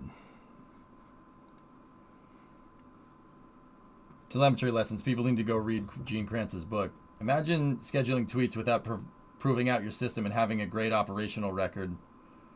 Not too bad. Yeah, that's bad. Yeah, Rocket, that's bad. And that telemetry doesn't lie. Too soon? Too soon. Oh. I mean, Rocket Guy, you have industry experience. Am I wrong? You have to be able to execute, and it has to be right. You can't screw that up. Am I wrong? Am I thinking about it incorrectly? Please let me know. Like, I've never been in mission control during a launch. I wouldn't know. Damn, demolished. Like, I would. You're not, and that keeps me up at night. Okay, cool. So yeah, it's like when you're on a sports team and if you're playing football or soccer or whatever, or basketball, pick your game. You have to execute right. You can't make missed calls. You can't do something without mission director approval. Like, dude, what a cluster. It sucks, man. And it sucks. It sucks, dude, because guys, I'm not going to sit here and pretend like this is a good thing. This is bad. This is not, okay, they'll get it next time. No, this is catastrophically bad. Like, that's not good. Not only did they frick up a Department of Defense mission from the Department of Defense and the Ministry of Defense. So they pissed off two companies' defense ministries, and that's not good. They lost both of their payloads. They, hearing the people go back and forth on mission control, bad calls, off timing first stage, wonky second stage telemetry, the second stage possibly even exploding. Like, what is going on, man? Looking bad but being good is better than looking good but being bad. ULA lives by that motto, I think. True that. It did happen to SpaceX in the early days, Caffeine. That's right.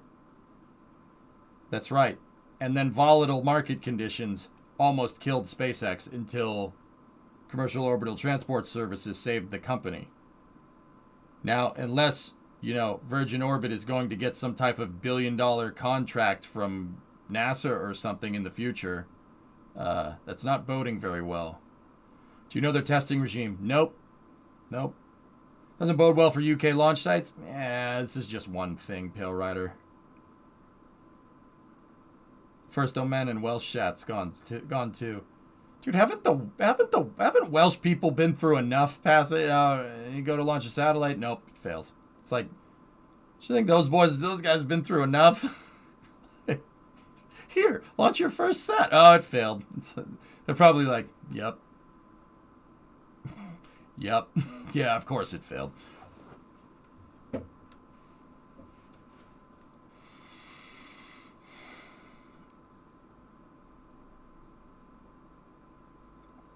And it's gone. I want Virgin Orbit to succeed, but they're cool. But if they don't, I at least have a rare shirt if so. Yep.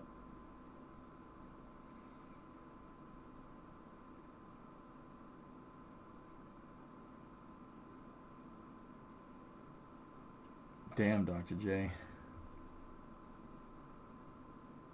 You guys are savage. Which of the satellite failures were hurt the most?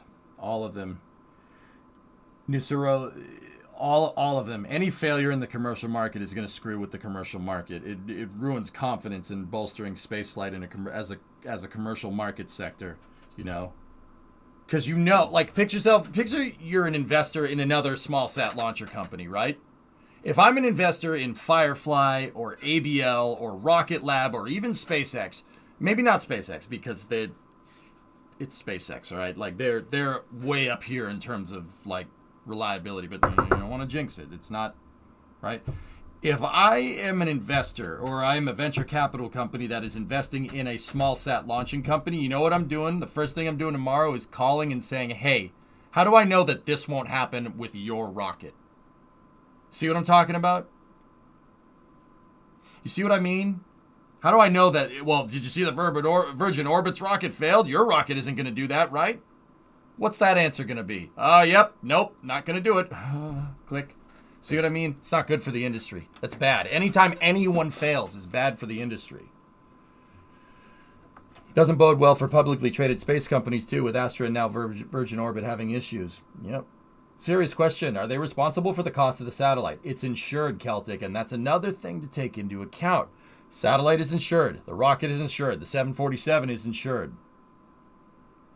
Rocket didn't work. So now an insurance company has to pay out. Guys, I don't think people realize, and I talked about this for a second, I think people realize in Vega, an insurance company, an entire insurance company that was insuring The payloads on Vega failed miserably.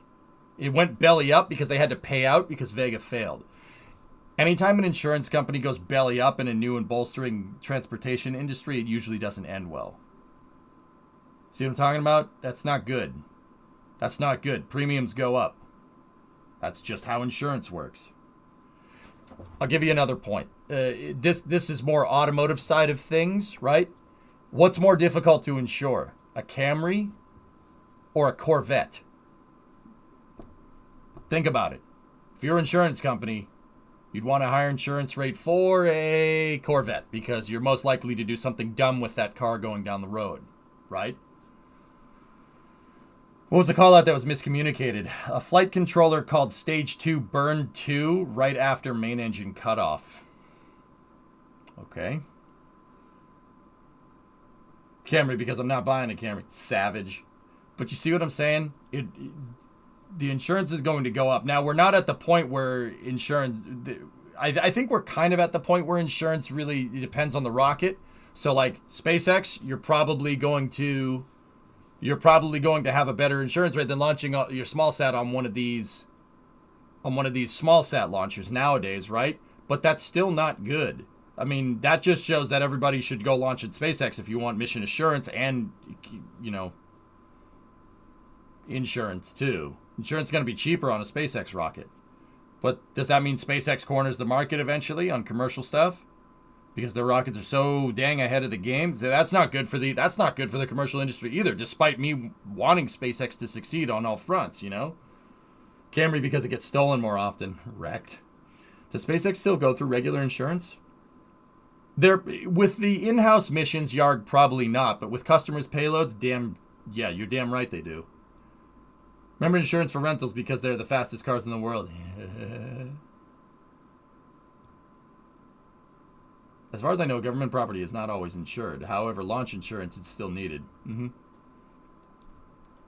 Do we know that was a bad call-out or not the way they named the burns on the rocket? Well, okay, so, Spectre, yeah. I thought they initially just screwed the call up, right? Or they did burn 2 first before burn 1, but if you look at their timeline, burn 1, burn 2. So yeah, it was a bad call. It was a bad call. It was a bad call. First stage underperformed. Second stage, I don't know what the heck that thing did. We heard mission directors and flight controllers going back and forth, confused about procedure. Like, dude, that's not good. That's not good at all. Did you catch that thing on the forward camera was a fairing half? Hellfish, it might be, it might not be. I don't know. The stock and the GNC acceleration graphs nearly match. Neat. Peep OG.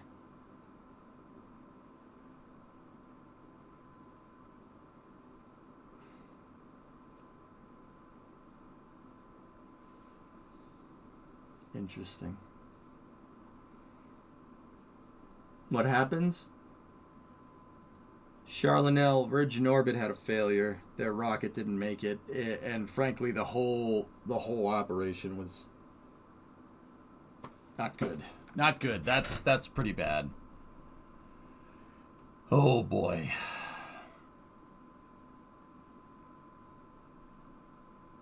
No good launching from Saga UK. I don't know what to say about that. Will Starship be insured? Don't know.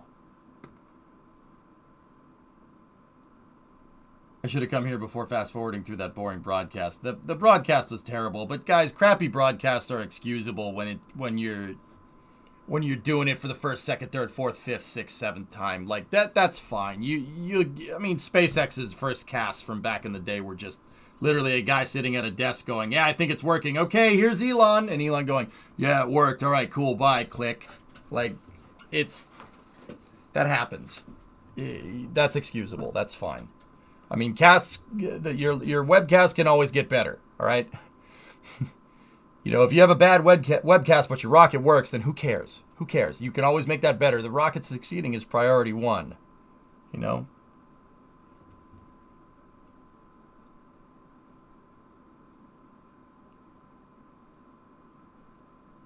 Yeah, Orion, there's a discrepancy in first stage timing here. Like I said, all right, guys, here, we'll look at it one more time. Take a look. Stage 1 separation is happening, it's hard to kind of say, but it's happening sometime after 200 seconds here, all right? Main engine cutoff right here, give or take about 200 seconds, right? Let's just, okay, so what's 200 seconds? That's 3 minutes and 30 seconds, give or take. So that's 3 minutes and 30 seconds from the drop, right? So let's go back down here. Let's go back over here. Okay, so drop time right there. Okay, you have a drop time. We have your temperature, your fuel pressure and oxidizer went down. Temperature stayed the same. That's indicating first stage fire. Okay, so we have first stage firing at T+4. Let me just get this back to 0. 3 minutes 20, excuse me. So, okay. So let's see. How many times do we need to tick the 10-second time skip on the YouTube player? So if we do 1, 2, 3, 4, 5, 6. 1, 2, 3, 4, 5, 6. That's 2 minutes. 1, 2, 3, 4, 5, 6. That's 3 minutes in. Look at the drop. So let me time something here. So in the next 20 seconds, we should hear main engine cutoff or hear a call for main engine cutoff. Let me get the stopwatch out. Heating. We have made it through MECO, our main engine cutoff. That is our Newton 3 engine shutdown. So that means that they had main engine cutoff at 3 minutes 8 seconds. That's 12 seconds off, give or take. That's 12 seconds off. And I don't think there's any way that that could be misconstrued from this graph. There's no way that that's not. That's close. But even then, 12 seconds off on your first stage timing is no good. That's going to make the second stage work a lot harder.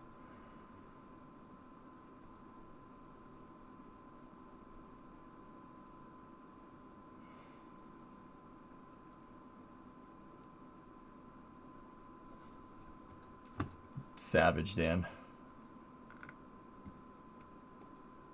The InvyCast is just teething troubles. That's okay. Yeah, it's the whole unprofessional mission control not knowing their rocket procedures. That doesn't bode well regardless of the engineering malfunctions. Yep. Could we have insured the team yesterday so we didn't lose? Bills needed 2 acts of God to freaking win that game, Zizep. So that tells me 2 things. We can't play special teams. And other than that, they were beatable. We could have done it. But we didn't, so tip my cap to them. Hope you do well. Don't lose the Super Bowl, for frick's sake, please.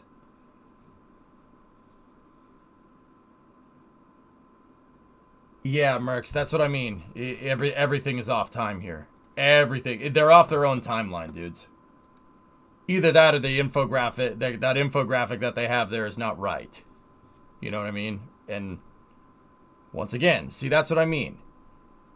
The stage either underperformed or it performed just fine and the infographic is wrong.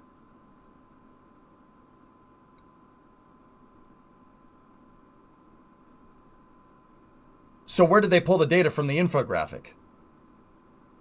See what I mean? There's a lot of discrepancies going on here. That's not good. Who's going to the Super Bowl? Bills and the 49ers.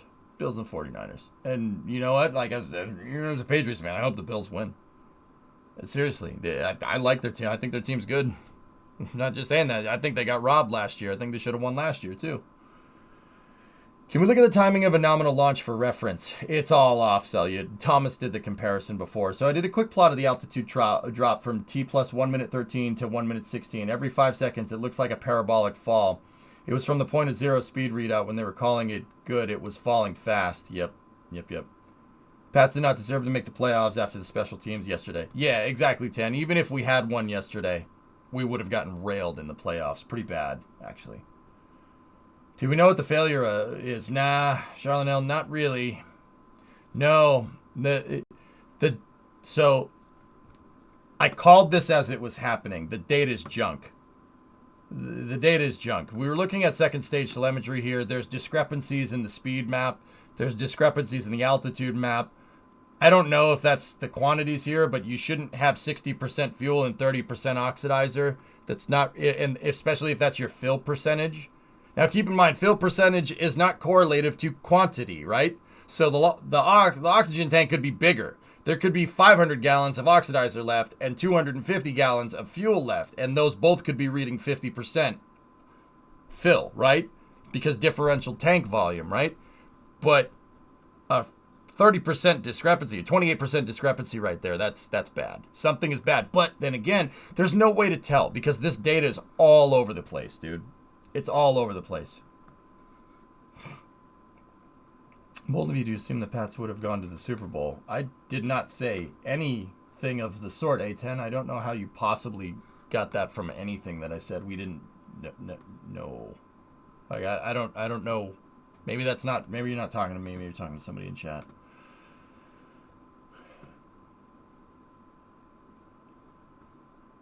Yeah, this is a cluster, dudes. Everything is all over the place. Square with a dot in the middle. Yeah. Probably when you said you got robbed last year. I was talking about the Bills hired. I was talking about the Bills. The Bills got robbed last year, dude. We got robbed. There was a terrible call. But here's the thing about terrible calls in hand egg, man. Look. If a terrible call is the difference between you winning and losing, your team sucks. You didn't play good enough. It's true. Like, I hate bad calls just as much as the next guy. Like, the referee straight up missed an offsides call during the Patriots-Bills game that would have gotten the Patriots an extra first down, but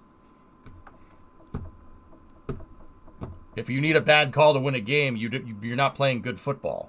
Just like if you're making screw-ups, if your flight controllers are making screw-ups, they're not good flight controllers. And there's so many snafus in this with this whole thing that, yeah, this is bad, man. It's not good. Even F1 has bad calls. That's right. You have different size tags to account for different burn rates. Your percentage of full should be the same across your entire burn time. Correct. Also, I want to see a Mr. Irrelevant in the Super Bowl this year. I want to see how far San Francisco can ride their quarterback. Quarterback isn't the whole team, Tan. You know that. Just got back. We still speculating. Yeah, it pays to explain it a couple of times. But yeah, it failed, guys. There's not enough data here to really say what happened.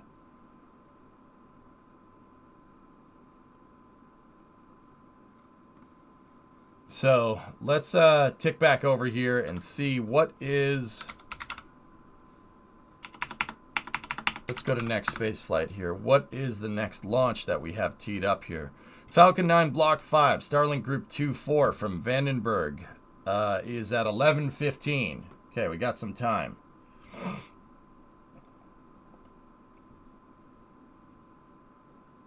That's right, Everest. Yeah, look, I hate bad calls just as much as the next guy. Every team gets bad calls. But if every team is getting bad calls, then no team is getting bad calls. They're all just bad calls. But if you need a bad call to win you a football game, that means that you didn't play good enough. It's true. Like it's true. You know, because bad calls always happen. You know, in soccer, they're gonna give a guy a yellow card off of a flop, right? And they give him another yellow card when he actually committed as a penalty. Then he gets red card, he gets thrown out of the game, and now you lose because you don't have a good player. You know what I mean? You're going to get bad calls. It happens. It sucks, man. You know, it sucks. But, yeah, that's it. You didn't play good enough. That's the truth. So, yeah, we got 2 more Falcon 9s that are on the books. I'm not so sure about that Vandenberg one, though, fellas. That Vandenberg launch probably isn't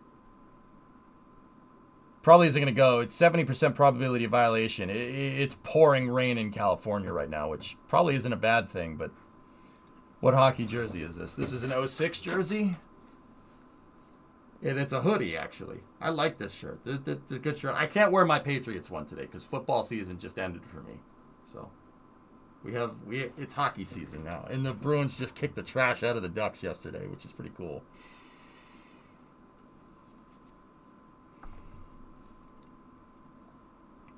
Yeah, Spectre, for sure. The amount of rain that's falling in California is not a good thing.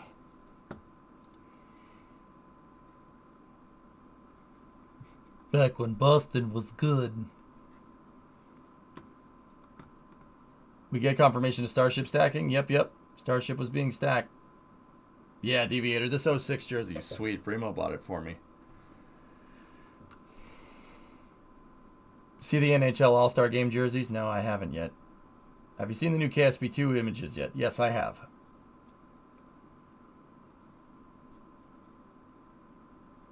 Now, ice hockey, there's a North American sport I can get behind. Yeah, Bruins are doing really well, and frankly, I don't trust it. They beat the Ducks 7-1 yesterday. 7 goals.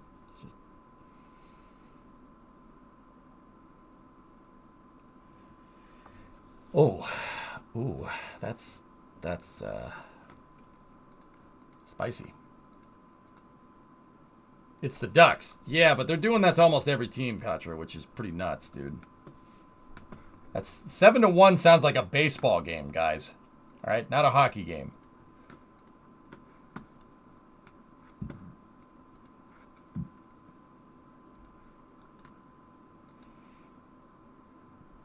Yeah, Northern, I don't trust it. As a Bruins fan, I don't trust it. You're playing way too good for at this point in the season. I'd be surprised if they could keep this up.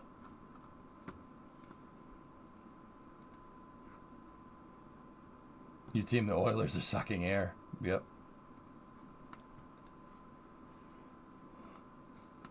Yeah, Deviator, that's what I mean. I don't trust it for a second. So anyway, guys, yeah, the Virgin Orbit mission didn't go well. Something went weird with the second stage, which does suck, but I hope they can bounce back from that one.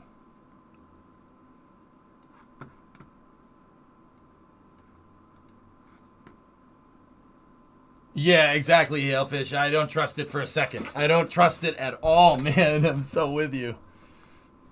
The flip test starships had mini heat shields to test, right? They had heat shields on part of it, Erudite, yeah. Were they broadcasting it? Yeah, if you could call what they just did a broadcast, sure.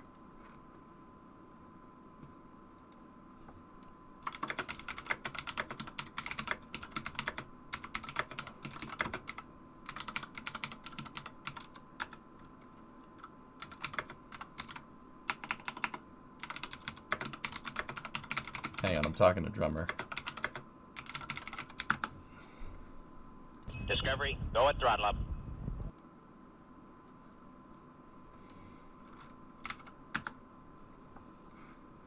Did it pop? Scott, I don't know.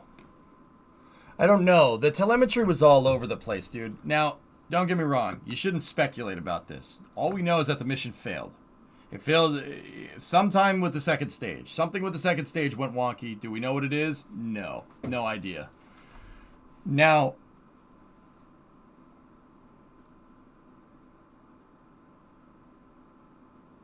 with that being said, if I had to throw my hat into the ring, and this is based off of the telemetry that we were looking at, and I'm not sure if the telemetry is right. I have no idea.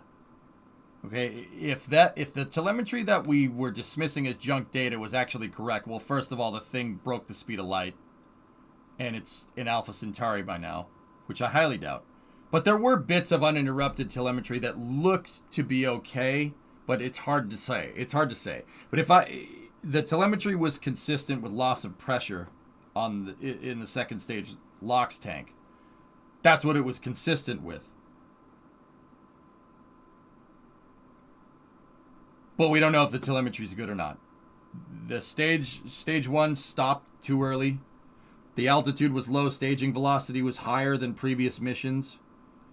Yeah, dude, there's no way to really tell, you know? 2 kickoff return TDs. Demo, here's the thing, man. Yeah, I know, it's funny. We suck, I get it. But I was saying this a little bit earlier regarding the Bills. If you need 2 miraculous touchdown returns on kickoffs to win a game, you got big problems. And I'm sure that's what Sean McDermott is saying right now. Because that's what I would say. You guys didn't win. You guys didn't beat us by 2 touchdowns. By more than 2 touchdowns, I should say. So, if that was me, like, dude, this isn't even a playoff game. You know what I'm saying? I'd be worried. Not worried like I'd be worried because I'm a salty Patriots fan. No, I want you guys to win. I want you to win. I don't really care about any of the teams. I'm not even kidding. You can't rely on another team making that many bad mistakes. Well, basically what I'm trying to tell is you can't rely on another team choking badly like that in the playoffs. Got to bring your A game. And no doubt that they will. Just saying, got to be careful. Half the fairing possibly got stuck. Yep. Hard to use that when other data streams showed good. It's just all over the place. Yeah, Rocket Guy, it's a fuster, dude. That was bad.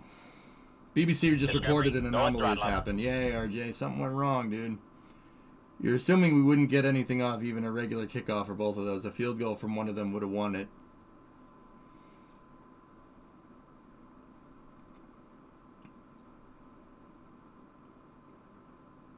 Yeah, I suppose just look, man.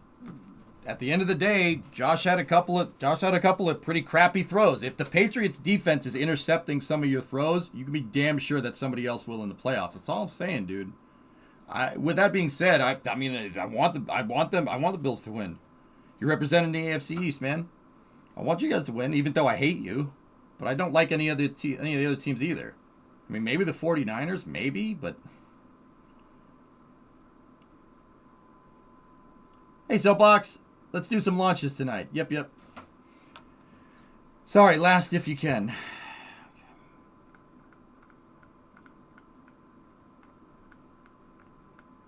I don't see your last. It's not highlighted, Natch. Unless you didn't tag me. Oh, okay, there's a picture. What's up? Wow. Well, that's a cool plane.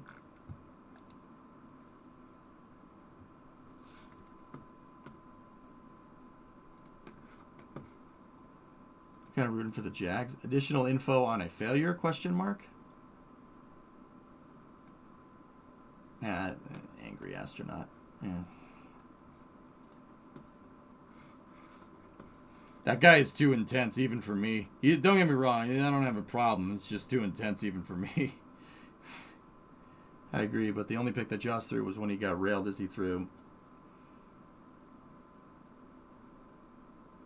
The big 2 that sucks was the punt bull crap. So what I mean, man, if you're relying on calls and stuff like that, dude, calls and miraculous plays like that just to get ahead, it's not good. That's not good, man. That doesn't bode well. Don't get me wrong. Like I said, that's probably what Sean McDermott is saying to his team right now. If I had to guess, look, you did good. Stuck it to the Patriots. Obviously, it's what you wanted to do, right? Because they're playing for the higher seed. But no bull crap, man. Because you guys, like I said, I mean, you got to look. And I know you think I'm attacking the Bills, blah, blah, blah. Look, you guys got hosed last year because of a crappy call. Because you didn't play good enough. Just saying.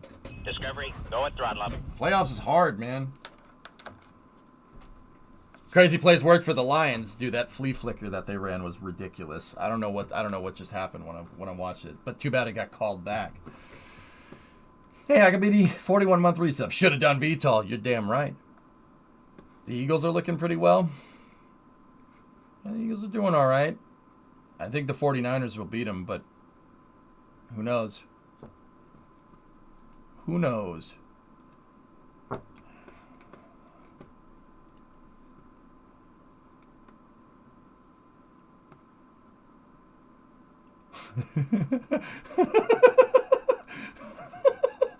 That's awesome. On the way. The design pitch back to bury the Packers is a work of art. Agreed. All right, guys, let's take a garage stretch break for a second, and then we'll go from there. Let me get that all up and running, and garage stretch break, and then we'll start putting payloads together for KSP. Once again, I didn't really expect 3 launches to happen today, so at least what we're gonna do at the very least is pack down all the payloads.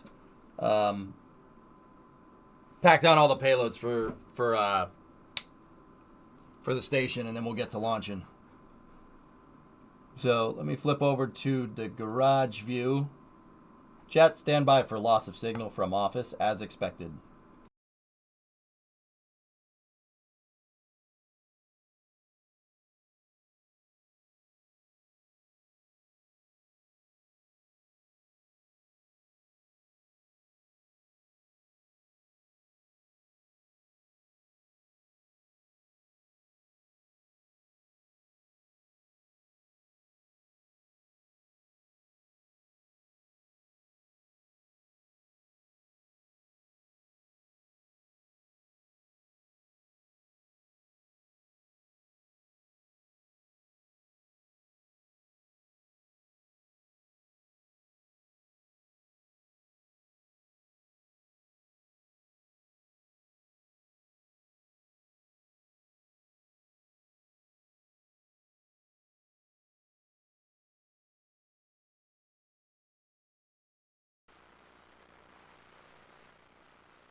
Chat, this is garage control. Do we have acquisition of signal? We've reached Earth orbit. Dude, that's cringe. That's cringe, man. That sucks. It sucks, dude. That's what I mean.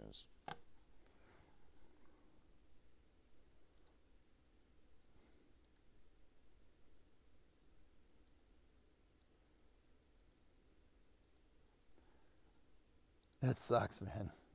That's really tough, dude. You don't want to see that happen to a company like that.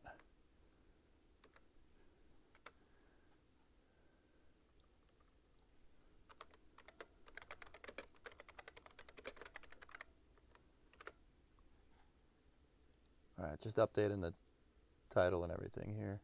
Of course, the dashboard broke and it does not update. I can't believe that. Timed tweet. Dude, that's horrible.